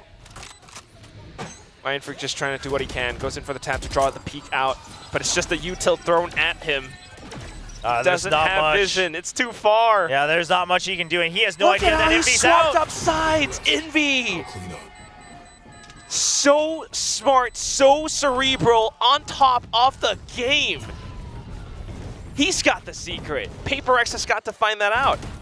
A really good hold here from Team Secret in the post plant as well. And then also creeping up all the way past pipes by cutting audio, knowing that they've kind of, let their hand be shown in the beginning of the round. I mean, when Envy's feeling that confident, he's had maps like this last year as well. That's why the entire world has been looking at Envy and saying he's definitely one of the top talent at VCT Pacific. Without a doubt, especially when you're winning against a team like PRX. You stare at them and you say, what now? The Vi tries to find the answer. Bit of a trade down, back in towards mid. But the rest of the hit has gone towards A site. The spike will get planted. It's going to be a fast flood back in from PRX, but Team Secret, they're ready for it. There's post-plant. Positioning was already in place before the spike goes down. Trapped outside of rafters. It just doesn't work out. Something has to save. It's going to be map point for Team Secret. You've still got a Hunter's Fury as well, 2 points away from Null Command. I mean, you've got the Blade Storm. Team Secret is looking ready to close this map out in the near future. Standing ahead. Very near, Will. I'm starting to think this is flashbacks to last year. It could be. It's that Team Secret PRX El Clasico. Something about this matchup. I mean, Team Secret, they've taken down giants, not just PRX, right? Yes. They were one of the first teams to take down DRX last year in the league play. Uh-oh. Op's been pitched. Oof. Yeah, if you dropped that was real bad news. So back into this potentially final round. Team Secret sitting on 3 ultimates. PRX on 2. So far, the takes have been fantastic.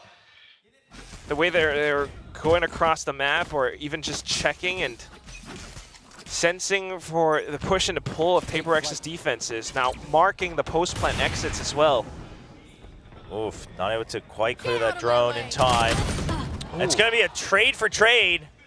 But with Sage down, I don't think Team Secret minds this, because that means, again, oh, Sage is down? You guys don't have a wall? You guys don't have slow orbs? We're going B. Which is exactly what they want. Mindfreak has to be prepared for these. He's got only the Guardian. Can he do the same thing that Envy just did? Forsaken's here as well for the backup, so Mindfreak just needs to draw the aggro, just needs to draw them in. Okay. Keeping it safe. There goes the first. Down to the second. The Snakebite doing a little bit of work. Mindfreak looking to clutch out the round. Just see Vash though. Oh, vision now robbed away. Mindfreak getting the angle. Huge hold from Mindfreak. I mean, I talked about how he just needs to draw them in so that Forsaken can get the crossfire. He successfully does so on the first kill, but then he's ready for the next. Team Secret, they realize they've been spotted. They have no choice but to try to force their way around yellow. It's a setup for NDG, but he can't finish the kill onto Mindfreak. Oh, wow, that's the watch party in Indonesia. See 4 rounds. Yeah, see if PRX can give more to cheer for here in the first map. They've been trying to, send in a little bit of early aggression to take an opening pick against Team Secret, mess with their game plan a little.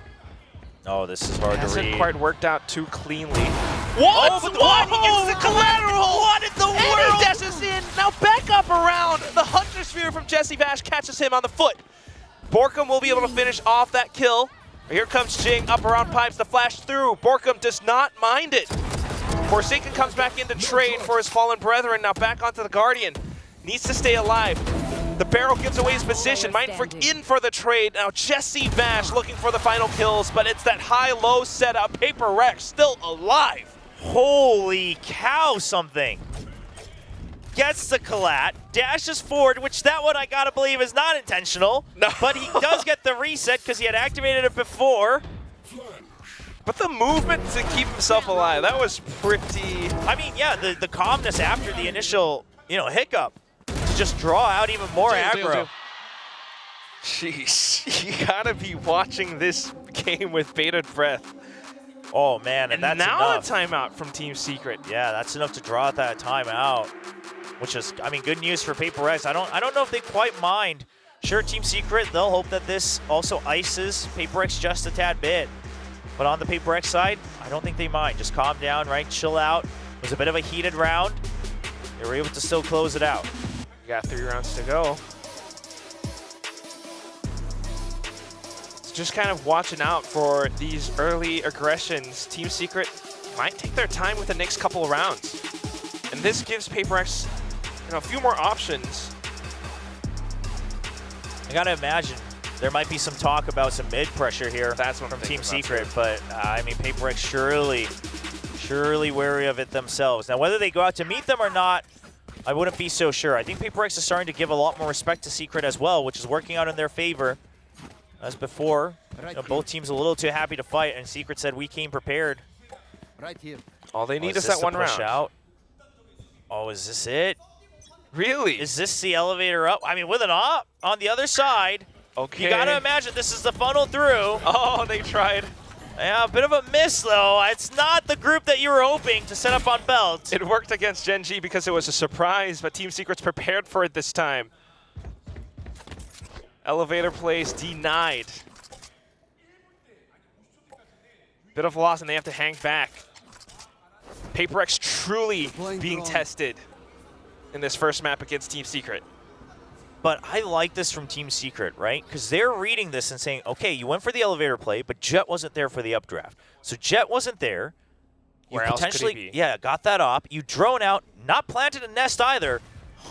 I think we're okay to still push for A. It's not a bad process of elimination from Team Secret. They are even drawing out bits of utility.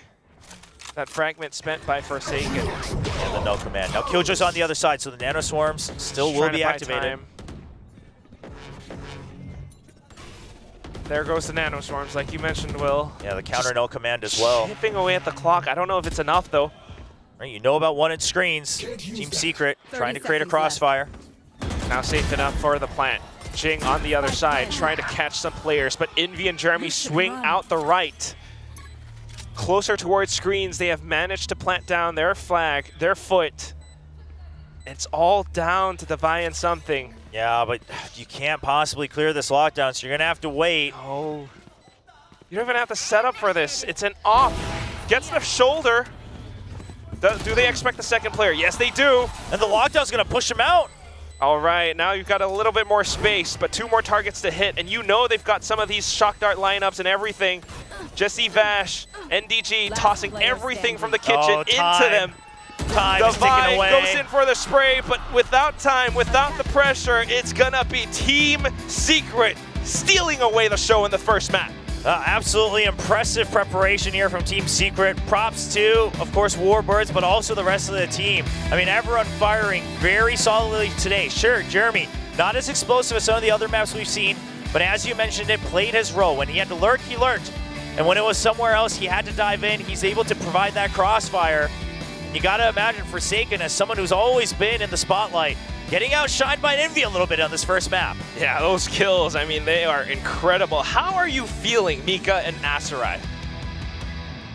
Well, casters, I am What am I, trying top to. liver? Like- Yeah, he forgot. He totally forgot about you. I mean, I was like.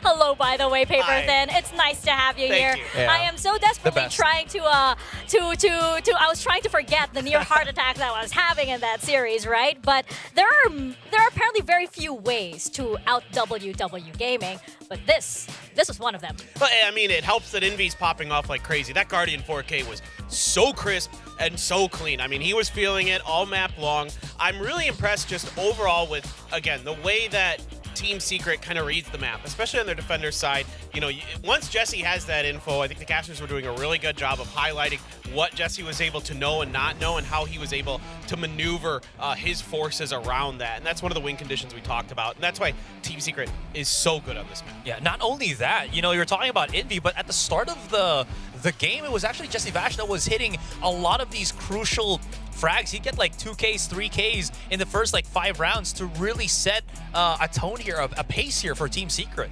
Yeah, it was very, very good. We saw that teamwork. We were calling it out right during the pre-show that Team Secret, they really do have to come together if they're going to, you know, put a stopper to W Gaming, right? And we saw that on the first half of the map. We actually saw Team Secret trying to out W, right? They were really being aggressive with their defense. And we even saw how, like, you know, you kind of felt like both teams were like, you know what? Let's just charge in, which was really, really fun, and why Icebox was so fun to watch. Yeah, and I mean, I like that they're actually willing to show those looks to Paper X, because then Paper X has to respect it, and it's going to be in their heads, and they're not maybe going to be as willing to get aggressive onto you later. I mean, it is Paper X after all, so they still do it. Even on the defender side, you know, we saw how ready Team Secret was for like the elevator plays, the aggressive pushes. Yeah, something had the one collat with the operator that caught him off guard. But other than that, they were pretty well prepared for a lot of what they were doing. And the adjustments were really, really good from Team Secret all map long. You know, something taking that mid control really early in the map got shut down. Eventually, it took a few rounds, but it got there. And things like that Team Secret was able to do really, really helped them here as well, on top of some great shots like you were talking about. Yeah, I'm looking at one of the highlights here where Team Secret also managed to sneak Envy into their own part of the spawn. So there are some, I guess, bits of lapse of judgment here, or maybe over push that we saw from Paper X that kind of opens up the map for Team Secret to kind of work their way in. Yeah, and when it comes to like plays like that, those really unconventional kind of, you know what, this just might work, and then it suddenly does. I mean, Team Secret, I feel like, is one of those teams that are unafraid to do that and to challenge, you know, what might be possible in Valorant, right? But I feel like, you know, Paper X, definitely it was still a team. Like, I mean, as a Team Secret fan, as a Paper X fan as well, like, I was still on the edge of my seat, and I didn't know how this map was going to go down at any one point in this in every single round, right? Even the clashes that happened, everything was just so close. No, you can never count Paper X out. I mean, that's, you know, so many teams have learned that the hard way. You think you're comfortable against them, and then you think you've got a lead, and you're fine, you're coasting to a victory, and then all of a sudden they turn on the Jets, and they're running you over round after round. So, you know, credit to Team Secret there. Just really good post plants as well. Like, that was a huge part of this win, was that once they got to that attacker side, like, the defender side, by the way, for Paper X was their best side of the map against Gen G when they played this earlier. So the fact that they're able to get to those post plants, get deep, get those setups, make them basically unbreakable for Paper X, like, is just incredible, the way that they handled it. Yeah, I feel like right now, you know, Team Secret, obviously, they're running on a high. There is now a very big question mark as we head into map 2, which will be Sunset, right? Paper X here, they do have a lot of really cheeky strats on this map, and Team Secret, well, it just feels like, you know, they might not be able to anticipate maybe what Paper X have planned for this. I mean, like, a lot of teams did not when they went up against Paper X on Sunset. Yeah, I mean, you know, they were the ones to come out here with the Gecko, right, during the AVL on Sunset when we first got to see it, and kind of set some of the stage for what we might be seeing on this map in terms of innovation. So, yeah, I mean, you expect maybe that it's going to be something on the Gecko, Jing on the Rays, and then kind of fill in how you want behind that. You know, maybe we get to see the Forsaken Cypher or something. I don't know. But it's Paper X, so anything's possible, truly. Like, they will throw stuff at you that you didn't even think was in the realm of possibilities of agent compositions and make it work. Yeah, true. And now that we're going to be seeing Envy back on Breach, may is that going to like weaken his ability to, you know, kind of frag with the team since Breach is a little bit slower compared to the KO, especially if, you know, there's going to be that Forsaken on the Cypher. There's going to be a lot of things where he might have to, you know, refrag for Jeremy if he gets picked off by Forsaken here. So there's so many things that I think will change right now in terms of dynamics for Team Secret. Because both teams are very aim heavy, it's going to boil down to also which are the right utilities to use at any one time, right? Which brings us to our question for our guess and gain game. So which team is going to be the first to pop the first to pop their ultimate in map number 2? That is quite tricky because it's like it's very circumstantial. Yeah. You're not sure yet what they will pick, which leads you to kind of decide. But it looks like okay. All right, we'll show our answers over here. Will it be? I'm picking for real this time. I For lost. real? Okay. Yeah, I lost on my fake pick, so going back to This is a really very hard guess because of an agent pick. Specific to one of the teams, right? Yeah. So, all right. I don't even know. I'm just gonna. Okay. Yeah. 1, 2, 3. Okay. No, this is a healthy mix. Okay. Ah, we did not connect. Okay, mine is You betrayed. Yeah. no, I didn't. I still predicted Team Secret. This is just the for betrayer. my rank. Get him. This is just for my rank. All right, I will do it whatever it takes to rank up. I don't deny that. Okay, something Gecko 6 ultimates. Killed, be killed. He still charges that up. He's gonna have the thrash faster than anything else. If I think about Envy, who has a breach, what's the 8 charges on the Rolling Thunder? That's gonna take a while. So that's where my thought process is, at least with this. I'm right with him. I mean, the way PRX likes to play on maps, if they can get any semblance of control, is to start stealing orbs and control the orbs early to funnel those ults. So if they can get there, definitely it feels like they're going to be in the driver's seat for that ult cycle. Sure. I feel like actually that, you know, PRX will get their ults first. Will they pop them first? I don't think so. So that's the question. It's such a tricky question. To me, these questions are so good because you're really messing with our brains right now. Yeah. So will they be the first to actually use one? But if they bring Phoenix, it's like guaranteed they get the first ult. Yeah. If Team Secret It's bring part the of the Phoenix. W, right? You spell Phoenix with a W. That's true, And yeah. PRX, right? I made you think there. My brain hurts. Yeah, well, I was saying maybe if Team Secret also brings out the Phoenix, could be a new comp. I don't know. Who knows, Yeah. right? Well, we're gonna find out They've done as it we in the step past. into Sunset. I do want to bring up something as well. Not that something on PRX. We always have that fun, but momentum-wise, right? You don't feel like PRX lost any in Icebox. They still had very, very good energy here. Team Secret, again, this is the test, right? It's either gonna be like steamrolling all the way, or suddenly you find Team Secret, holding back a bit.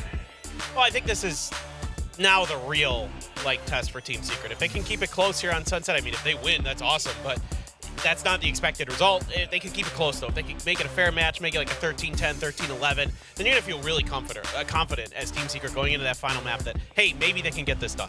Yeah, these choke positions on Sunset, I feel like is where, PRX play their best at. And that's where it's going to be really, again, tricky for Team Secret to figure out a way how to just beat this out. Sure, we saw those same positions proving to be a challenge for Team Secret on Icebox as well, right? There are a lot of those on Sunset too. As we step into our Agent Select, let's find out what our players have in store for us right now. This could be map number 2. This could be our final map of the day. It's going to be very exciting indeed, but this APAC El Clasico does not disappoint. Right now, we're seeing our stage, and we are about to head into Sunset. Clinton, any thoughts? I just don't know what to expect out of PRX. Oh, okay, so it's nothing too crazy. That's actually, basically what they normally do here. It's just an Omen sliding in there, so no Sentinel for PRX. That's going to be the bigger difference here, is that they're going to be seeding some of that map control, hoping for that, comms coordination, utility combination, those kind of things. I do love this double controller on, Mind Freak and Divide, just because the two of them are just masters at it, right? We don't see the stage. I do know that PRX did run the stage at some point, right? But we do have Jing back, so of course he is going to run the Raze. So it's going to be that Raze versus Raze, Jeremy versus Jing, right? That's a tall order indeed for Jeremy. Yeah, 100%, but at least we still have Vash on his Sova, so the support for Jeremy to get into that site is going to be a lot better than what we've seen in the previous series that, Secret has played. So definitely something to big, be here for Jeremy. For sure. Well, we're going to see if Team Secret can take down the big bad Rex of Pacific. Let's toss it on back to Quack and to William. Thank you very much, Mika and Asarai and whoever that third guy is. I kind of forgot. No, I'm kidding. Of course, it's Paper Thin. Wow! Of course, it's Paper Thin. I'm just messing around. That is some crazy shade. But right now, I mean, it's definitely, Jing back in on that raise.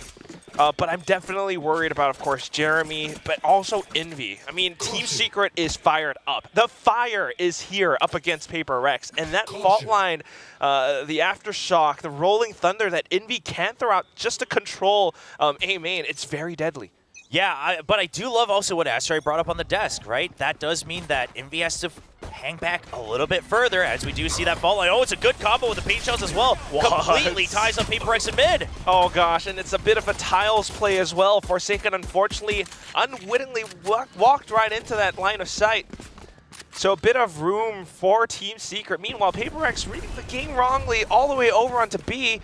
Maybe they could be able, they could pull off a bit of a flank, but they're going to have to concede the A site. Yeah, we'll see if something's able to hold on to A short for the time being. That's going to be crucial. What I do love is Team Secret. They're going to clear out backside as well. So now, holding on to alley, holding on to elbow. You've got that trap wire set up to cover your flanks. You've got short smoked up. This is an excellent post plant situation. You're even going to flash out. Team Secret has so much control over this post plant. Oh my god. Just the positioning of it as well. Paranoia still online for Borka. Out of the smokes. Instant shot from Jeremy. Something able to swing right back against them. That's how you can deal with the positioning. Jesse Vash, though, still tucked away inside of elbow. It's going to be the wingman that goes through. Now they are aware of his positioning, but it's that crossfire setup. A little bit tough to work with. Jing has the boom bot, but he just walks out instead. Mindfreak able to play for his contact, now running low on ammo, able to land a shot, but is it enough time for the defuse?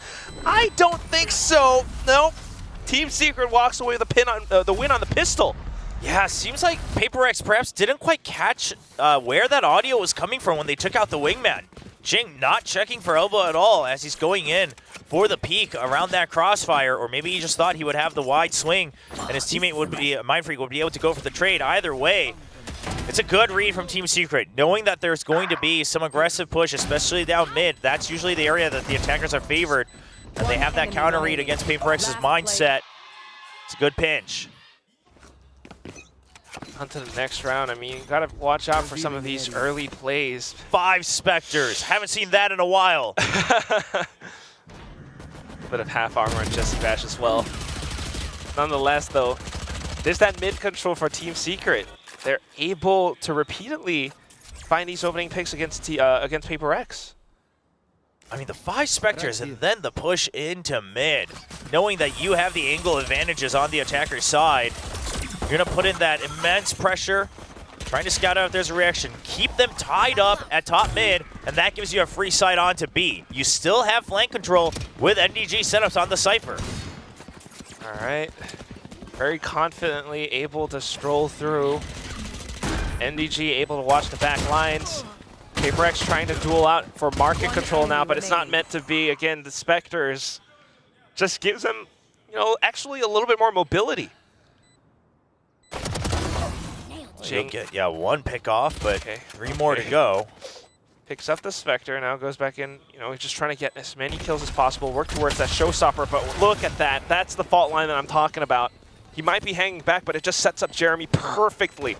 Yeah, Jeremy now only 2 points away from that showstopper. The analyst desk, perhaps just hoping, or parts of the analyst desk, that something will be able to get some more orbs. But right now, I mean, this could be a showstopper.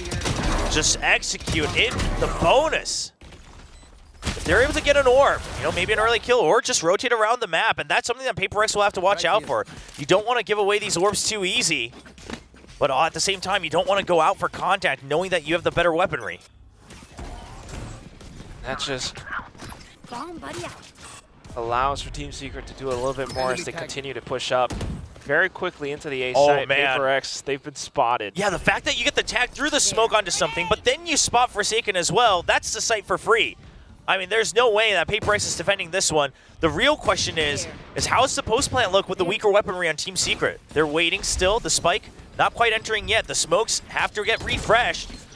So the plant can't go through. And during all of this, NDG clears out B site. And since they never committed the spike, Team Secret has a chance to rotate. PRX does start to get a read.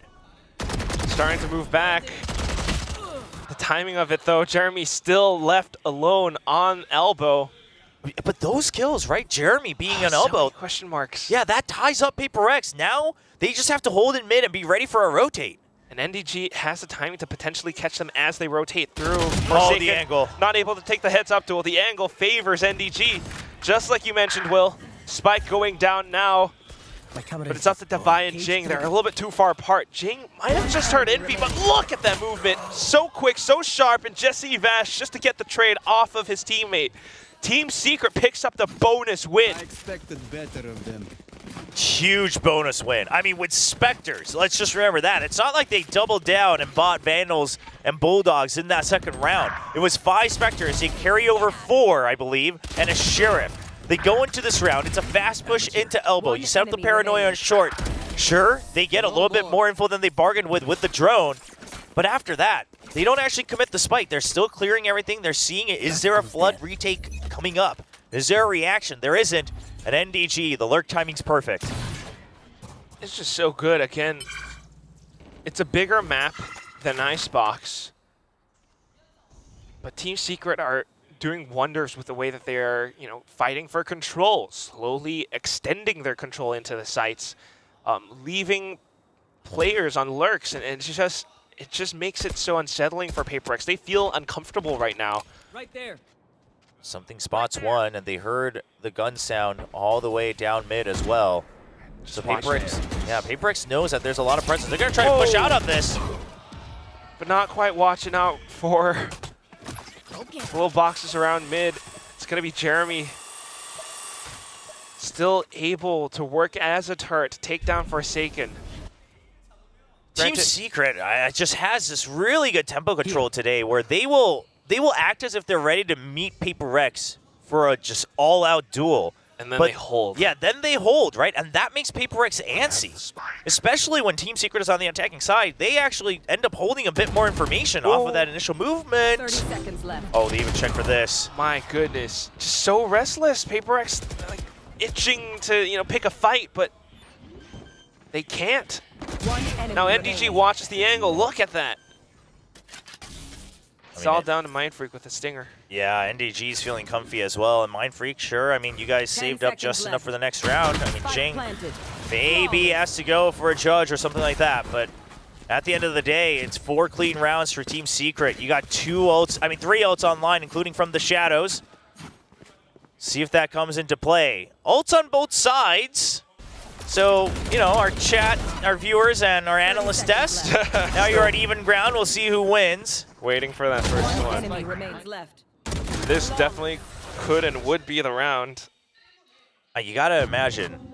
So originally I would imagine that Team Secret might go for a full send with the Showstopper in this round, right? You still have the Hunter's Fury afterwards for the post plant, and if you use the Showstopper to get in, maybe PRX uses their Showstopper for the retake, then you can hang back with the Hunter's Fury, things like that. But now that there's a timeout from PRX, I gotta imagine Team Secret holds in the beginning, right? Maybe just watch out for the tiles crunch with Jing's Showstopper. Just wait for it, and then you can still go for the execute. You're still gonna have the numbers advantage. Well, that's why you gotta wonder if PRX, is able to think one step further ahead of that, because you need to be able to anticipate Team Secret's movements. If Team Secret are able to anticipate yours, I mean, just what an incredible game from Team Secret so far. I'm actually considering the fact that this could be PRX's first loss. Very well could be.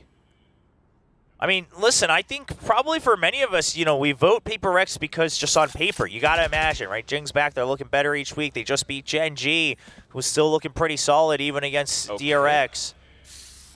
But at the end of the day, Team Secret, you can never count these guys out. I see what Alex says. Because so far, Team Secret has pushed down mid just to hold around this spot, right? So we've got 3 players now, the totem pole stacked up to watch down the angle. Team Secret, because of that little bit of conditioning, now switches up their game plan. Down B main. The last second backing off.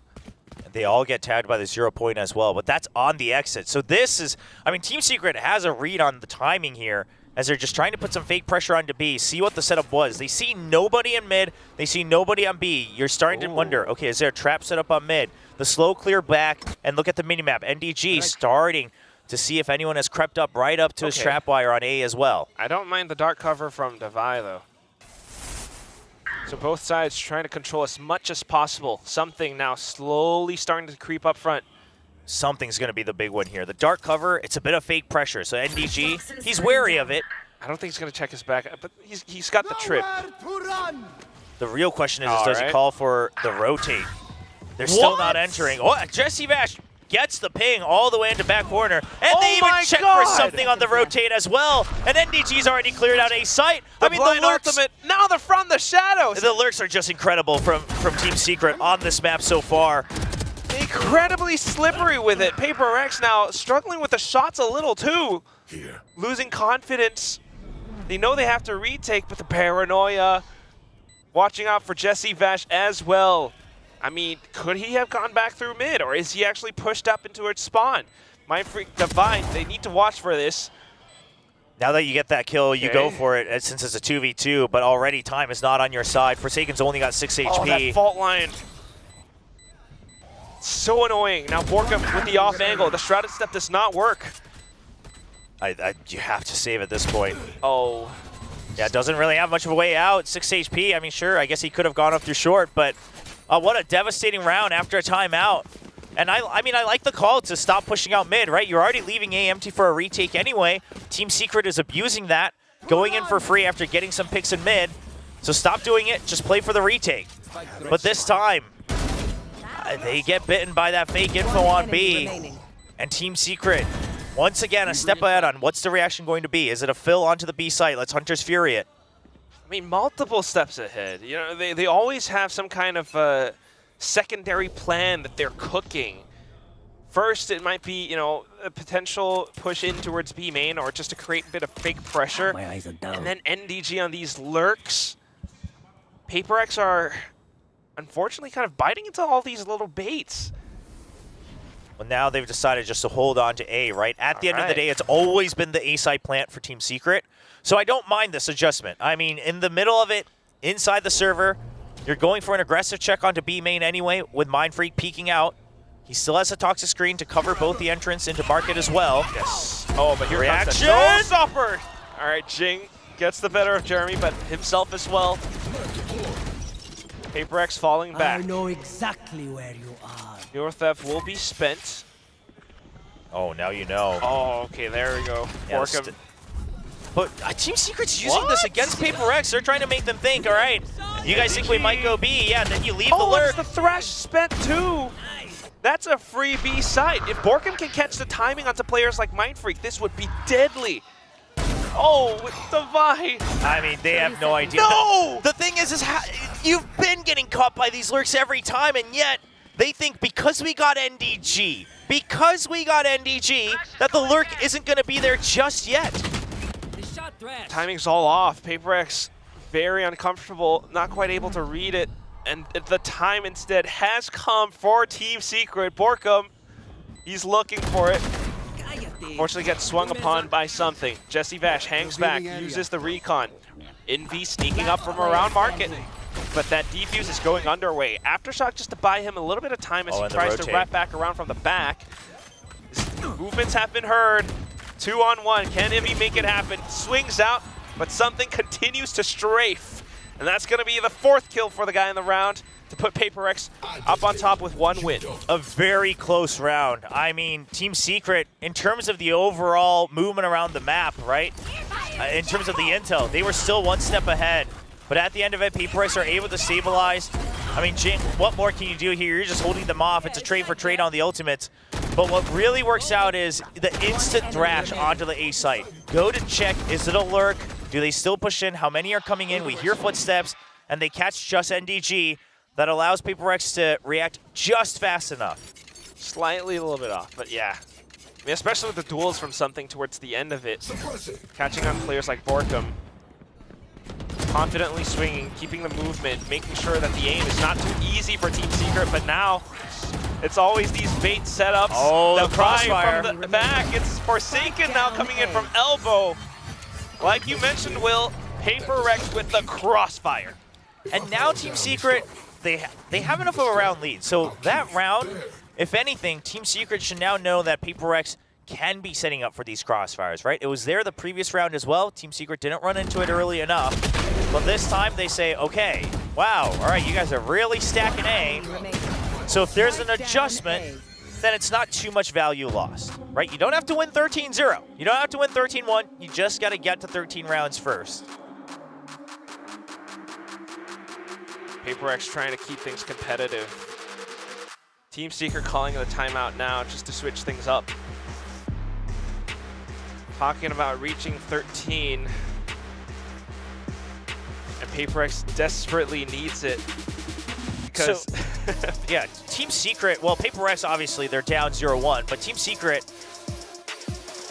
I think now they can start to put a little bit of pressure back onto B main as well, right? It's been a lot of focus onto A, or at the very least, draw out the utility first on A. You know, C is their reaction. Now, I don't think PRX will react. I think they'll wait until there's the first contact if they stack A again. But with that in mind, off of this timeout, we could see them holding mid again for PRX, going for a bit of a default. All right, so it's not a stack in mid, but it is a bit more of a spread out default for PRX. oh, they're marking Oh, both okay, the sides. ping back onto B. All right, so that's the read, right? All right, off of the timeout, Team Secret might try to put some pressure back onto B. Okay. But what is Team Secret famous for? Only having A's in their alphabet soup. So it's going to be an A stack again. Oh, they go in faster with it this time. Forsaken trying to slow them down with Fragment. What I'm watching out for is that B squad from PRX. Can they go in for a flank? NDG's going to take his time with things. Team Secret trying to tamper with the pace up around elbow. Not a full commit. Not fully rushing in just yet. Waiting out the ultimates from Forsaken. So Forsaken and Jing just have to stay alive. They just have to protect the space, right? You got to imagine that the Rolling Thunder's online. You got to be ready for an exit off of it. There it is. Initial shot does not connect, so he backs up. Oh, gosh. Yeah, Tagged up by the paint shells. Yeah, Jing was able to jump out just in time, though. There's that flank. Something coming online now. Jeremy able to catch Jing as he tries to swing out, but it's going to be the trade instead. Mosh Pit just to try to stop or slow that spike plant, but it goes through anyway. Flushes Jesse Bash out of the corner. He burns alive for the now.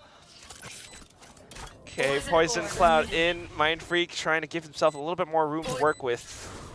But considering the fact that Team Secret might make use of it as well, he puts it off. The swing out, but Mind Freak! He is the fireman when he feels that heat. Winning out an unwinnable situation. They peeked out at the same time against him, but with the sharper aim. I mean, that was a good double P for Team Secret. But Mind Freak's just calm with it, and Secret cannot land the first shots. Starting to heat up. Yeah, I mean, just a slight movement to the right as well before he resets. Keeps him just alive enough, I think. Leads to the body shots. Now, Mind Freak's the Iceman. He's just always so steady in these moments. See if that's enough magic for PRX. As now with that, Mind Freak just gonna shut off B. So again, PRX thinking, okay, if it wasn't that previous round, surely now they try to focus on that B side again. But look at this. Now, with the reaction from B main, PRX clears out A main. So PRX now understanding kind of the tempo control that Team Secret's going for, that usually it's a stack on one side at the beginning of the round. The timeouts have come in handy for them. Paint shells tossed. Trying to control the mid area now. So with mid, sure, you contest a little bit with paint shells, but you've given it up. You know that the attackers have the better angles. All you have to do is make sure you're not giving away top mid. It's too late to try to shut off this door over by market, but something will just hold on to it. Overall, the default position, yeah, you're a little spread out, but it's not the end of the world, because A site, as long as Divide can get out, you can go for a retake. Ooh. They caught something instead, though. The peek outs. I mean, PRX still struggling to hold on to the defaults for a little bit too long. It's just, it makes them feel restless, and now it's no longer a question of whether or not Devi can rotate out. He has to actually stay alive long enough on the site. Oh, he waits out the timing, catches the spike carrier, and now Forsaken strikes in! Oh, and then the paranoia as well. NDG has no idea. I mean, using Forsaken as a bait, he just stomps through, gets caught by the trapwire as well, but that's the timing Devi needed to peek out for one last straggler. Happens to be the spike, and that's the round for PRX. A little bit more patient than some of his teammates. Devi. Spike down A. If he did not catch that kill, this would have been a very different story, but he did. Okay, PRX coming back alive. A lot more proactiveness, but not overeating too much. I mean, the peaks around mid. Again, a little bit of antsiness, but it's still a good hold. Overall, still a very good default setup. Now it's a fast push. Using that fault line. Something that PRX might not have quite expected. Mindfreak tries to spray it down. Something comes back in, but NDG trades out. The numbers favor Team Secret. From the Shadows invested as well, just for information, but now they have to regroup, go in for this retake. Trying to work together throughout market. Yeah, there's this trapwire though. So Jesse's gonna be ready for one. At the very least one. Oh, good bit of a flash. Gives him a little bit of space. They haven't cleared it. Jesse Vash not cleared. The paint shells might have done a little bit, but Jesse Vash does all the rest. Yeah, huge setup there. Not going for the spam since they were a bit lower on health as well. They knew that they had all the time with the trapwires to set up. Angle clearance was good. And this, I mean, trying to clear out, you know, the other util coming in, but the fault line keeps PRX absolutely stun locked. That's how Team Secret might just be able to keep their lead in this game. Ultimate's now looking healthy for both sides, but still it's Jeremy dictating the pace now with his showstopper. PRX wanting to fight back. Mindfreak able to take him down, but losing his life as well. Shrouded steps away in time. Oh, I mean, if he got caught there, I would have almost written the round off, but staying alive means a lot because now you know that PRX had time to reset their positions, so Team Secret has to watch out. They saw the early push from Jing trying to fly out mid. They held off the showstopper with their own flashpoint. Take flight. But now they have to re-clear everything bit by bit. It is still at the 1 minute mark, so it's not too bad. They actually spot two. Whoa. But PRX, seemingly intentional, right? You give sight of two, but then you split. It's a 2-2 split on the map, and then you plant Devi, who was not the one spotted, already deep down mid. But that said, that still means Team Secret knows they do have those numbers. Looking to barrel through. Looking to watch their flanks as well. NDG goes in to investigate for just a second. Make sure it's clear. He's always watching their 6.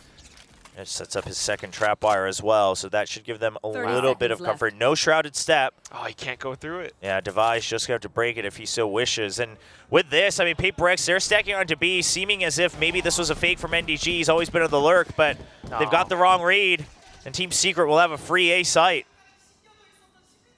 Now they rotate on over. Devi still somewhat undetected. He's going to have to break that trip sooner or later. They're so concerned about potential lurks, right? Look at Devi. He still thinks there might be more somewhere else on the map. Oh, they're in their heads, Will. We've got the Thrash, but I don't know if that's going to do enough. The flash is through now. Paint shells just to give them a bit of breathing room. Forsaken able to take out the first. Jesse Vash caught with a utility, the boom bot, but he's still able to swing around. Oh my goodness, Team Secret. Good hold, and NDG snapping around as soon as his trap breaks down. He still knows that he has time to try to provide support down A short, and then he turns around, takes out Devi as well. Really good hold, but I mean, PRX just completely bamboozled on that round. I mean, I think they were overthinking on all fronts. Right, one is that they thought they maybe gave the fake out by getting both shown, going over to A on that drone. And then they're concerned about the lurks. They think they might have a step above. They see that it's the trapwire. They think, you know, NDG's always been on the lurk alone. But every part of that was all wrong reads. Oh. Okay, good little swing out from something. Team Secret still having the patience for it. Now they want to hold and fight for this firefight. NDG able to toss out the neural theft. Borkum trying to get the positioning in towards elbow. Divide with the jump peek. Will be able to get the information now. Hangs back. NDG thinking about other options while Borkum holds. Yeah, I mean, you got the neural theft ping, so you know that it's a 2-1 split for PaperX. NDG, he's going to go for the 1v1, leave Borkum, but with Borkum losing that, the round seems all but over. Mind Freak with the right reads, too. Guardian shot will tag him up. Yeah, I mean, Mind Freak can just hold. He's got snake bites. Yep, just push him out. Now you know which side of the site he needs to be on.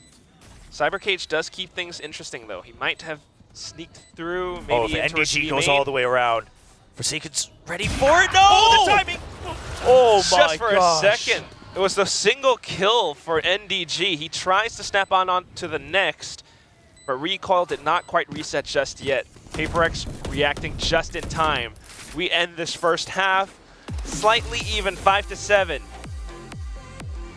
I mean, PaperX, you know, they wake up in time, just try to string together 4, and of course, then wrapping up with that last round of the half. But overall, you have to imagine that a lot of mental damage was done, right? I mean, we saw what the mental conditioning looked like from Team Secret. So PaperX kind of running laps around on their own. Lots of fans at PaperX out here from all over, it seems. Great to see. But they will have to answer back. They want to give something out to the fans, because if they lose here, it's a 2-0. Team Secret, right. They'll take the victory. Remember, just a few rounds ago, it almost looked as though PaperX completely lost the plot. You know, checking the wrong sites and everything. Needing the pistol round to kick off the second half confidently now. But you gotta watch out for Team Secret's defenses. I mean, Team Secret, we talked about this before, they always perform a lot better when they have the prep work. Victoria in the crowd. Oh, I totally missed it. I was like trying to look at some of the signs and whatnot. But yeah, it's, you know, Team Secret, they have studied PaperX's tape. You know, they were actually waiting out Something's Dizzy in the first half. Now as we go on into the next, I'm always looking out for Envy and what he can do with his utility around this spot. Yeah, I mean, most of it usually is going to be A main. That's the default setup for Breach. However, you know, now and then Team Secret will try to go for that aggressive push out of B main. So when does that tempo happen? PaperX, surely they're expecting the early trap setups on A. Couple of pings. It's just going to be a mid attack for now from PaperX. Not an instant pinch just yet. The Dizzy to scout. Make sure they can take absolute control of it. Back in to pick it up. Might be able to walk in towards A for now. Right, they'll check close around the one-way, so Always. they cleared that. And this helps already put some mental pressure down on this default toxic screen. So they can let Team Secret know that you can't just rely on that one-way. Right, the Viper setups will have meaning. You're already putting pressure in. Look at that. The immediate reaction comes out on the minimap from Team Secret. Draws out the weight towards A, and then they restrike. Because they broke the door earlier from Market, they know they should have an opening towards the B side from mid. Yeah, gotta watch out for it, Jeremy. Jeremy spots the foot, calls it out to Jesse Vash. The recon might be able to give him a lot of vision. They shoot it just in time, but Jeremy makes a move as well. And that's Shells catches him. PaperX needing to come back in to retrieve it now. And Team Secret has it marked. I mean, they're Look absolutely at Jesse trapped. Vash's angle, exactly. All stuck in together into this little can. They have to push out now with the classics. Forsaken crouching just to keep his head offline, but needing to go in through. Okay, nice little heads up duel against Envy. Still enough time. But I mean, the positioning for Team Secret, that's what they gotta Look at this from work Borkum against. though, You right? have no idea that Jesse Vash is there. Borkum trying to sneak out back around. Jesse Vash dealt with for the time being. Mind Freak swaps over to the next pistol, able to get the next kill. Oh, Borkum's 7 so seconds. smart. Borkum just knows, all right, I'm just going to watch it. You can't get the spike planted. All I got to do is to stay alive. I mean, he started exiting right at about 18 seconds. He knew that they still had taken it. He'll even get the last kill. But he says, you know what, you two, you can see here, defend the spike instead of committing, which, by the way, I mean, this type of restraint, we haven't commonly seen it in the past from Team Secret. They will also get a little overconfident at times. But today, Borkum says, I'm here to win. Backs away just in time. You know, a couple clean shots from both sides, but overall, it's keeping eye on the prize from Borkum. Even gets the last kill as well. Both pistols on this map on over to Team Secret. So they're back on their Spectres, 1 Bulldog for NDG. Like the Spectre buys even on the defense, right? You know that Jing can be an absolute menace if he's able to set up his flight paths. Take flight. Crucial drone. You know that you've left mid open and you force them back. Now you draw everyone behind. You know you have the better firepower, so you're ready just to make sure that you don't get flanked. Just trying to do whatever damage you can before the retake. And watching the angles as well. I mean, getting all the right crucial bits of information. Now all they have to do is just to finish off the job. PRX trying to keep up the pace, but with just pistols, they are not able to duel back. A flawless round for Team Secret. I mean, the fault line back up as well as soon as the spike starts to get delivered onto the site. The Cypher setup never quite being cleared. All in all, an excellent anti-eco carrying over all of these, and that means they can set up for some trap plays again with the Spectres. PRX has to watch out for it. 4 rounds behind now, Will. This is... And I just want to point out, I mean, he was a bit quiet the first map as well, but I don't know if I've ever seen Jing just look this heavy on the scoreboard. I mean, if anything, some of the criticism that Jing used to have is that he would overeat a bit too much even if he was getting multi-kills, right? He'd be a bit too far ahead of his teammates. But whatever it is, it's not clicking yet. Oh, no. And again, losing a duel to that Spectre. Bit of a miss on the util chaining as well, but that's your diver down. That's your raise down. Jeremy says, hey, I'll take that. PRX now, I mean, that game plan does not work out. Trying to hang back, trying to look for the duel. But it's that same one-way. Team Secret. I mean, could this be another upset today? Whoa, whoa, whoa! You don't want to make the Filipino fans too angry yet, all right? You don't want to cast a curse them just yet, Quack. It's not over till it's over, but it is looking very strong. That is for sure. PRX, they need to do something. They need to turn this around somehow, because if not, and I know we're joking about the Filipino fans, but still, it is actually looking very possible, very likely, given how much Team Secret is in control of things. Oh, I mean, it'd be a huge win, right? Not just because of the team rivalry and things like that, but overall also on the scoreboard, right? The leaderboard right now, Team Secret desperately needing one, yeah, to try to get it into the playoffs. Jeremy doesn't want to greet it. Knows that they can still fight this 4v4. You know that everyone's tagged up on the side of PRX. Yeah, he's just trying to fish and get whatever he could. He's got a fault line online. What's the angle for it? Waiting to set it up. Now the push will go through. They've managed to catch a single player. A bit of a wallbang on towards Divine as well. Look at Forsaken from behind, but he's so low. An instant turnaround, and he could be dead. Mindfreak has to hold it down. They're trying to swing back and forth against each other, but that Page Shells, Mindfreak doesn't care. Strafes all the way to the right, has the perfect angle on towards Team Secret, keeps the dream alive. Just cold. Mindfreak continuing with another great round to wrap up and try to bring PRX back into the fold. You've still got 3 rounds to go, and yeah, you took a lot of economic damage on that buy round, but you'll take a win wherever you can get it. It's a good flank from Forsaken. You know, understanding that if you fight fair and square, you're just down in numbers, or down in health rather. Obviously, things like the fault line could come back online. So going for a bit of a curveball. Now, a bunch of half armor again on the side of PRX. Meanwhile, Showstopper for Jeremy. So again, A main, this time, I mean, with the breach, instead of going full retake on A, they can hold on to that with a trap play early, and then the Showstopper can be used elsewhere for that retake. That's why every single round feels so tiresome. PRX needing to work costs an arm and a leg just to get the spike down, and even after that, you gotta watch out for the Showstopper. We haven't quite explored B all too much. There are all of these trap setups. NDG with a spy cam. Yeah, nasty spy cam as well, right? Covers all the way into mid. Still got that one way with the cyber cage. Oh no! Oh. What? You know, they're really scratching their heads. Mindfreak trying to mark the angles, watch for the potential push out. but Borkum just catches him with a sudden movement, sudden peek. I mean, they've never quite cleared these. Forsaken's trying to flank again.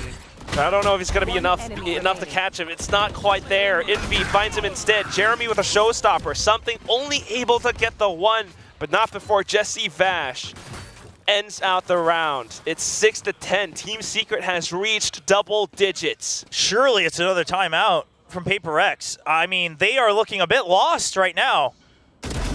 I mean, Mind Freak, sure, he was trying to just create a bit more space, right? Because, and I think the concern from PRX was we've never quite cleared the Cypher setups, right? So we want to get a bit more control of elbow, you know, somewhere on A site, so that when we try to go in, if someone gets caught on that trap wire, let's just rotate, right? Let's just break it and rotate. But Mind Freak, too many angles to cover as he's trying to sneak in on a timing, and it's just a good read from Borkum. Truly being tested in this matchup. Team Secret, they're doing everything right. Not only did Borkum get that kill onto Mind Freak, Envy was aware to watch out for the flank. And Jesse Vash, along with everyone else, especially NDG, on the site of B, able to stand their ground. It's just really good setups as well. And the fact that Team Secret is getting away with having these trap wires right at the entrance of B, not being cleared out early, is almost criminal, right? One of the reasons the boom bot, or, you know, I mean, whatever it is, right? Even just the paint shells. I mean, we've seen so many Raze teams now just dump that paint shell right away to get rid of that Cypher setup. Make B a lot weaker. Force them to have to stack it even harder if you're going to go for A, and then plant someone mid to cut off the rotation so the retake isn't so easy. But right now, I mean, it's just been stable. And then off of the timeout, they even have the luxury to trap wire top mid, and they are just going to stack on here with the fault line. And that single fault line pushes PRX back. Takes a little bit of time away that Dizzy spent. They're just trying to extend their control of the map, and they can't even do that. One way now coming up. Yeah. If they walk into elbow, that's a double peek. Yep, and something's low as well off the paint shells, it seems, early on from Jeremy with the fault line. They're putting up a smoke in top mid, but it has no value. That trap wire is still alive. Team Secret knows that that's just fake pressure. Uh-oh. She's still gunning for Aftershock pushes him back. Thrash. Oh, denied too. Jing trying to go in with a movement, but Borkum shuts him down. Forsaken able to trade up, but with a stinger, now he's lost way too much health. Yeah, now fault line's back online as well. Team Secret has held on long enough. Oh, and they've arrived on the scene. Here comes the cavalry. They have the line of sight. Oh, the ping! Oh my goodness, the recon too. Jeremy, Jesse Vash, J&J, they come in. They're drawing him out. PRX cannot hold this for too long. Trying to watch the outsides of this Viper's Pit. Down it goes. Devi goes down too. The flash out, and Jesse Vash is already stuck to defuse. Team Secret up to 11. Out of charges. Such a good hold from Team Secret. And again, PRX looking a bit lost. I mean, the fake pressure top mid, it had zero value. And I don't know if they'll ever figure that out without watching the VOD. Because how would you expect that the trap wire finally comes out in top mid? It's always been double on B site. You never ran into one in mid. You never ran into one on A site. It's a good adjustment for Secret. And now they're happy to keep that setup. Why? Because they're going to have the fault line onto the B site. I said it doesn't happen often, but it'll happen every now and then. This is going to be that round. You've got the cam. Man. You've got Jeremy ready to pounce on it. And if it does happen, this would be that round that breaks PRX's camel's back. Yeah, but it's just such a good read. It's such a reasonable read as well. There it goes. Here comes Jeremy. Okay, they managed to hold their own for now. They don't get hit by the fault line. A bit of a trade. PRX continues to push through. NDG now has to be the one to hold. Jing tries to fly up around the sides of that poison cloud. Spots out the barrel. NDG takes a little bit of time, but he finally gets there. Forsaken able to trade right back out, and it's all down to Borkum. Just going to fake out that he went to Boba. It's a 50-50 read here from Mind Freak. Able to spot. Now they're working together. Does have to ensure that Borkum does not have a singular duel. PRX goes 7-11. Okay, so somewhat prepared for that fault line. They were wary of it. That's good because you can dodge it pretty easily. You know, it doesn't always work out. We've seen that in previous matches as well. So overall, PRX still not completely losing their head in this game. They're hanging on. It's not map point just yet, not match point. This goes here. Now that you've put some of that breach pressure onto B, happy to reset with the Omen breach hold onto the A site. Caution. Neither trapwire is set up just yet. I wonder, is there one going to be more mid? Oh, the flashes on both sides. Wow. Envy. Yeah, that cover, if that wasn't there. Now Jeremy holding the corner. Spike down B. Takes the numbers away from PRX. NDG with a spike as now it's a little bit too deep. But Forsaken able to watch for Device back. Spike might go down. But look at the heads up throw from Jesse Bash. Whoa! Clean triple kill from the IGL, the veteran, on the side of Team Secret.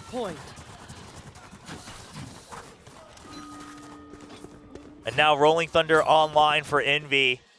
I mean, they could send it, they could hold for a retake. Either way, I think they'd be looking ahead in terms of the mental game here, the mental conditioning against this PRX.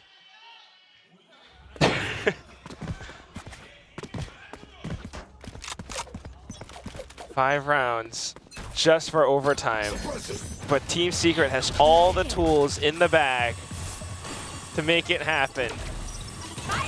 Toxic screen now, and PRX just full sends it into the site.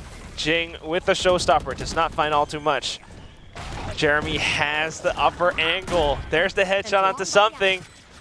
Okay, but they have the good plant. Moonbot goes through. PRX able to hold out on towards Market. Now watching onto the stairs for Envy. Envy tries to make it out, sends out the Rolling Thunder. He wants to take them down. But this is they manage to hop away. Borkum catches them from the back. Double headshot through and through. Jing now has to do it all inside of Market. They kind of know where he is. He spots out the first. Borkum trying to stick it halfway. He's got the dark cover, and Jing can't quite find him. Swaps over onto the Vandal, finds it just in the nick of time. Jing to clutch it out. Oh my! I thought it was all absolutely done when PRX gave up control of B main. They tried to just flood Market. I mean, the setup with the Rolling Thunder, they don't hear a thing when Borkum's approaching. But an absolutely needed clutch here from Jing. He's been heavy throughout this entire match. But if they are able to take it to overtime, he will have had impact. I mean, it comes back to a bit of that mental game. He might be able to find that morale boost off of this round, but still, looking at things strategically, tactically, Team Secret has been ahead every step of the way. 4 rounds without any timeouts. Can PRX do it?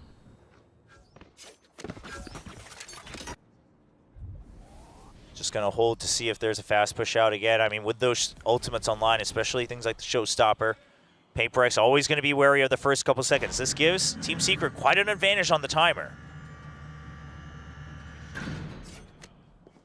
So they're forcing them all the way up to top mid, right? Trapwire on B main. You close off the door. You've already pushed out A main a bit as well. Jesse catches sight.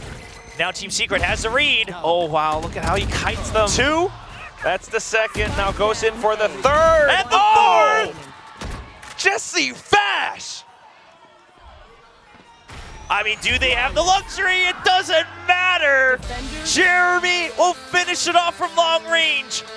And an absolute 2-0. A clean victory against what seemed like the return of the indomitable Kings of Pacific. PRX falls in week 3, just as it happened last year in the regular season.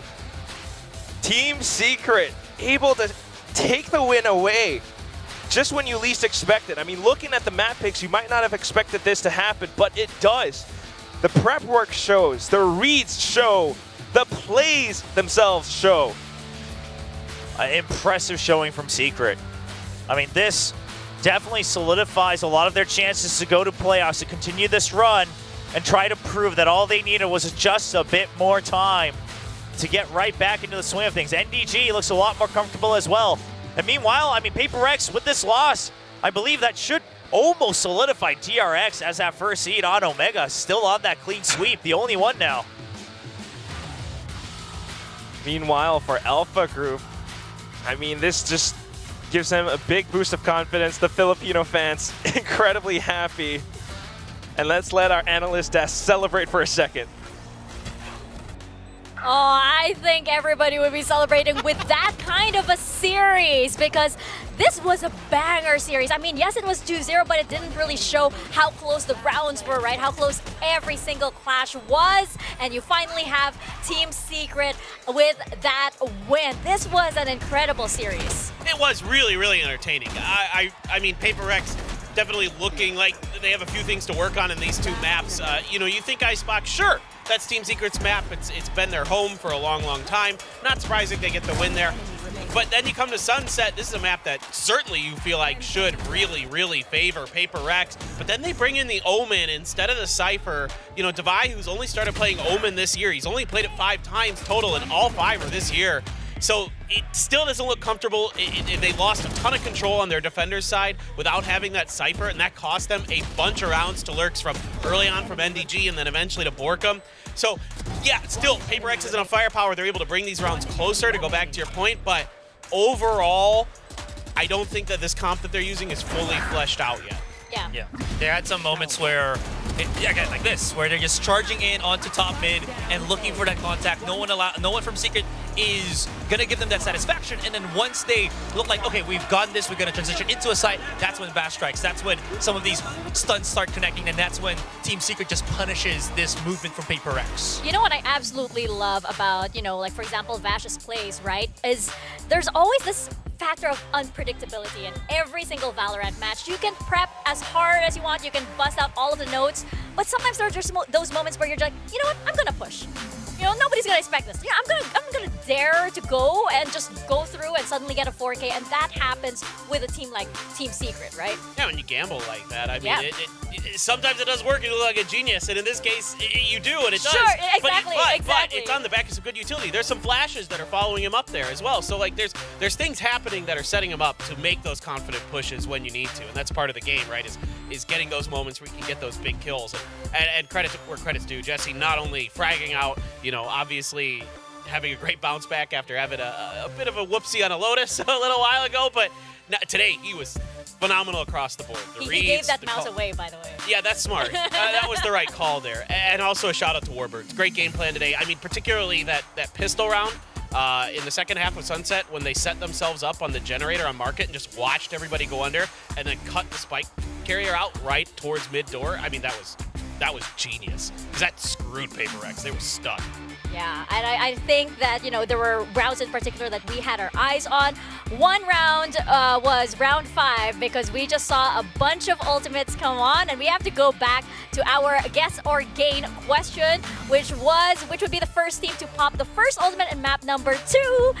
And what the... Oh. I knew I should have pecked against myself. I know. I should have, and I would have won. You were testing something new with your meta. Yeah, and it was a mistake. Yeah. I've learned. I'm never doing it again. You're learning here. You're learning about, you know, your power, right? Yeah. So we're gonna go over to our wonderful board here, and look, I get to rank up. I'm on gold, yay! And unfortunately.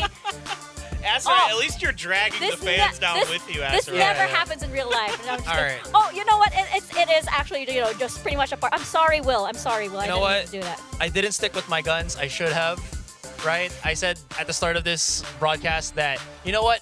Whichever team I predicted to win this game, I should also join, or should also pick for the game, the guessing game. And then I did it this time, and it kind of, you know, bit me in the behind. So.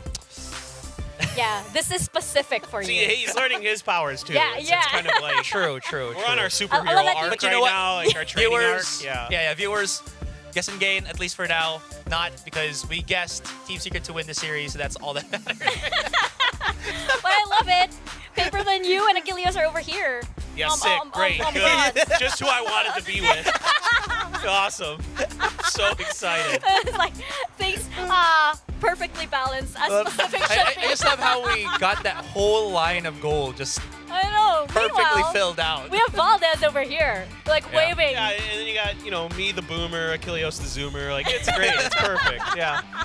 Oh my gosh, if Achilles is a zoomer, I wonder what I am. Never mind, we're gonna dodge that question and go back into our match because I feel like, PRX, yes, there were some rounds, there were some, a little bit of moments where, they probably got carried away, maybe made a few mistakes, didn't check a few corners here, but this is a PRX that I feel like, as you mentioned, we're trying out a few new things potentially, so they could be on another path right now, especially since they're readjusting to having Jing back, right? This is the W Gaming Part 2. Yeah, and it looks like W Gaming that tries to be a more, kind of in control style where they're not just going crazy, just going insane. There was some really interesting stuff that they were doing here today, particularly on the round where Mindfreak Vipers pit at B main on Sunset, and then they knew that Jesse Vash was going to drone outside of the pit. Oh, yes. And all the way from defender spawn, Forsaken yeets a 0 point that lands on the roof above B main and knocks the drone out so that Mindfreak can stay safe in that Viper's pit. Like stuff like that where they're reading plays ahead of time and making good predictions is insane. But the coordination overall and the communication is still lacking for a comp that doesn't have a sentinel. So that's a bit concerning for PRX, considering how long these players have been together. It's insane. Jing has 20 assists on this game alone, so he's been hitting a lot of those paint shells as well. On the those are deaths. Those are deaths. Those are deaths? Oh, sorry. I thought those were assists. I was like, he wishes those were assists. I actually misread that. That is totally on me, but that means that 30 kills for Jeremy. Absolutely. He's stellar. Yeah. Okay, I'm staying away from Jing. I'm just staying away. Yeah, poor Jing. I feel bad. I mean, he did not have a great day. Yeah. Again, it's like a little bit of adjusting, but it's more of like, I feel like, again, this could have easily gone PRX. I actually thought that the map veto was in favor of PRX, right? It just goes to show good preparation. They knew what this team was going to do, and Team Secret, they absolutely killed it. Right now, we're looking at our standings. So far, one team remains undefeated and undisputed here in Pacific. I feel like we shouldn't be that surprised that it's DRX because after all, they have been on top for quite a while. They are making a few adjustments, but they are still looking in top form. I mean, I think there is some level of surprise because of the fact that DRX had to make, last minute changes coming into this stage with their roster, with Flashback taking a backseat. So that absolutely has to kind of, surprise you in terms of like the fact that they're doing this well. DRX, yes, we know they're good, but I think a lot of people had doubts about the coaching staff, about the, maybe Stax and Mako and Buzz weren't quite keeping it up to snuff, but that has changed, and we know now that this DRX is the real deal. The coaching staff is doing a phenomenal job getting everything going. Do you think this stays? Like them at the top? Yeah, like them undefeated. Undefeated? Yeah. Yeah, probably. Yeah? Yeah, I think so. I think at this point they're coasting. Very interesting. Yeah, same. They kind of went against all the bigger threats on Alpha group already, so it kind of continues. Yeah.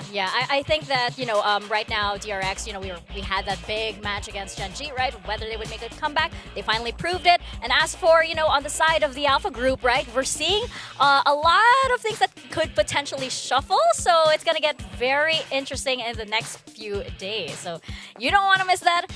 Very quickly, any final thoughts for this day? Wow, Team Secret, did not expect that to happen. I predicted them. It was a huge copium, but you know what? A lot of people did not. What an insane game. A lot of people game. did not. What an absolute This was the weekend of upsets. I mean, it was crazy, and that's exciting. That's really good. Again, it shows how close our league is. Yeah, come on. I did not expect this guy to get, a lot of his predictions correctly, but that's it from us on the desk. We're going to send it over to Jen, who is on stage right now with Team Secret.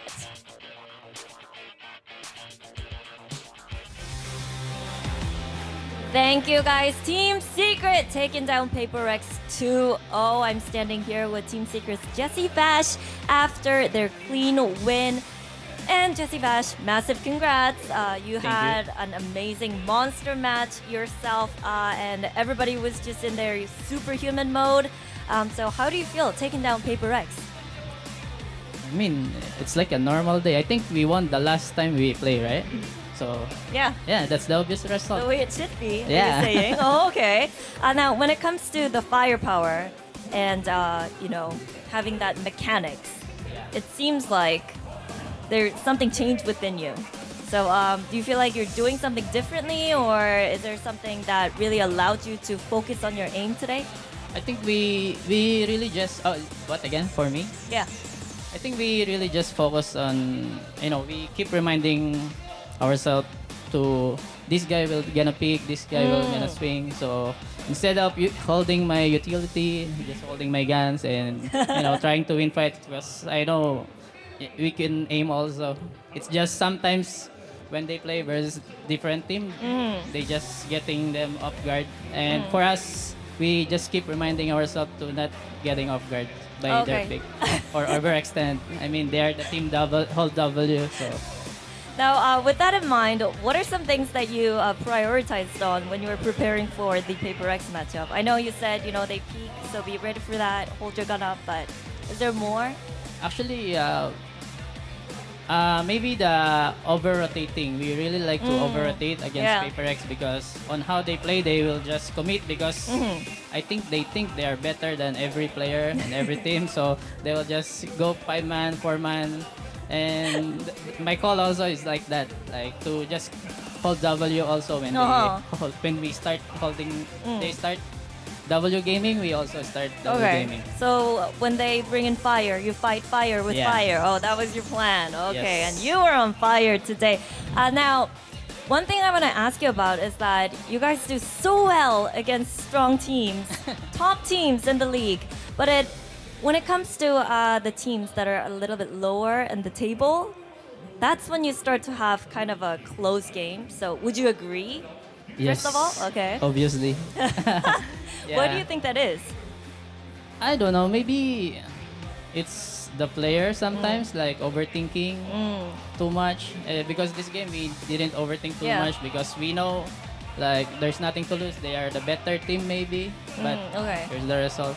So it's the mindset. Yeah. Along with the mindset. But when it comes to the play style, though, is there a team that you would prefer to face because of their play style? Maybe their style is a little bit easier for you, or maybe their style is kind of hard for you to counter.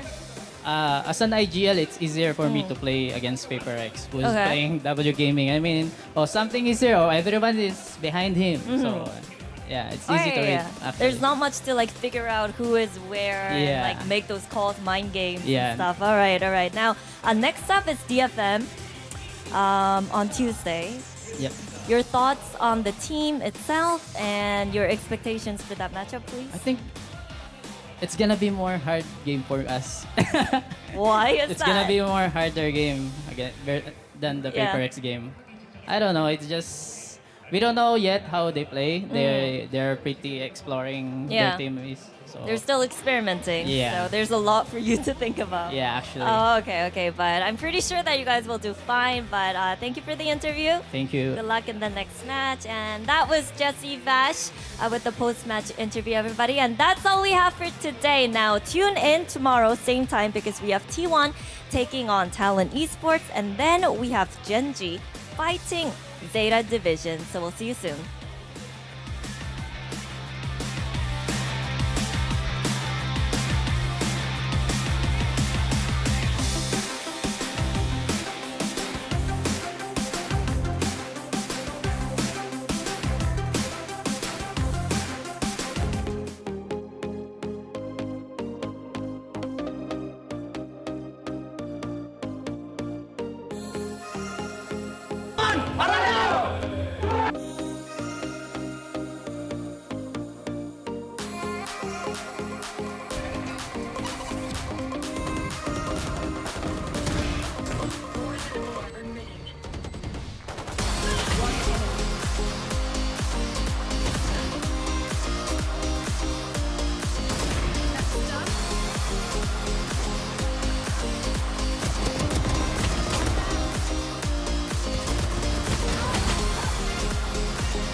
Nice!